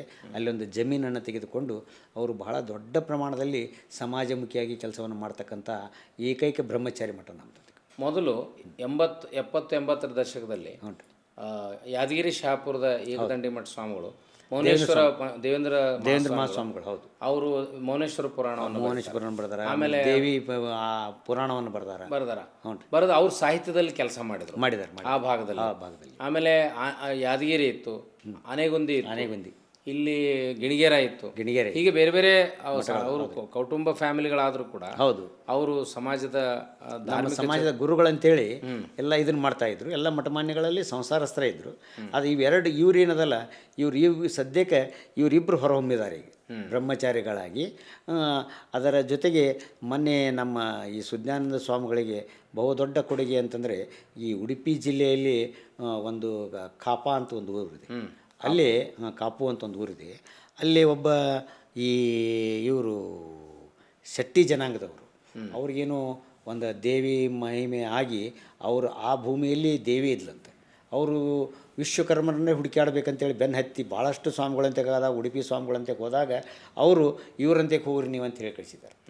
ಅವ್ರು ಕರ್ಕೊಂಬಂದು ಅಡ್ಡಾಡಿದಾಗ ಅದೆಷ್ಟು ಅವ್ರ ವರ್ಷ ಆಗಿದೆ. 2-3 ವರ್ಷದೊಳಗೆ ಆಗಲೇ ಒಂದು ಭಾಳಷ್ಟು ದೊಡ್ಡ ಮಠವನ್ನು ಕಟ್ಟಿದ್ದಾರೆ. ಆ ಕಾಪುದೊಳಗೆ ಅವರು 3 ಎಕರೆ ಜಾಗ ಕೊಟ್ಟಾರ. ಅವರು ತಮ್ಮ ದುಡ್ಡನ್ನು ಸಹಿತ ಎಲ್ಲ ಕೊಟ್ಟಿದ್ದಾರೆ. ಕೊಟ್ಟು ಅದನ್ನು ಮಾಡಿದಂಥವ್ರು ಅವರು ಆ ಒಬ್ಬ ಜನಾಂಗದವ್ರು ಅದಾರಲ್ಲಿ. ಅವರು ಅದನ್ನು ಅಲ್ಲೇ ಹಿಂದೆ ತಾಯಿಯಲ್ಲಿ ನೆಲೆಸಿದ್ಲಂತೆ. ಅವರು ವಿಶ್ವಕರ್ಮರಿಗೆ ಕೊಡಬೇಕು, ವಿಶ್ವಕರ್ಮರು ಅಷ್ಟೇ ಅಲ್ಲಿ ಹೋದಾಗ ಇದು ಆಗ್ತದೆ ಅಂತಕ್ಕಂಥ ಒಂದು ಇದರಿಂದ ಅದೆಲ್ಲ ಬೆಳೀತದೆ. ಈಗ 2-3 ವರ್ಷದೊಳಗೆ ಆಗ್ಯದ ಅಷ್ಟು ಕೆಲಸ, ಭಾಳಷ್ಟು ದೊಡ್ಡ ಪ್ರಮಾಣದಲ್ಲಿ ಕೆಲಸದ. ಅಲ್ಲೇನೋ ಅವರೆಲ್ಲ ಈ ಸಂಸ್ಕೃತ ಪಾಠಶಾಲೆ ಇದನ್ನೆಲ್ಲ ಮಾಡಲಿಕ್ಕೆ ರೆಡಿಯಾಗಿದ್ದಾರೆ. ಆದರೆ ಇಲ್ಲೇನು ಪಟಕುತ್ತಾರದೊಳಗೆ ಏನದಲ್ಲ, ಅಲ್ಲೇ ಗುರುಗಳು ಭಾಳಷ್ಟು ಪೂಜಾ ಪುಮಸ್ಕಾರವನ್ನು ಮಾಡೋದರಲ್ಲಿ ಭಾಳಷ್ಟು ನಿಷ್ಠಾವಂತರು. ನಮ್ಮ ಇವರು ಈಗ ನಂದಿ ಹಿಲ್ಸ್ನಲ್ಲಿ ಒಬ್ಬರು ಅವರಿದ್ರು, ಪಾಪ ತೀರಿ ಹೋಗ್ಬಿಟ್ರು. ಅವ್ರು ಏನಾಯಿತು, ಅವರು ಬಹಳ ಅವರಿದ್ರಂದರೆ ಅಷ್ಟೊಂದು ವಿದ್ವಾಂಸರು ಯಾರಿದ್ದಿಲ್ಲ. ಅವ್ರ ತಂದೆಯವರು ಜೀವಣ್ಣ ಮಸುಳಿಯವರು, ಮಗ ಜೀವಣ್ಣ ಮಸುಳಿಯವ್ರ ಮಗ ಶಿವಣ್ಣ ಮೊಸಳೆಯವರು ಹೆಗಲ ಮೇಲೆ ಹೊತ್ತು ಅವರು ಒಬ್ಬರು ಪ್ರಾಥಮಿಕ ಶಾಲಾ ಶಿಕ್ಷಕರಾಗಿದ್ದರು. ಅವರು ತಮ್ಮ ಬಿಡುವಿನಲ್ಲಿ ಆಯ್ತಾರ ಮತ್ತು ಸೂಟಿ ಬಂದು ಅಂತಂದರೆ ಅವರು ಬರೆದಂಥ ಪುಸ್ತಕಗಳನ್ನು, ಸಮಾಜದ ಪುಸ್ತಕಗಳನ್ನು ಪ್ರಿಂಟ್ ಮಾಡಿಸ್ತಿದ್ರು, ಮುದ್ರಣವನ್ನು ಮುದ್ರಣ ಅಂದ್ರೆ ಅವಾಗೆಲ್ಲ ಇಂಥ ಮುದ್ರಣ ಇರಲಿಲ್ಲ. ಆವಾಗ ಈ ಕಲ್ಲು ಮೇಲೆ ಲಿಪಿಗಳನ್ನು ಬರೆದು ಎಚಿಂಗ್ ಅಂತಿದ್ರು, ಅಚ್ಚು ಹಾಕ್ತಕ್ಕಂಥ ಒಂದು ಪ್ರಿಂಟ್ಗಳನ್ನು ಮಾಡಿಸಿ ಬುಕ್ ಕೈಲೇ ಹೊಲಿತಿದ್ರು. ಹೊಲಿದಂಥ ಪುಸ್ತಕಗಳನ್ನು ಹೊತ್ತು ಮಾರಿ ಅವರು ಈ ವಿಶ್ವಕರ್ಮ ಸಮಾಜದ ಇದನ್ನು ಏನು ಸಾಹಿತ್ಯವನ್ನು ಬೆಳೆಸಿದಂಥವ್ರು. ಅವರು ಬರೆದಂಥ ಅವರು ಬಹಳ ದೊಡ್ಡ ವಿದ್ವಾಂಸರು ನಮ್ಮ ಸಮಾಜದ. ಅವರು ಸಣ್ಣ ವಯಸ್ಸಿನಲ್ಲಿ ಅಂದರು, ಆದರೂ ರಿಟೈರ್ಡ್ ಆದಮೇಲೆ 60-65 ವರ್ಷಕ್ಕೆ ತೀರ್ಕೊಂಡ್ರು. ಅವ್ರ ಮಗ ಇವ್ರೇನಾಯಿತು ಅಂತಂದರೆ ಇವರು ಆಗಿನ ಕಾಲದಲ್ಲಿ ಗದಗದಲ್ಲಿ ನಮ್ಮ ಇದ್ರ ಪತ್ರಿಕೆಯನ್ನು ಬರಿತಾ ಇದ್ರು ಅವರು. ಯಾರು ಅವರು ನಮ್ಮ ಸ್ವಾಮಿಗಳು ಏನು ಮೊನ್ನೆ ತೀರಿದ್ರಲ್ಲ, ಅವರು ಇಲ್ಲೇ ನಮ್ಮ ಎಚ್ ಎ ಪಾಟೀಲ್ರದ್ದು ಒಂದು ಮೊದಲೇಕ್ಕೆ ಒಂದು ಪತ್ರಿಕೆ ಬರ್ತಿತ್ತು ಹುಬ್ಬಳ್ಳಿ ಒಳಗೆ, ವಿಶಾಲ ಕರ್ನಾಟಕ ಆರ್ಟಿಕಲ್ ಬರ್ತಿದ್ರು ಅವರು. ಅವರು ಇಲ್ಲೇ ಗದಗದಲ್ಲೇ ಇದ್ದರು. ಗದಗದಲ್ಲಿದ್ದು ಸಾಹಿತ್ಯವನ್ನು ಮಾಡ್ಕೊತ ಇದ್ದಾಗ ಅವರು ನಮ್ಮೊಬ್ಬರು ಸ್ವಾಮಿಗಳಿದ್ರು, ಮೌನೇಶ್ವರ ಸ್ವಾಮಿಗಳು ಅಂತೇಳಿ ಹುಲ್ಗೂರು ಮಠದಲ್ಲಿ ಒಂದು ಶಿಕ್ಷಣ ಸಂಸ್ಥೆಯನ್ನು ಕಟ್ಟಿದ್ರು ನಮ್ಮ ಅಣ್ಣವರು ಒಂದಿಷ್ಟು ಮಂದಿ ಕೂಡಿ. ಆ ಶಿಕ್ಷಣ ಸಂಸ್ಥೆಯಲ್ಲಿ ಮ್ಯಾನೇಜ್ಮೆಂಟ್ ಮಾಡ್ತಿದ್ರು. ಅವ್ರಿಗೆ ಏನಾಯಿತು, ಏನು ತಿಳಿತೋ, ಏನು ದೇವಿ ಇದಾಯಿತು, ಅವರು ದೇಶಾವ್ರಿಗೆ ಹೋಗಿಬಿಟ್ರು. ದೇಶಾವ್ರಿಗೆ ಹೋದ್ರಂದರೆ ಅವ್ರು ಸೀದಾ ಹಿಮಾಲಯಕ್ಕೆ ಹೋಗಿ 12 ವರ್ಷದೊಳಗೆ ಅದ್ಭುತ ಒಬ್ಬ ಸಾಧುವಾಗಿ ಬಂದರು. ಏನು ನಮ್ಮ ಸಮಾಜ ದುರಾಶ್ರಿತ ಒಂದು 2-3 ವರ್ಷದೊಳಗೆ ಅವ್ರು ತೀರಿ ಹೋಗ್ಬಿಟ್ರು ಮೊನ್ನೆ ಆಕ್ಸಿಡೆಂಟಾಗಿ. ಅವ್ರಿಗೇನಾಯಿತು, ನಮ್ಮ ಈ ಮೈಸೂರು ಮಹಾರಾಜವರು ಒಂದು ಕೊಡು ಮಾಡತಕ್ಕಂಥ ಒಂದು ನಂದಿ ಬೆಟ್ಟ ಅಂತಿದೆ. ನಂದಿ ಬೆಟ್ಟ ಅಂತ ಎಲ್ಲಿ ಅಂದರೆ ನಮ್ಮ ಇದೇನು ದೇವೇನಹಳ್ಳಿ ಅಂತಕ್ಕೆ ಒಂದು ನಂದಿ ಬೆಟ್ಟ ಅಂತದೆ. ಅಲ್ಲೇ ಒಂದು ವಿಶ್ವಕರ್ಮರಿಗಾಗಿ ಕೊಟ್ಟಂತಹ ಮಹಾರಾಜರು ಕೊಟ್ಟಂತಹ ಒಂದು ಗವಿ ಮತ್ತು ಒಂದು 24-25 ಎಕರೆ ಜಮೀನಿದೆ. ಅದರೊಳಗೆ ಯಾರೊಬ್ಬರು ಸಾಧುಗಳಿದ್ರಂತೆ. ಅವರು ಹೋದ ನಂತರ 10-15 ವರ್ಷದಿಂದ ಖಾಲಿ ಬಿದ್ದಿತ್ತು. ಅದು ಖಾಲಿ ಬಿದ್ದಾಗ ಅದರ ತಳಗೆ ಒಬ್ಬ ತೋಟ ಇದೆ ನಮ್ಮ ಮಂದಿಯವ್ರದ್ದು. ಅವ್ರ ಕಡೆ ಚಾವಿ ಕೊಟ್ಟಿದ್ರಂತೆ. ಅವ್ರು ಯಾರು ನಿಮ್ಮ ಮಂದಿ ಸಾಧುಗಳು ಬಂದರೆ ಕೊಡ್ತೇವೆ ಅಂತ ಹೇಳಿದ್ರು. ಅವ್ರಿಗೆ ಇವರು ಮೈಸೂರಲ್ಲಿ ಅಲ್ಲಿ ಮುಗಿಸ್ಕೊಂಡ್ಬಂದು ಬೆಂಗಳೂರಲ್ಲಿದ್ದಾಗ ಒಂದು 6 ತಿಂಗಳದೊಳಗೆ ಆ ಮಠ ಇವ್ರಿಗೆ ಸಿಕ್ತು. ಆ ಮಠ ಸಿಗ್ಲಿಕ್ಕೆ ಕಾರಣ ಅಂದರೆ ಅವರು ಮಾವುಗಳಾದಂಥ ಮುಳುಗುಂದ್ ಅಂತ ಒಂದು ಫ್ಯಾಮಿಲಿ ಇದೆ ನಮ್ಮ ಸೊರಟ್ರೊಳಗೆ, ಇದರೊಳಗೆ ಹುಬ್ಬಳ್ಳಿ ಒಳಗೆ. ಅವರೊಬ್ಬರು ಬೆಂಗಳೂರಾಗಿರ್ತಾರೆ. ಅವರಿಲ್ಲ ಇಲ್ಲಿ ಬಾ ಹೋಗುನು ಅಂತೇಳಿ ಅವ್ರು ಕರ್ಕೊಂಡೋಗಿ ಭೇಟಿ ಮಾಡಿಸಿದಾಗ ಅಲ್ಲೇ ಅವ್ರಿಗೆ ಅದನ್ನು ಮಠ ಕೊಟ್ಟಿದ್ದರು. ಅವರು ಏನೂ ಇರಲಾರ್ದಂಥ ಒಂದು ಬರೀ ಕಲ್ಲು ಪಡಿಕೆಯೊಳಗಿತ್ತು. ನಾನು ಹೋಗಿದ್ದೆ ಅವಾಗ. ಅದನ್ನೆಲ್ಲ ಆಕಾರಕ್ಕೆ ತಂದು ಇದನ್ನು ಮಾಡಿ 2-3 ವರ್ಷದೊಳಗೆ ಒಂದು ಏನೋ ಸಾಹಿತ್ಯದ ಬಗ್ಗೆ, ಆಮೇಲೆ ಸಮಾಜದ ಬಗ್ಗೆ ಬಹಳಷ್ಟು. ಅದಕ್ಕಿಂತಲೂ ಅವರು 7 ಭಾಷೆಯಲ್ಲಿ ಭಾಷಣವನ್ನು ಮಾಡ್ತಿದ್ರು. 7 ಭಾಷೆಯೊಳಗೆ ಮಾಡಕತ್ರ ಎಲ್ಲರೂ ಅವರ ಕುಂತ್ಕೊಂಡು ಸ್ತಬ್ಧಾಗಿ ಕುಂತ್ಕೊಂಡು ಅವರ ಭಾಷಣವನ್ನು ಕೇಳ್ತಿದ್ರು. ಅವ್ರ ಪ್ರವಚನವನ್ನು ಕೇಳ್ತಕ್ಕಂಥ ಒಂದು ಶಕ್ತಿಯನ್ನು ಹೊಂದಿದ್ರು ಅವರು. ದುರದಶಾತ್ ಒಂದು ಸ್ಕೂಟರ್ ಮೇಲೆಯಿಂದ ಹಿಂದೆ ಕುಂತಾಗ ಅದು ಹಂಪ್ ಅಂತ ಬರ್ತಾವಲ್ಲ, ಹಂಪಿಗೆ ಜಂಪ್ನೊಳಗೆ ಬಿದ್ದು ಅವರು ತೀರಿ ಹೋಗ್ಬಿಟ್ರಿ. ಈಗ 3 ವರ್ಷ ಆಯಿತು ತೀರಿ. ಅವರಂಥ ಭಾಳ ದೊಡ್ಡ ಸಾಹಿತಿಗಳು ನಮ್ಮ ಸಮಾಜ ಕಳ್ಕೊಂತು ಅನ್ನೋದಂಥ ಒಂದು ಕೇಳಿದೆ. ಈಗ ನೀವು ವ್ಯಾಪಾರ ಮಾಡಿದ್ರಿ, ಉದ್ಯೋಗ ಮಾಡಿದ್ರಿ, ನಿವೃತ್ತಿ ನಂತರ ಬರೀ ಕೇವಲ ಒಂದು 7-8 ವರ್ಷದ ಅವಧಿಯಲ್ಲಿ ಬಹಳಷ್ಟು ಕೆಲಸಗಳನ್ನು ವಿಶ್ವಕರ್ಮ ಸಮಾಜದಿಂದ ಮಾಡಿದ್ರಿ. ಈಗ ಇಷ್ಟೆಲ್ಲ ಮಾಡಲಿಕ್ಕೆ ಯಾರ್ಯಾರು ನಮಗೆ ಅನುಕೂಲ ಆದರೂ ಅಂತ ನೀವು ನೆನಪಿಸ್ಕೊಳ್ಳೋಕೆ ಬಯಸ್ತೀರಿ ಸಂಘಟನೆ ದೃಷ್ಟಿಯಿಂದ? ಸಂಘಟನೆ ದೃಷ್ಟಿಯಿಂದ ಅಂತಂದ್ರೆ ಏನಿದೆ ಇಲ್ಲ, ನಾವು ಈ ಜಾಗ ಹಿಡಿದು ಕಲ್ಯಾಣ ಮಂಟಪ ಕಟ್ಟಲಿಕ್ಕೆ ಒಬ್ಬರಿಲ್ಲ ಇಬ್ಬರಿಲ್ಲ ಒಂದು 30-40 ಜನ ನನ್ನ ಸ್ನೇಹಿತರು, ಅಂದರೆ ನನಗಿನ್ನ ದೊಡ್ಡವರು ಅದಾರ, ಸಣ್ಣವರು ಅದಾರ. ಅವರೆಲ್ಲ ಸಹಕಾರ ಭಾಳ ಇದೆ. ಉದಾಹರಣೆಗೆ ಈ ಗಜೇಂದ್ರಗಢದಿಂದ BM ಬಡಿಗೇರ್ ಅಂತಿದ್ದಾರೆ. ಆಮೇಲೆ ಸಿರಟ್ಟಿಂದ ನಮ್ಮ ಸಹೋದರ ಶಂಕರ್ ಕಡ್ಲಿಕೊಪ್ಪ ಅವರು, ಮುಂದೆ ಬೆಳ್ಳಟ್ಟಿ ಒಳಗೆ ಎರ್ಕದವರು. ಆಮೇಲೆ ಅದಕ್ಕಿಂತಲೂ ನಾವು ಒಬ್ಬರು ಹಿರಿಯರು ಅಂತ ಹೇಳಿದ್ನಲ್ಲ ಆಗಲಿ ಏನು ಬಡಿಗೇರ್ ಅಂತ ಹೊಳೆಯಾಲೂರು ಅವರು. ಆಮೇಲೆ ಇಲ್ಲಿ ಏನು ಸ್ಥಳೀಕರಾಗಿ ನನಗೆ ಎಡಗೈ ಬಲಗೈಯಾಗಿ ನಿಂತಂಥ ಅಂತಂದರೆ ವಿಶ್ವನಾಥ್ ಕಮ್ಮಾರ್ ಶಿಕ್ಷಕ, ಈಗ ಇನ್ನೂ ಸಣ್ಣ ಅದಾನ, 40-42 ವರ್ಷ ಅದಾನ. ಅವಗೂ ಒಂದು ಅದ್ಭುತವಾದಂತಹ ನಾವು ಹೀಗೆ ಬಟ್ ಮಾಡಿ ತೋರಿಸಾತು ಎಲ್ಲವನ್ನು ನುಂಗುವಂಥ ಶಕ್ತಿಯನ್ನು ಹೊಂದಿದ್ದಾನೆ. ಭಾಳಷ್ಟು ಉತ್ತಮ ರೈಟರ್ ಅದಾನ. ಅದರ ಅದಕ್ಕಿಂತಲೂ ಮನಿ ಮಾರನ್ನು ಬಿಟ್ಟು ನಮಗೇನಾಗಿದೆ, ನಾನು ವೈಯಕ್ತಿಕವಾಗಿ ನಾ ಎಲ್ಲ ಬೆಳೆದ್ಬಿಟ್ಟೇನೆ. ಈಗ ನನಗೇನು ರೊಕ್ಕ ಗಳಿಸ್ಬೇಕು, ಇದನ್ನು ಮಾಡ್ಬೇಕು ಅನ್ನೋದಿಲ್ಲ. ಏನೋ ಒಂದು ಸಮಾಜ ಕಟ್ಟಬೇಕು, ಸಮಾಜಕ್ಕೆ ಮಾಡ್ಬೇಕು ಅನ್ನೋದು ಒಂದು ತಿಳಿಯ. ಭಾಳ ಜನ ಸಮಾಜ ಸಂಘಟನೆಗಳನ್ನ ರಾಜಕೀಯ ಸೇರೋ ಉದ್ದೇಶ ಇಟ್ಕೊಂಡು ಮಾಡ್ತಾರೆ ಒಂದು, ಇಲ್ಲಾಂದ್ರೆ ಹಣ ಗಳಿಸ್ಲಿಕ್ಕೆ ಮಾಡ್ತಾರೆ ಒಂದು. ಇವೆರಡರಲ್ಲಿ ಯಾವ ಉದ್ದೇಶ ಐತಿ ನಿಮಗೆ? ನನಗೆ ಸಮಾಜ ಬೆಳೆಸ್ಬೇಕು ಅನ್ನೋದು. ನಾನು ದುಡ್ಡು ಗಳಿಸೋದು ದುಡ್ಡಿನ ಹುಚ್ಚ ಇಲ್ಲ ನನಗೆ. ಯಾಕಂದರೆ ಭಾಳ ಇತ್ತು, ಭಾಳ ಗಳಿಸಿ ಆಗೈತಿ ಈಗ. ಗಳಿಸಿಲ್ಲ. ಆದ್ರೆ ಏನಿದೆ, ನನಗೆ ಏನು ಬೇಕು ಅವಶ್ಯಕತೆ ಏನು ನೋಡ್ರಿ, ಮಗಗೆ ಒಂದು ಒಳ್ಳೆ ಬಿಲ್ಡಿಂಗ್ ಕಟ್ಟಿ ಅವ್ನಿಗೆ ಉದ್ಯೋಗನ ಹೆಚ್ಚಿಕೊಟ್ಟಿದ್ದೀನಿ. ಮಗಳಿಗೆ ಒಬ್ಬಕ್ಕೆ MBBS ಕಲಿತಾ ಇದ್ದಾಳೆ, ಆಕೆಗೆ ಏನು ಮಾಡಬೇಕು ಎಲ್ಲನೂ MBBS ಕಲಿಸಿರ್ಕಿಟ್ಟಿನಿ. ದೊಡ್ಡ ಮಗಳನ್ನಂಕಾರ ಹಾಗೆ ತಾವೆಲ್ಲ ನಿಮ್ಮೆಲ್ಲರ ಹಿರಿಯತನದೊಳಗೆ ಯಾರು ಮಾಡಲಾರ್ದಂಥ 3-4 ಸಾವಿರ ಜನರನ್ನು ಕರೆಸಿಸಿ ಲಗ್ನ ಮಾಡಿಸಿದ್ವಿ. ಹಳೆಯ ಮಗಳು ಚೆನ್ನಾಗಿದ್ದಾರೆ, ಅವಳಿಗೆ ಒಂದಿಷ್ಟು ಏನಾದರೂ ಮಾಡಬೇಕಂತಿದೆ. ಆದಮೇಲೆ ಈಗೇನು ಆಕೆ ಮಗಳ MBBS ಕಲಿಯೋಕೆ ಎಷ್ಟು ಬೇಕಾಕಿ ದುಡ್ಡು ಅದೆಲ್ಲನೂ ಮಾಡಿದ್ದೀನಿ. ಮತ್ತು ನನಗೆ ಅದಕ್ಕಿಂತಲೂ ಹೆಚ್ಚಿಗೆ ಬಂದಂಥ ತಿಂಗಳ ಇನ್ಕಮನ್ನು ಏನು ಮಾಡಬೇಕು, ಅದನ್ನು ಮಾಡೋದ್ರಿಂದ ಒಂದು ಸ್ವಾರ್ಥಕ್ಕೆ ಮಾಡೋದು. ಎಷ್ಟು ರೊಕ್ಕ ಗಳಿಸಿಟ್ರು ನಾಳೆ ನಾವು ಸತ್ತು ಹೋದ್ವಿ ಅಂದರೆ ಮಗ 2 ದಿವಸ ನೋಡ್ತಾನೆ, ಭಾಳ ಅಂದ್ರೆ ಬಂದ ವರ್ಷ ಪೂಜೆ ಮಾಡ್ತಾನೆ, 2ನೇ ವರ್ಷಕ್ಕೆ ನಮ್ಮನ್ನು ಮರೆತು ಬಿಡ್ತಾನೆ. ಆದರೆ ಏನೋ ಒಂದು ಸಮಾಜಕ್ಕೆ ಮಾಡಿದಂಥ ಕೊಡುಗೆ ಏನಿದೆಯಲ್ಲ, ಇದು ಇಡೀ ನಮ್ಮ ವಂಶ ಇರೋ ಮಟನೂ ಕಡ್ಲಿಕೊಪ್ಪವ್ರು ಮಾಡಿದ್ದು ಅಥವಾ ಗೋಪಾಲ್ ಮಾಡಿದ್ದು ಅಂತಕ್ಕಂಥ ಒಂದು ಹೆಸರು ಉಳಿತದೆ. ಅದರ ಜೊತೆಗೆ ಏನು ಅಂತಂದರೆ, ಅದಕ್ಕಿಂತಲೂ ದೊಡ್ಡ ಆಸೆ ಏನು ಅಂದರೆ ಸಮಾಜದ ಮಕ್ಕಳನ್ನು ಶಿಕ್ಷಣವಂತರನ್ನಾಗಿ ಮಾಡಬೇಕು. ಅಂದೇನಾಗ್ತದೆ, ಈಗ ನಾನು ಏನೋ ರೊಕ್ಕ ಗಳಿಸಿದೆ, ಏನೋ ಸಮಾಜ ಸೇವೆ ಮಾಡಿದೆ, ಹಾಗೆಲ್ಲ ಒಬ್ಬ IAS KS ಅಧಿಕಾರಿಗಳನ್ನು ನಮ್ಮ ಸಮಾಜದಿಂದ ಒಂದು 10-20 ಮಂದಿ ಮಾಡಿದರೆ ಅವರು ತಮ್ಮ ಮನೆಯರ ಉದ್ಧಾರ ಮಾಡ್ಕೊತಾರಲ್ಲ. ನಮ್ಮಂಗೆ ಎಲ್ಲರಿಗೂ ಮಾಡೋಕ್ಕಾಗಂಗಿಲ್ಲ, ಆ ಇಚ್ಛೆ ಇರೋಂಗಿಲ್ಲ. ಸಮಾಜದೊಳಗೆ ಇಂಥವ್ರು ಒಬ್ಬರು IAS ಅಧಿಕಾರಿಗಳದಾರ, KS ಅಧಿಕಾರಿಗಳದಾರ ಅಂದರೆ ಯಾರಿಗಾರು 4 ಮಂದಿಗಾರು ಹೆಲ್ಪ್ ಮಾಡ್ತಾರೆ, ತಮ್ಮ ಸಂಬಂಧಿಕರಿಗೆ ಮಾಡ್ತಾರೆ, ಸಮಾಜಮುಖಿಯಾಗಿದ್ದಂಥವ್ರು ಸಮಾಜಕ್ಕೆ ಮಾಡ್ತಾರೆ. ಇದನ್ನು ಮಾಡೋ ಸಲುವಾಗಿ ನಾವು ಕಂಕಣಬದ್ಧರಾಗಿ ನಿಂತೀವಿ. ಅದಕ್ಕೇನು ಅಂತಂದ್ರೆ, ಅದಕ್ಕಿಂತಲೂ ಒಂದು ಬಹುದೊಡ್ಡ ಆಸೆ ಏನಂದರೆ, ಏನದು ಈಗಾಗಲೇ ಕಲ್ಯಾಣ ಮಂಟಪ ಕಟ್ಟಿದ್ದೇವೆ, ಆಮೇಲೆ ವಿದ್ಯಾಸಂಸ್ಥೆ ಪ್ರಾರಂಭ ಮಾಡಿದ್ದೇವೆ, 2 ಕೋಆಪರೇಟಿವ್ ಸೊಸೈಟಿಗಳನ್ನು ಮಾಡಿದ್ದೇವೆ.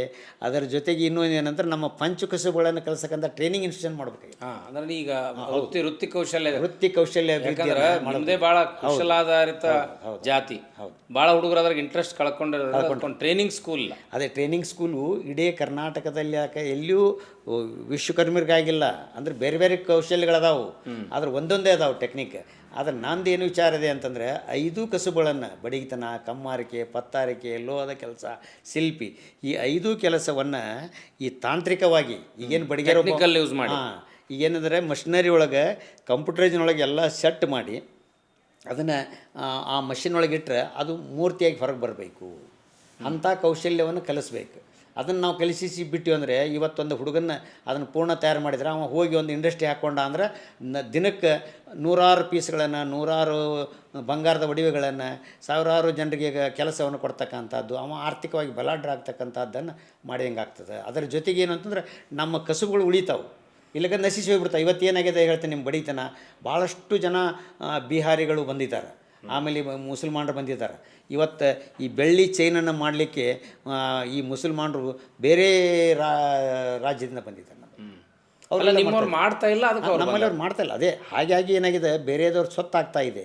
ಆ ಸ್ವತ್ತನ್ನು ಈ ನಮ್ಮ ಮಕ್ಕಳು ಯಾಕೆ ತೊಗೋಬಾರ್ದು, ಯಾಕೆ ಕಲಿಯಬಾರ್ದು, ಇವ್ರು ಯಾಕೆ 10 ಮಂದಿನ ಉದ್ಧಾರ ಮಾಡಬಾರ್ದು, ತಮ್ಮ ಸಂಸಾರವನ್ನು ಕಟ್ಕೋಬಾರ್ದು ಅಂತಕ್ಕಂಥ ಒಂದು ವಿಚಾರದಿಂದ ಈ ಪಂಚಕಸುಗಳ ಕೌಶಲ್ಯಾಭಿವೃದ್ಧಿ ಟ್ರೈನಿಂಗ್ ಸೆಂಟರ್ ಮಾಡ್ತಾ ಇದ್ದೀನಿ. ಈಗ ನಿಮ್ಮ ಸಮಾಜದಲ್ಲಿ ಏನಂತಾರಂದ್ರೆ, ನಾವು ದೇವ್ರನ್ನ ಕೆತ್ತಿರ್ತೀವಿ, ಹೌದು, ನಾವು ದೇವ್ರನ್ನ ಗುಡಿಯಾಗ ಕುಂದಿರ್ತೀವಿ, ಹೌದು, ಅದನ್ನ ಇನ್ನೊಬ್ಬ ಜಾತಿಯವನು ಬಂದು ಪೂಜೆ ಮಾಡಿ ಅವ ಹಣ ಗಳಿಸ್ತಾನೆ. ಹೌದು. ಹೀಗಾಗಿ ನಾವು ವಿಶ್ವಕರ್ಮರು ಯಾವಾಗಲೂ ಬಡವರೇ, ನಾವು ಹೆಸರಿಗಷ್ಟೇ ವಿಶ್ವ ಬ್ರಾಹ್ಮಣರು, ನಮ್ಗೆ ಆರ್ಥಿಕವಾಗಿ ಏನೂ ಲಾಭ ಇಲ್ಲ ಅನ್ನುವಂಥ ಮನೋಸ್ಥಿತಿ. ಅದು ತಪ್ಪು. ಅವ್ರು ಯಾರು ಹಂಗೆ ಹೇಳ್ತಾರಲ್ಲ, ತಪ್ಪು. ಯಾಕೆ ಗೊತ್ತೇನು ಗುರುಗಳೇ, ಈಗ ನಾ ದುಡಿದೆ ಅಂದರೆ ಇನ್ಕಮ್ ಬರ್ತದೆ. ಯಾರೇ ಜಾತಿಯವ್ರಿಗೆ ನಾವು ಬೈದು ಬೇಕಾಗಿಲ್ಲ, ಪೂಜಾರ ಮಾಡಲಿ ಏನಾರ ಮಾಡಲಿ. ನಮ್ಮದು ಏನದ ಅಂತಂದರೆ, ಇವರೆಲ್ಲರೂ ಈಗ ಇನ್ನೂ ಹೊರಗೆ ಬಂದಿದ್ದಾರೆ.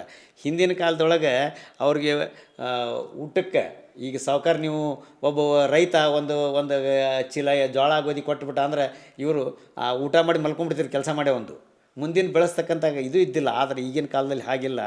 ಇವತ್ತು ನಮ್ಮ ಮಕ್ಕಳಿಂದ ಭಾಳಷ್ಟು ಇದೆಲ್ಲ ಕಂಪ್ಯೂಟರ್ಗೆ ಇರೋದ್ರಿಂದ ಭಾಳಷ್ಟು ಮುಂದುವರೆದಿದ್ದಾರೆ. ಅವ್ರಿಗೆ ಎಲ್ಲ ಕೆತ್ತದು ಉಳಿಗೆ ಬಾಚಿ ಹಿಡ್ಕೊಂಡು ಕುಂದ್ರದು ಬೇಕಾಗಿಲ್ಲ. ಈಗ ಅವ್ರಿಗೆ ಒಂದು ಟೆಕ್ನಿಕೆಲ್ಲ ಹಿಂಗೆ ಮಾಡಪ್ಪ, ಒಂದು ಕುರಿಗಿನ ಮಷಿನರಿ ಒಳಗೆ ಕೊಟ್ಟರೆ ದಿನಕ್ಕೆ 100 ಕುರಿಗೆ ಮಾಡ್ಬೋದು. ಇವ್ರು ಇಡೀ ದಿವಸ ಎಲ್ಲ 3 ದಿನ ಕುಂತರೂ ಒಂದು ಕೂರಿಗೆ ಆಗಂಗಿಲ್ಲ. ಅದನ್ನು 100 ಕೂರಿಗೆ ಮಾಡೋಕೆ ಕಲಿಸಿದ್ವಿ ಅಂದರೆ, ಇವತ್ತು 10 ರೂಪಾಯಿ ಸಿಗಲಿ, ಒಂದಕ್ಕೆ 10ಕ್ಕೆ 100 ಕೊಡಿದ್ರೆ 1000 ರೂಪಾಯಿ ದುಡಿಮೆ ಆಯ್ತು. ಈ ಒಂದು ಟೆಕ್ನಿಕನ್ನು ನಮ್ಮ ಮಕ್ಕಳಿಗೆ ಕಲಿಸ್ಬೇಕು. ಈ ಕಸುಬನ್ನು ಕಲಿಸೋದೇ ನನ್ನ ಉದ್ದೇಶ ಆಗಿದೆ. ನಮ್ಮ ಟೆಕ್ನಾಲಜಿ ಯೂಸ್ ಮಾಡಬೇಕು. ಹೌದು, ಟೆಕ್ನಾಲಜಿ ಯೂಸ್ ಮಾಡಬೇಕು, ಮಷಿನರಿ ಯೂಸ್ ಮಾಡಬೇಕು. ಇವನು ತಲೆ ಅಷ್ಟೇ ಮೈಂಡ್ ಆಫ್ ಮಾಸ್ಟರ್ ಅಂತಾರಲ್ಲ, ಹಾಗೆ ಮಾಡಿ ಮಷಿನ್ನೊಳಗೆ ಮತ್ತು ಕಂಪ್ಯೂಟರ್ನೊಳಗೆ ಸೆಟ್ ಮಾಡಿ ಆ ಮಷಿನ್ಗೆ ಹೊಂದಿಸಿಟ್ರೆ ರೆಡಿಯಾಗಿ ಬರ್ತಾವೆ. ಇವತ್ತು ಇವೆಲ್ಲ ಟೇಬಲ್ ಕುರ್ಚಿಗಳದಾವೆ ರೀ, ಇವೆಲ್ಲ ಪಿನ್ ಟೈಪ್ ಅದಾವೆ, ಎಲ್ಲ ರೆಡಿಯಾಗೇ ಬರ್ತದೆ ಹೊರಗಿಗೆ. ಆ ಒಂದು ಟ್ರೈನಿಂಗನ್ನು ಎಲ್ಲೋ ದೆಹಲಿ ಒಳಗೆ, ಗುಜರಾತ್ ಒಳಗೆ ಅಲ್ಲಿ ಅದಾವೆ ರೀ. ಅವನು ಈ ನಮ್ಮ ಭಾಗದೊಳಗೆ ಅದನ್ನು ಇಂಟ್ರೊಡಕ್ಷನ್ ಮಾಡೋದ್ರಿಂದ ಭಾಳ ಜನ ಬೇಡ, ವರ್ಷಕ್ಕೆ ಒಂದು 5-6 ಹುಡುಗರು 10 ಹುಡುಗರು ಹೊರಗೆ ಬಂದ್ರೆ ಸಾಕು ನಮಗೆ. ಆ ಹುಡುಗರಿಗೆ ತಮ್ಮ ಊರಾಗ ತಮ್ಮ ಇದ್ರೊಳಗೆ ಜೀವನವನ್ನು ಸಾಗಿಸ್ತಾರೆ. ಆದರೆ ನಿಮ್ಮವರು ಕರಕುಶಲತೆಯನ್ನು ಮಾಡ್ತಾರೆ. ಹೌದು, ಆದ್ರೆ ಅದನ್ನ ಸರಿಯಾಗಿ ಮಾರ್ಕೆಟ್ ಮಾಡಂಗಿಲ್ಲ, ವ್ಯಾಪಾರಕ್ಕೆ ಬರಂಗಿಲ್ಲ. ಮಾರ್ಕೆಟ್ ಮಾಡಂಗಿಲ್ಲ, ವ್ಯಾಪಾರಕ್ಕೆ ಬರಂಗಿಲ್ಲ. ಅದಕ್ಕೆ ಇವ್ರು ತಯಾರು ಮಾಡ್ತಾರೆ, ಯಾರೋ ಮಾಡ್ತಾರಲ್ಲ, ಅದು ಆಗಬಾರ್ದು. ಅದನ್ನೇನದಲ್ಲ, ಇವನ್ನೆಲ್ಲನೂ ನಮ್ಮ ಮಕ್ಕಳಿಗೆ ಟ್ರೈನಿಂಗ್ ಕೊಡಬೇಕು, ಟ್ರೈನಿಂಗ್ ಕೊಟ್ಟು ಮಾಡಿಸ್ಬೇಕು. ಅದ್ರ ಜೊತೆಗೆ ಮಾರ್ಕೆಟಿಂಗ್ ಮಾಡಕ್ಕೆ ಹಚ್ಬೇಕು. ಅಲ್ಲ, ಟ್ರೈನಿಂಗ್ ಕೊಟ್ಟು ರೆಡಿ ಮಾಡಿಸ್ತೀರಿ, ಹೌದು. ಮಾರ್ಕೆಟ್ ಮಾಡುವಂಥ ಇನ್ನೊಂದು ಮಾರ್ಕೆಟಿಂಗ್ ಟೀಮನ್ನು ತಯಾರು ಮಾಡಿ. ಮಾರ್ಕೆಟಿಂಗ್ ಟೀಮು ಮಾಡ್ತೀವಿ ಸರ್. ನಾವೇನಿದೆ ಈಗ ನಮ್ಮದು ಒಂದು ಇಲ್ಲೇನದು ಚಾಲೂ ಆದ ಪ್ರಾರಂಭ ಆದ ತಕ್ಷಣನೇ ನಾವೊಂದು ಇಲ್ಲಿ ಕೌಂಟರ್ ಸೇಲ್ ಮಾಡ್ತೀವಿ ನಾವು. ಈಗ ನಿಮ್ಮಂಥವ್ರೊಬ್ರು ಯಾರೋ ವ್ಯಾಪಾರಸ್ಥರು, ಅವಾಗೊಂದು 100 ಮೂರ್ತಿಗಳನ್ನು ನಾವೇ ಸಪ್ಲೈ ಮಾಡೋದು. ಅಂಥವಕ್ಕೆ ಮಾರ್ಕೆಟ್ ಮಾಡಿ ಕೊಟ್ಟಿವಿ ಅಂದರೆ ಅವ್ರು ಮುಂದೆ ಏನದಲ್ಲ ತಾವು ಮಾರ್ಕೊತಾರೆ, ತಾವು ದುಡಿಯಾಕತ್ರ ಹುಡುಕ್ಯಾಡ್ಕೊಂತ ಹೋಗ್ತಾರೆ ಅವರು. ಅಂದ್ರೆ ಮೊದಲೇ ಪ್ರೊಡಕ್ಷನ್ ಮಾಡೋದು ಕಲಿಸ್ಬೇಕಲ್ಲ, ಆಮೇಲೆ ಸೇಲ್ ಮಾಡೋಕ್ಕೆ ಬರ್ತದೆ. ಅದರೊಳಗೆ ಇಲ್ಲ ಅಂದ್ರೆ ನಮ್ಮವರು ಯಾರೊಬ್ಬವನ್ನ ಸೇಲ್ಸ್ಮನ್ ಅಥವಾ ಇದ್ರ ಸೇಲ್ಸ್ ಆಫೀಸರ್ ಮಾಡಿ ಎಲ್ಲ ಕಡೆ ಅಡ್ವರ್ಟೈಸ್ಮೆಂಟ್ ಮಾಡೋಕೆ ಈಗೆಲ್ಲ ನಮ್ಮ ಅಂಗಡಿಗೆ ಬರ್ತಾರಲ್ಲ, ಎಲ್ಲ ಬೇರೆ ಬೇರೆದವ್ರು ಬಂದು ನಮ್ಮದು ಭಾಳ ಚಲೋ ಅದ, ಪೈಪ್ ತೊಗೊರಿ, ಇದನ್ನು ತೊಗೊರಿ ಅಂತ ಬರ್ತಾರಲ್ಲ. ಹಾಗೆ ಮಾಡೋಕೆ ಹಚ್ಚಕ್ಕೆ ಬರ್ತದೆ. ಮೊದಲಿಗೆ ಪ್ರೊಡಕ್ಷನ್ ಮಾಡೋಕೆ ಕಲಿಬೇಕಲ್ಲ. ಪ್ರೊಡಕ್ಷನ್ ಮಾಡೋಕತ್ರ ಮಾರ್ಕೆಟಿಂಗ್ ಕಡೆಗೆ ನಾವು ಮಾಡಲ್ಲ ಅಂದ್ರೆ ಬೇರೆದವ್ರು ಮಾಡ್ತಾರೆ. ಈಗ ನೀವೇನು ಗದಗ ಜಿಲ್ಲೆಯಲ್ಲಿ ಇವನ್ನೆಲ್ಲ ಇಷ್ಟು ಭಾಳ ಸಣ್ಣ ಟೈಮ್ನೊಳಗೆ ಮಾಡಿ ಹೌದ್ರಿ. ಇದು ಬೇರೆ ಜಿಲ್ಲೆ ವಿಶ್ವಕರ್ಮ ಸಮಾಜದಲ್ಲಿ ಏನಾರ ಪ್ರೇರಣೆ ಆಗಿದೆ? ಆಗ್ಯದ. ಈಗ ನೋಡಿರಿ ಸರ್, ನಾವು ಮಾಡಿದ್ದನ್ನು ಈಗ ನಾವು ನೌಕರದಾರ ಸಂಘ, ಉಳಿದವ್ರು ಬಿಡ್ರಿ, ನೌಕರದಾರ ಸಂಘ ಗುಲ್ಬರ್ಗಾದಲ್ಲಿ ಭಾಳಷ್ಟು ಚೆನ್ನಾಗಿ ಮಾಡಿದ್ದಾರೆ. ಆಮೇಲೆ ಯಾದಗಿರಿ ಒಳಗೆ ಮಾಡಿದ್ದಾರೆ, ಆಮೇಲೆ ಬಾಗಲಕೋಟೆ ಒಳಗೆ ಮಾಡ್ಯಾರ, ಧಾರವಾಡದಾಗ ನಮ್ಮನ್ನು ನೋಡಿ ಮಾಡಿ ಮನೆ ಜಾಗ ತೊಗೊಂಡಾರ ಧಾರವಾಡದಾಗ. ಆಮೇಲೆ ಹಾವೇರಿ ಜಿಲ್ಲೆ ಒಳಗೆ ಮಾಡ್ಯಾರ, ಇಲ್ಲಿ ರಾಯಚೂರು ಜಿಲ್ಲೆ ಒಳಗೆ ಮಾಡ್ಯಾರ. ಇವೆಲ್ಲ ನಾವು ಈ ಗದಗ ಜಿಲ್ಲೆ ಮಾಡಿ ಮಾಡೆಲ್ ಮಾಡಿ ತೋರಿಸಿದ್ದೇವೆ. ಅದನ್ನು ನೋಡಿ ಭಾಳಷ್ಟು ಜನ ಬರ್ತಾರೆ, ಬಂದು ನಿಮ್ಮಂಗೆ ಯಾರಿಗೂ ಮಾಡೋಕ್ಕಾಗಿಲ್ಲ ಅಂತಾರೆ. ನಾ ಹೇಳಿದೆ, ನೋಡಿರಿ ನಮ್ಮಂಗೆ ಮಾಡೋಕ್ಕಾಗಿಲ್ಲ, ನೀವು ಮನಸ್ಸು ಮಾಡಿರಿ, ಮಾಡ್ಲಿಕ್ಕೆ ಸಾಧ್ಯತೆ. ಈಗ ನೋಡಿರಿ, ಒಬ್ಬ ವ್ಯಕ್ತಿ ಮನಸ್ಸು ಮಾಡಿರಿ ಏನೆಲ್ಲ ಮಾಡ್ಲಿಕ್ಕೆ ಸಾಧ್ಯತೆ ಅಲ್ಲ. ಹಾಗೆ ನೀವು ಇವ್ರು ನಮ್ಮವ್ರು ಏನಂತಂದ್ರೆ ಎಲ್ಲಿ 10 ರೂಪಾಯಿ ನನ್ನ ಕಿಸೆಯಿಂದ ಖರ್ಚಾಗ್ತದೆ ಅಂತಕ್ಕಂಥ ಭಾವನೆ ಒಂದು ಬಿಡ್ಬೇಕು ಅಂದಾಗ ಆಕೈತಿ. ಅಲ್ಲ, ಎಲ್ಲರಿಗೂ ನಿಸ್ವಾರ್ಥ ಇರಬೇಕು. ನಿಸ್ವಾರ್ಥ ಇದ್ದಲ್ಲಿ ಆಗ್ತದೆ, ಇಲ್ಲಕ್ಕಂದ್ರೆ ಸಾಧ್ಯ ಇಲ್ಲ. ಯಾಕಂದರೆ ಅದನ್ನು ಕಟ್ಟಬೇಕಂದ್ರೆ ಭಾಳಷ್ಟು ಕಠಿಣ ಅದ. ಅದು ಕಟ್ಟಿದ ಮೇಲೆಯೂ ಅದು ಅಷ್ಟು ನಡೆಸೋದು ಅಷ್ಟು ಕಠಿಣ ಅದ. ಆದರೆ ನಾವು ಒಳ್ಳೆಯ ಗುಣ, ಒಳ್ಳೆಯ ಭಾವನೆ ಮತ್ತು ಇದು ಸಮಾಜಕ್ಕಾಗಿ ಅರ್ಪಿತ ಮಾಡೇವಿ ಅಂತಂದರೆ ಅದ್ರ ಹಿಂದೆ ಕೂಡ್ತಾರೆ. ಅದ್ರ ಜೊತೆಗೆ ಇಷ್ಟು ಇರೋಂಗಿಲ್ಲ. ಈಗ ನಾವು 1000 ಮಂದಿ ಇಲ್ಲ, 1000 ಮಂದಿಗೆ 10 ಮಂದಿರ ಇಲ್ಪ ಇದು ಚಲೋ ಅದ, ನಾನು ಕೈಗೂಡಿಸ್ಬೇಕಂತಕ್ಕಂಥ ಮನೋಭಾವನೆ ಇರ್ತಾರೆ, ಅವರೆಲ್ಲ ಮಾಡ್ತಾರೆ. ಈಗ ಹೇಳಿದ್ನಲ್ಲ, ನಮ್ಮ ಟೀಮ್ನೊಳಗೆ ಒಂದು 8-10 ಜನ ಭಾಳಷ್ಟು ನಮ್ಮ ಸಾಥಿ, ಬರೀ ಒಂದು ಫೋನ್ ಮಾಡಿ ಸಾಕು, ಬಂದು ನಿಂತು ಎಲ್ಲನೂ ತಮ್ಮ ಮನೆ ಕೆಲಸ ಇದ್ರು ಬಿಟ್ಟು ಮಾಡ್ತಾರೆ. ಈಗ ವಿಶ್ವನಾಥ ಕಮ್ಮಾರ, ರಾಜನಾಳ, ಸಿ ವಿ ಬಡಿಗೇರವರು, ನಮ್ಮ ಈ ಶಂಕರು ಪತ್ತಾರ್ ಅಂತದ, ನಾವು ಬಂಗಾರ ಕೆಲಸ ಮಾಡ್ತಾನೆ ನಾವು, ಮಹೇಶ್ ಕಮ್ಮಾರ್, ಆಮೇಲೆ ಗೋವಿಂದಪ್ಪ, ಇವರೆಲ್ಲರೂ ಒಂದಿಷ್ಟು ಮಂದಿ. ಆಮೇಲೆ ಮಹಿಳೆಯರೊಳಗೆ ನಮ್ಮ ಸುಮಂಗಲ ಪತ್ತಾರ್ ಅಂತೇಳಿ ಟೀಚರ್ ಅದಾಳೆ, ಅವಳು ಭಾಳ ಅದ್ಭುತ ಇದು ಅದಾಳ, ಸಾಹಿತ್ಯ ಅದಾಳ. ಆಮೇಲೆ ಈ ಎಲ್ಲ ಕಾರ್ಯಕ್ರಮಗಳು ನಡೆಸೋದು, ಆಮೇಲೆ ಏನೇ ನಾವು ಸಮಾಜ ಕೆಲಸ ಹೇಳಿ ಅಗದಿ ತಾನೇ ಮನಸಾರೆ 1ಕ್ಕೆ 4 ಕಲ್ಪನೆ ಮಾಡಿ ತೋರಿಸ್ತಕ್ಕಂಥವ್ರು ಅದಾರ. ಇಂಥವ್ರೆಲ್ಲರೂ ಅದಾರ, ಎಲ್ಲರೂ ಕೂಡಿ ಮಾಡ್ತಾರೆ. ಆಮೇಲೆ ಸೊಸೈಟಿ ಕಟ್ಟಬೇಕಾದ್ರೂ ಭಾಳಷ್ಟು ಕಷ್ಟದಿಂದ ನೇತ್ರಾವತಿ ಬಡಿಗೇರಿ ಒಳ ಅಧ್ಯಕ್ಷತೆ ಒಳಗೆ ಮಾಡಿದ್ದೀವಿ. ಈ ಮಹಿಳಾ ಸಂಘವನ್ನು ಮಾಡಿದ್ದೀವಿ, ಶಿವಲೀಲಾ ಬಡಿಗೇರ್ ಅಂತಿದ್ದಾಳೆ, ಅವಳ ಅಧ್ಯಕ್ಷತೆ ಒಳಗೆ ಎಲ್ಲ ಜಿಲ್ಲೆಯಲ್ಲೆಲ್ಲ ಅಡ್ಡಾಡಿ ಅದನ್ನು ಸಂಘಟನೆ ಮಾಡಿದ್ದೀವಿ. ಎಲ್ಲ ಕರೆದ್ರೆ ಒಂದು ಏನಾರ ಕಾರ್ಯಕ್ರಮ ಅದ ಅಂತ ಕರೆದ್ರೆ ಒಂದು 400-500 ಮಂದಿ ಕೂಡುವಷ್ಟು ಶಕ್ತಿ ನಮ್ಮಲ್ಲಿ ಅದ. ಬರೀ ಫೋನ್ಯಾಗ ಹೇಳಿದರು. ಆದರೆ ಇದು ಏನಂತಂದರೆ, ನಮ್ಮ ಪ್ರತಿಭಾ ಪುರಸ್ಕಾರದೊಳಗೆ ಮಾತ್ರ ಎಲ್ಲ ಇಡೀ ಜಿಲ್ಲೆಯನ್ನು ಅಡ್ಡಾಡಿ ಸಾಧಕರನ್ನ ಗುರ್ತು ಮಾಡಿಸೋದು, ಆಮೇಲೆ ನೌಕರರನ್ನು ಗುರ್ತು ಮಾಡಿಸೋದು, ಅವ್ರು ರಿಟೈರ್ಡ್ ಆದಾಗಿ ಮಾಡೋದು, ಇಂಥವೆಲ್ಲ ಕಾರ್ಯಕ್ರಮ ಮಾಡೋದ್ರಿಂದ ಸಮಾಜ ನಮ್ಮ ಬೆನ್ನು ಹತ್ತದ ಹಿಂದೆ. ಆಮೇಲೆ ಕೊಡ್ತಾರೆ, ತಮ್ಮ ಏನು ಶಕ್ತಿ ಅದ ಸಾಧ್ಯ ಅಷ್ಟು ಎಲ್ಲರೂ ಕೊಡ್ತಾರೆ. ನಾವು ಈಗ ನೋಡಿರಿ, ಕಲ್ಯಾಣ ಮಂಟಪ ಕಟ್ಟಕ್ಕೆ 2 ಕೋಟಿ ರೂಪಾಯಿ ಖರ್ಚು ಮಾಡಿ. ನಾವು 2 ಕೋಟಿ ಒಳಗೆ ಸರ್ಕಾರದಿಂದ ಒಂದು 50 ಲಕ್ಷ ತೊಗೊಂಡಿನಿ, ಸಮಾಜವ್ರು ಒಂದು 50-60 ಲಕ್ಷ ಕೊಟ್ಟಾರೆ. ಮತ್ತು ನಾವೆಲ್ಲ ಕಾಂಟ್ರಿಬ್ಯೂಷನ್ನು ಭಾಳಷ್ಟು ನಾವೆಲ್ಲ ಮಾಡಿದ್ದೀವಿ. 1-2 ಕೋಟಿ ಮಟ್ಟ ಖರ್ಚು ಮಾಡಿದೆ ನಾವು. ಆಮೇಲೆ ಅದು 20 ಗುಂಟೆ ಜಾಗ, ಆಮೇಲೆ ಭಾಳ ಪ್ರಶಸ್ತಾದಂಥ ಎಲ್ಲ ವ್ಯವಸ್ಥೆ ಮಾಡಿ. ಮತ್ತು ಈಗಾಗಲೇ ನಮ್ಮ ಟ್ರೈನಿಂಗ್ ಸೆಂಟರ್ ಮಾಡಲಿಕ್ಕೆ ಪ್ಲಿಂತ್ ಲೆವೆಲ್ ಕಟ್ಟಡವನ್ನು ಆಗ್ಯದ. ಅದಕ್ಕೆ ಈಗ ಪ್ರಯತ್ನ ಮಾಡ್ತಾಯಿದ್ದೀವಿ. ಈ ಸಮಾಜದ ಕಲ್ಯಾಣ ಮತ್ತು ಕುಟುಂಬ ವ್ಯವಸ್ಥೆಗಾಗಿ ಮತ್ತು ಬೇರೆ ಬೇರೆ ಈಗ ನಾವು ಈ ವಧುವರರ ಅನ್ವೇಷಣೆ ಕೇಂದ್ರವನ್ನು ಮಾಡ್ತಾಯಿದ್ದೇವೆ. ಅದರಿಂದ ಸರಳ ರೀತಿಯಿಂದ ಏನು ಈಗ ಒಂದು ಕನ್ಯೆ ನೋಡೋಕೆ ಅಷ್ಟು ದೂರ ಹೋಗೋದು ಇಲ್ಲ. ಈಗ ಮಧ್ಯವರ್ತಿಕೆಯನ್ನು ಮಾಡಿ ನಾವೇನು ಲಾಭಕ್ಕಾಗೆಲ್ಲ, ಈಗ ನಿಮ್ಮ ಮಗಳನ್ನು ಏನು ಅಪೇಕ್ಷೆ ಅದ ಅಂತಕ್ಕಂಥದ್ದನ್ನು ಅವಳು ಬರೆದು ಕೊಟ್ಟಾಗ ಅವಳ ಅಪೇಕ್ಷೆಗೆ ತಕ್ಕ ಹಾಗೆ ವರವನ್ನು ಹುಡುಕತಕ್ಕಂಥ ಕೆಲಸ ನಮ್ಮ ಸಂಘಟನೆ ಮಾಡುತ್ತದೆ. ಮಾಡಿ ವರ ಅನ್ವೇಷಣೆಯನ್ನು ಅಥವಾ ಕನ್ಯಾ ಅನ್ವೇಷಣೆಯನ್ನು ಮಾಡಿ ನಮ್ಮಲ್ಲೇ ಪ್ರತಿ ತಿಂಗಳ ಕೊನೆಯ ಆಯ್ತಾರ ದಿವಸ ಅವ್ರನ್ನ ಕರೆಸಿಸಿ 1 ದಿನಕ್ಕೆ 2-3 ಕನ್ಯೆ ವರ ತೋರಿಸುವ ವ್ಯವಸ್ಥೆ ಸಹಿತ ಮಾಡ್ತಾಯಿದ್ದೇವೆ ನಾವು.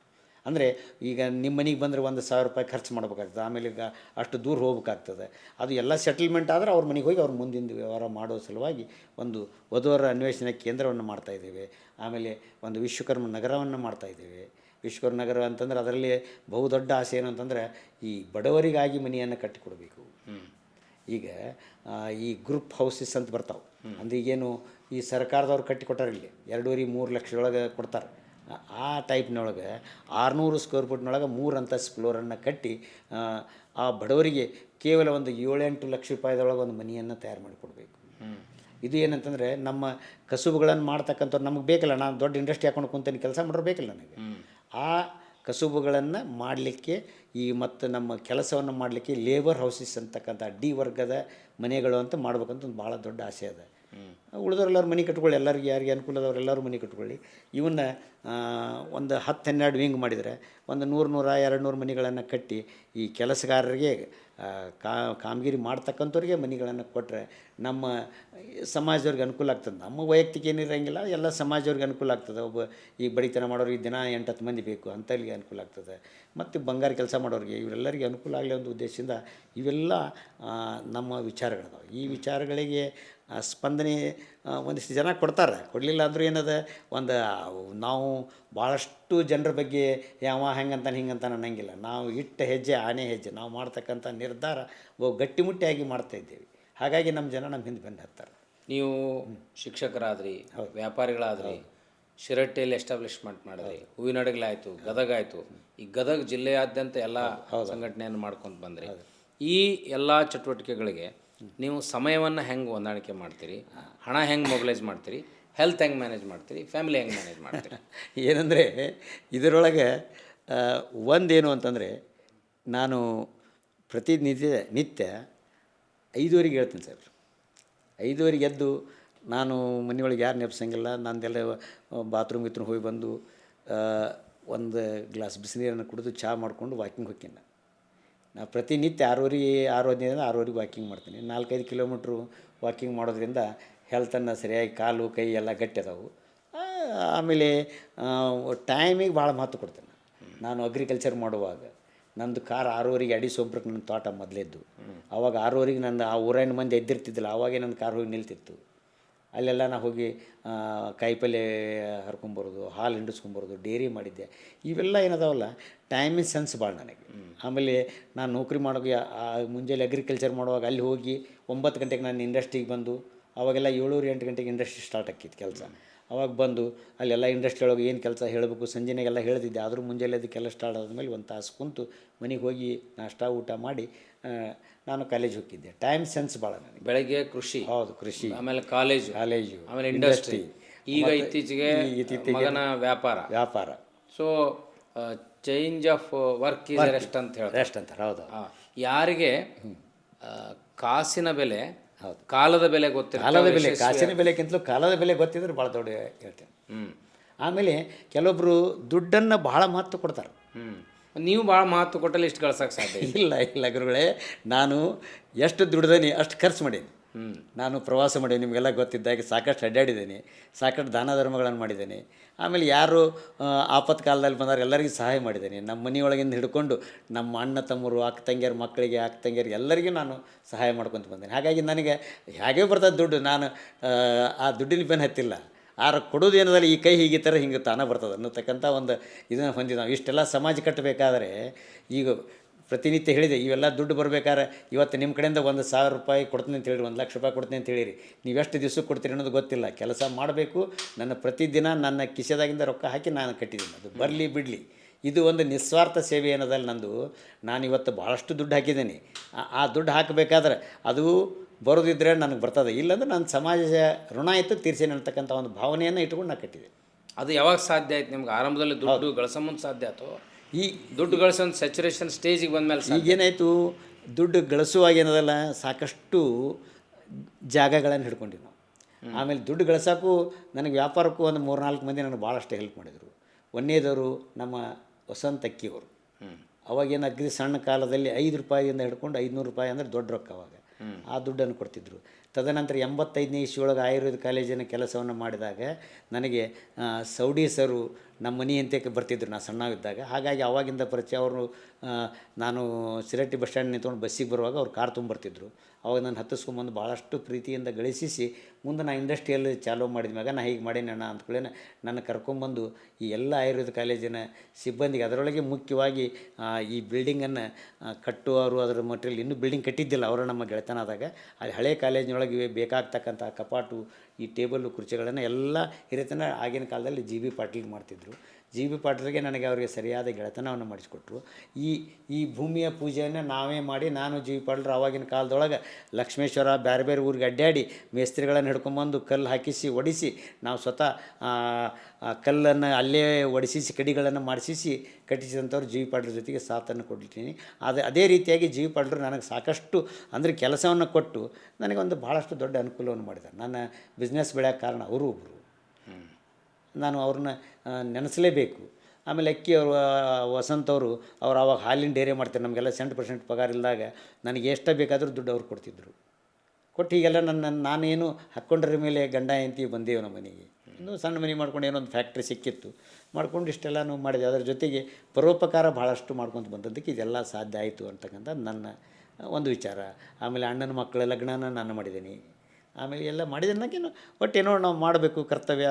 ನಮ್ಮಣ್ಣ ಯಾರಿಗೂ ಇವತ್ತಿನ ಕಾಲದಲ್ಲಿ ಏನದಲ್ಲ ಒಂದು ಪುಂಡಿ ಪಲ್ಯನೂ ಕೊಡಲಾರ್ದಂಥ ಕಾಲದೊಳಗೆ ಮಕ್ಕಳನ್ನು ನಮಗೆ ಕೊಟ್ಟು ಇಲ್ಲದ ಟೈಮ್ನಾಗ ಅವರೆಲ್ಲ ನಮ್ಮನ್ನು ರಕ್ಷಣೆ ಮಾಡಿದ್ದಾರೆ. ಅವ್ರ ಮಕ್ಕಳನ್ನು ನಾವು ಭೇದ ಭಾವ ಮಾಡೋಂಗಿಲ್ಲ ಅಂತ ಹೇಳಿದೆ ನಿಮ್ಗೆ ಆಗಲೇ. ಎಲ್ಲ ಪ್ರಾಪರ್ಟಿ ಒಳಗೂ ಅರ್ಧ ಪ್ರಾಪರ್ಟಿ ಮಾಡಿದ್ದೇನೆ ನಾವು. ಹಾಗೆ ಏನು ಮತ್ತು ಮಗಳು ಹುಟ್ಟಿದಾಳ, ಮಗಳಿಗೆ ಬೇಕನ್ನುವಂಥ ವಿಚಾರಕ್ಕೆ ಎಲ್ಲ ಅವ್ರ ತಾಯಿದು ನಮ್ಮದು ಇರ್ತದೆ, ಅದ್ರ ಪ್ರಕಾರ ಮಾಡಿದ್ದೇವೆ. ನಿಮ್ಮ ಈ ಸುದೀರ್ಘ ಪಯಣಕ್ಕೆ ಇನ್ನೂ ಹೆಚ್ಚು ಕಾಲ ದೇವರು ಆಯುರಾಯನ ಕೊಡಲಿ ಅಂತ ನಾನು ಹಾರೈಸ್ತೇನೆ. ನಮಸ್ಕಾರ. ಶರಣು ಶರಣ.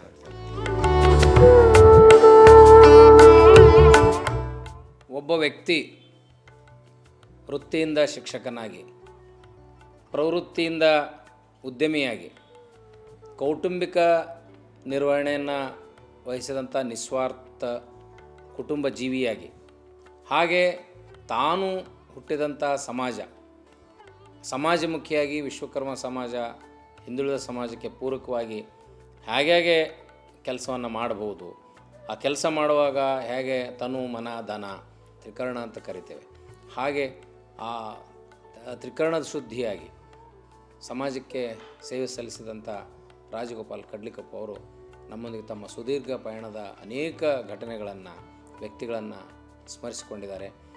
ಸಾಧಕರ ಬೇಟೆಯ ಪಯಣದಲ್ಲಿ ಈ ಥರದ ಸಾಧಕರು ನಮಗೊಂದೊಂದು ಸಲ ಕೆಲವು ವ್ಯಕ್ತಿಗಳನ್ನು ನೋಡಿದಾಗ ಅವ್ರು ಇಷ್ಟೆಲ್ಲ ಮಾಡಿದ್ದಾರೆ ಅನ್ನೋಂಥ ಯಾವಾಗ ಗೊತ್ತಾಗುತ್ತಂದ್ರೆ ಅವರ ಇಡೀ ಬದುಕನ್ನು ಒಟ್ಟಾಗಿ ಕಟ್ಟಿಕೊಳ್ಳುವಂಥ ಸಂದರ್ಭದಲ್ಲಿ ಅವರ ಮಾಡಿದ ಸಾಧನೆಗಳು ನಮಗೆ ಅರ್ಥ ಆಗ್ತವೆ. ಈ ಹಿನ್ನೆಲೆಯಲ್ಲಿ ರಾಜಗೋಪಾಲ್ ಕಡ್ಲಿಕೊಪ್ಪ ಅವರ ಬದುಕು, the whole story of his life is definitely an inspiration to today's youths. ಅದಕ್ಕೆ ಕಾರಣರಾದ ಅವರನ್ನು ನಾನು ವಚನವಾಹಿನಿ ಪರವಾಗಿ ಅಭಿನಂದಿಸ್ತೇನೆ. ನಮಸ್ಕಾರ. ಶರಣು ಶರಣ.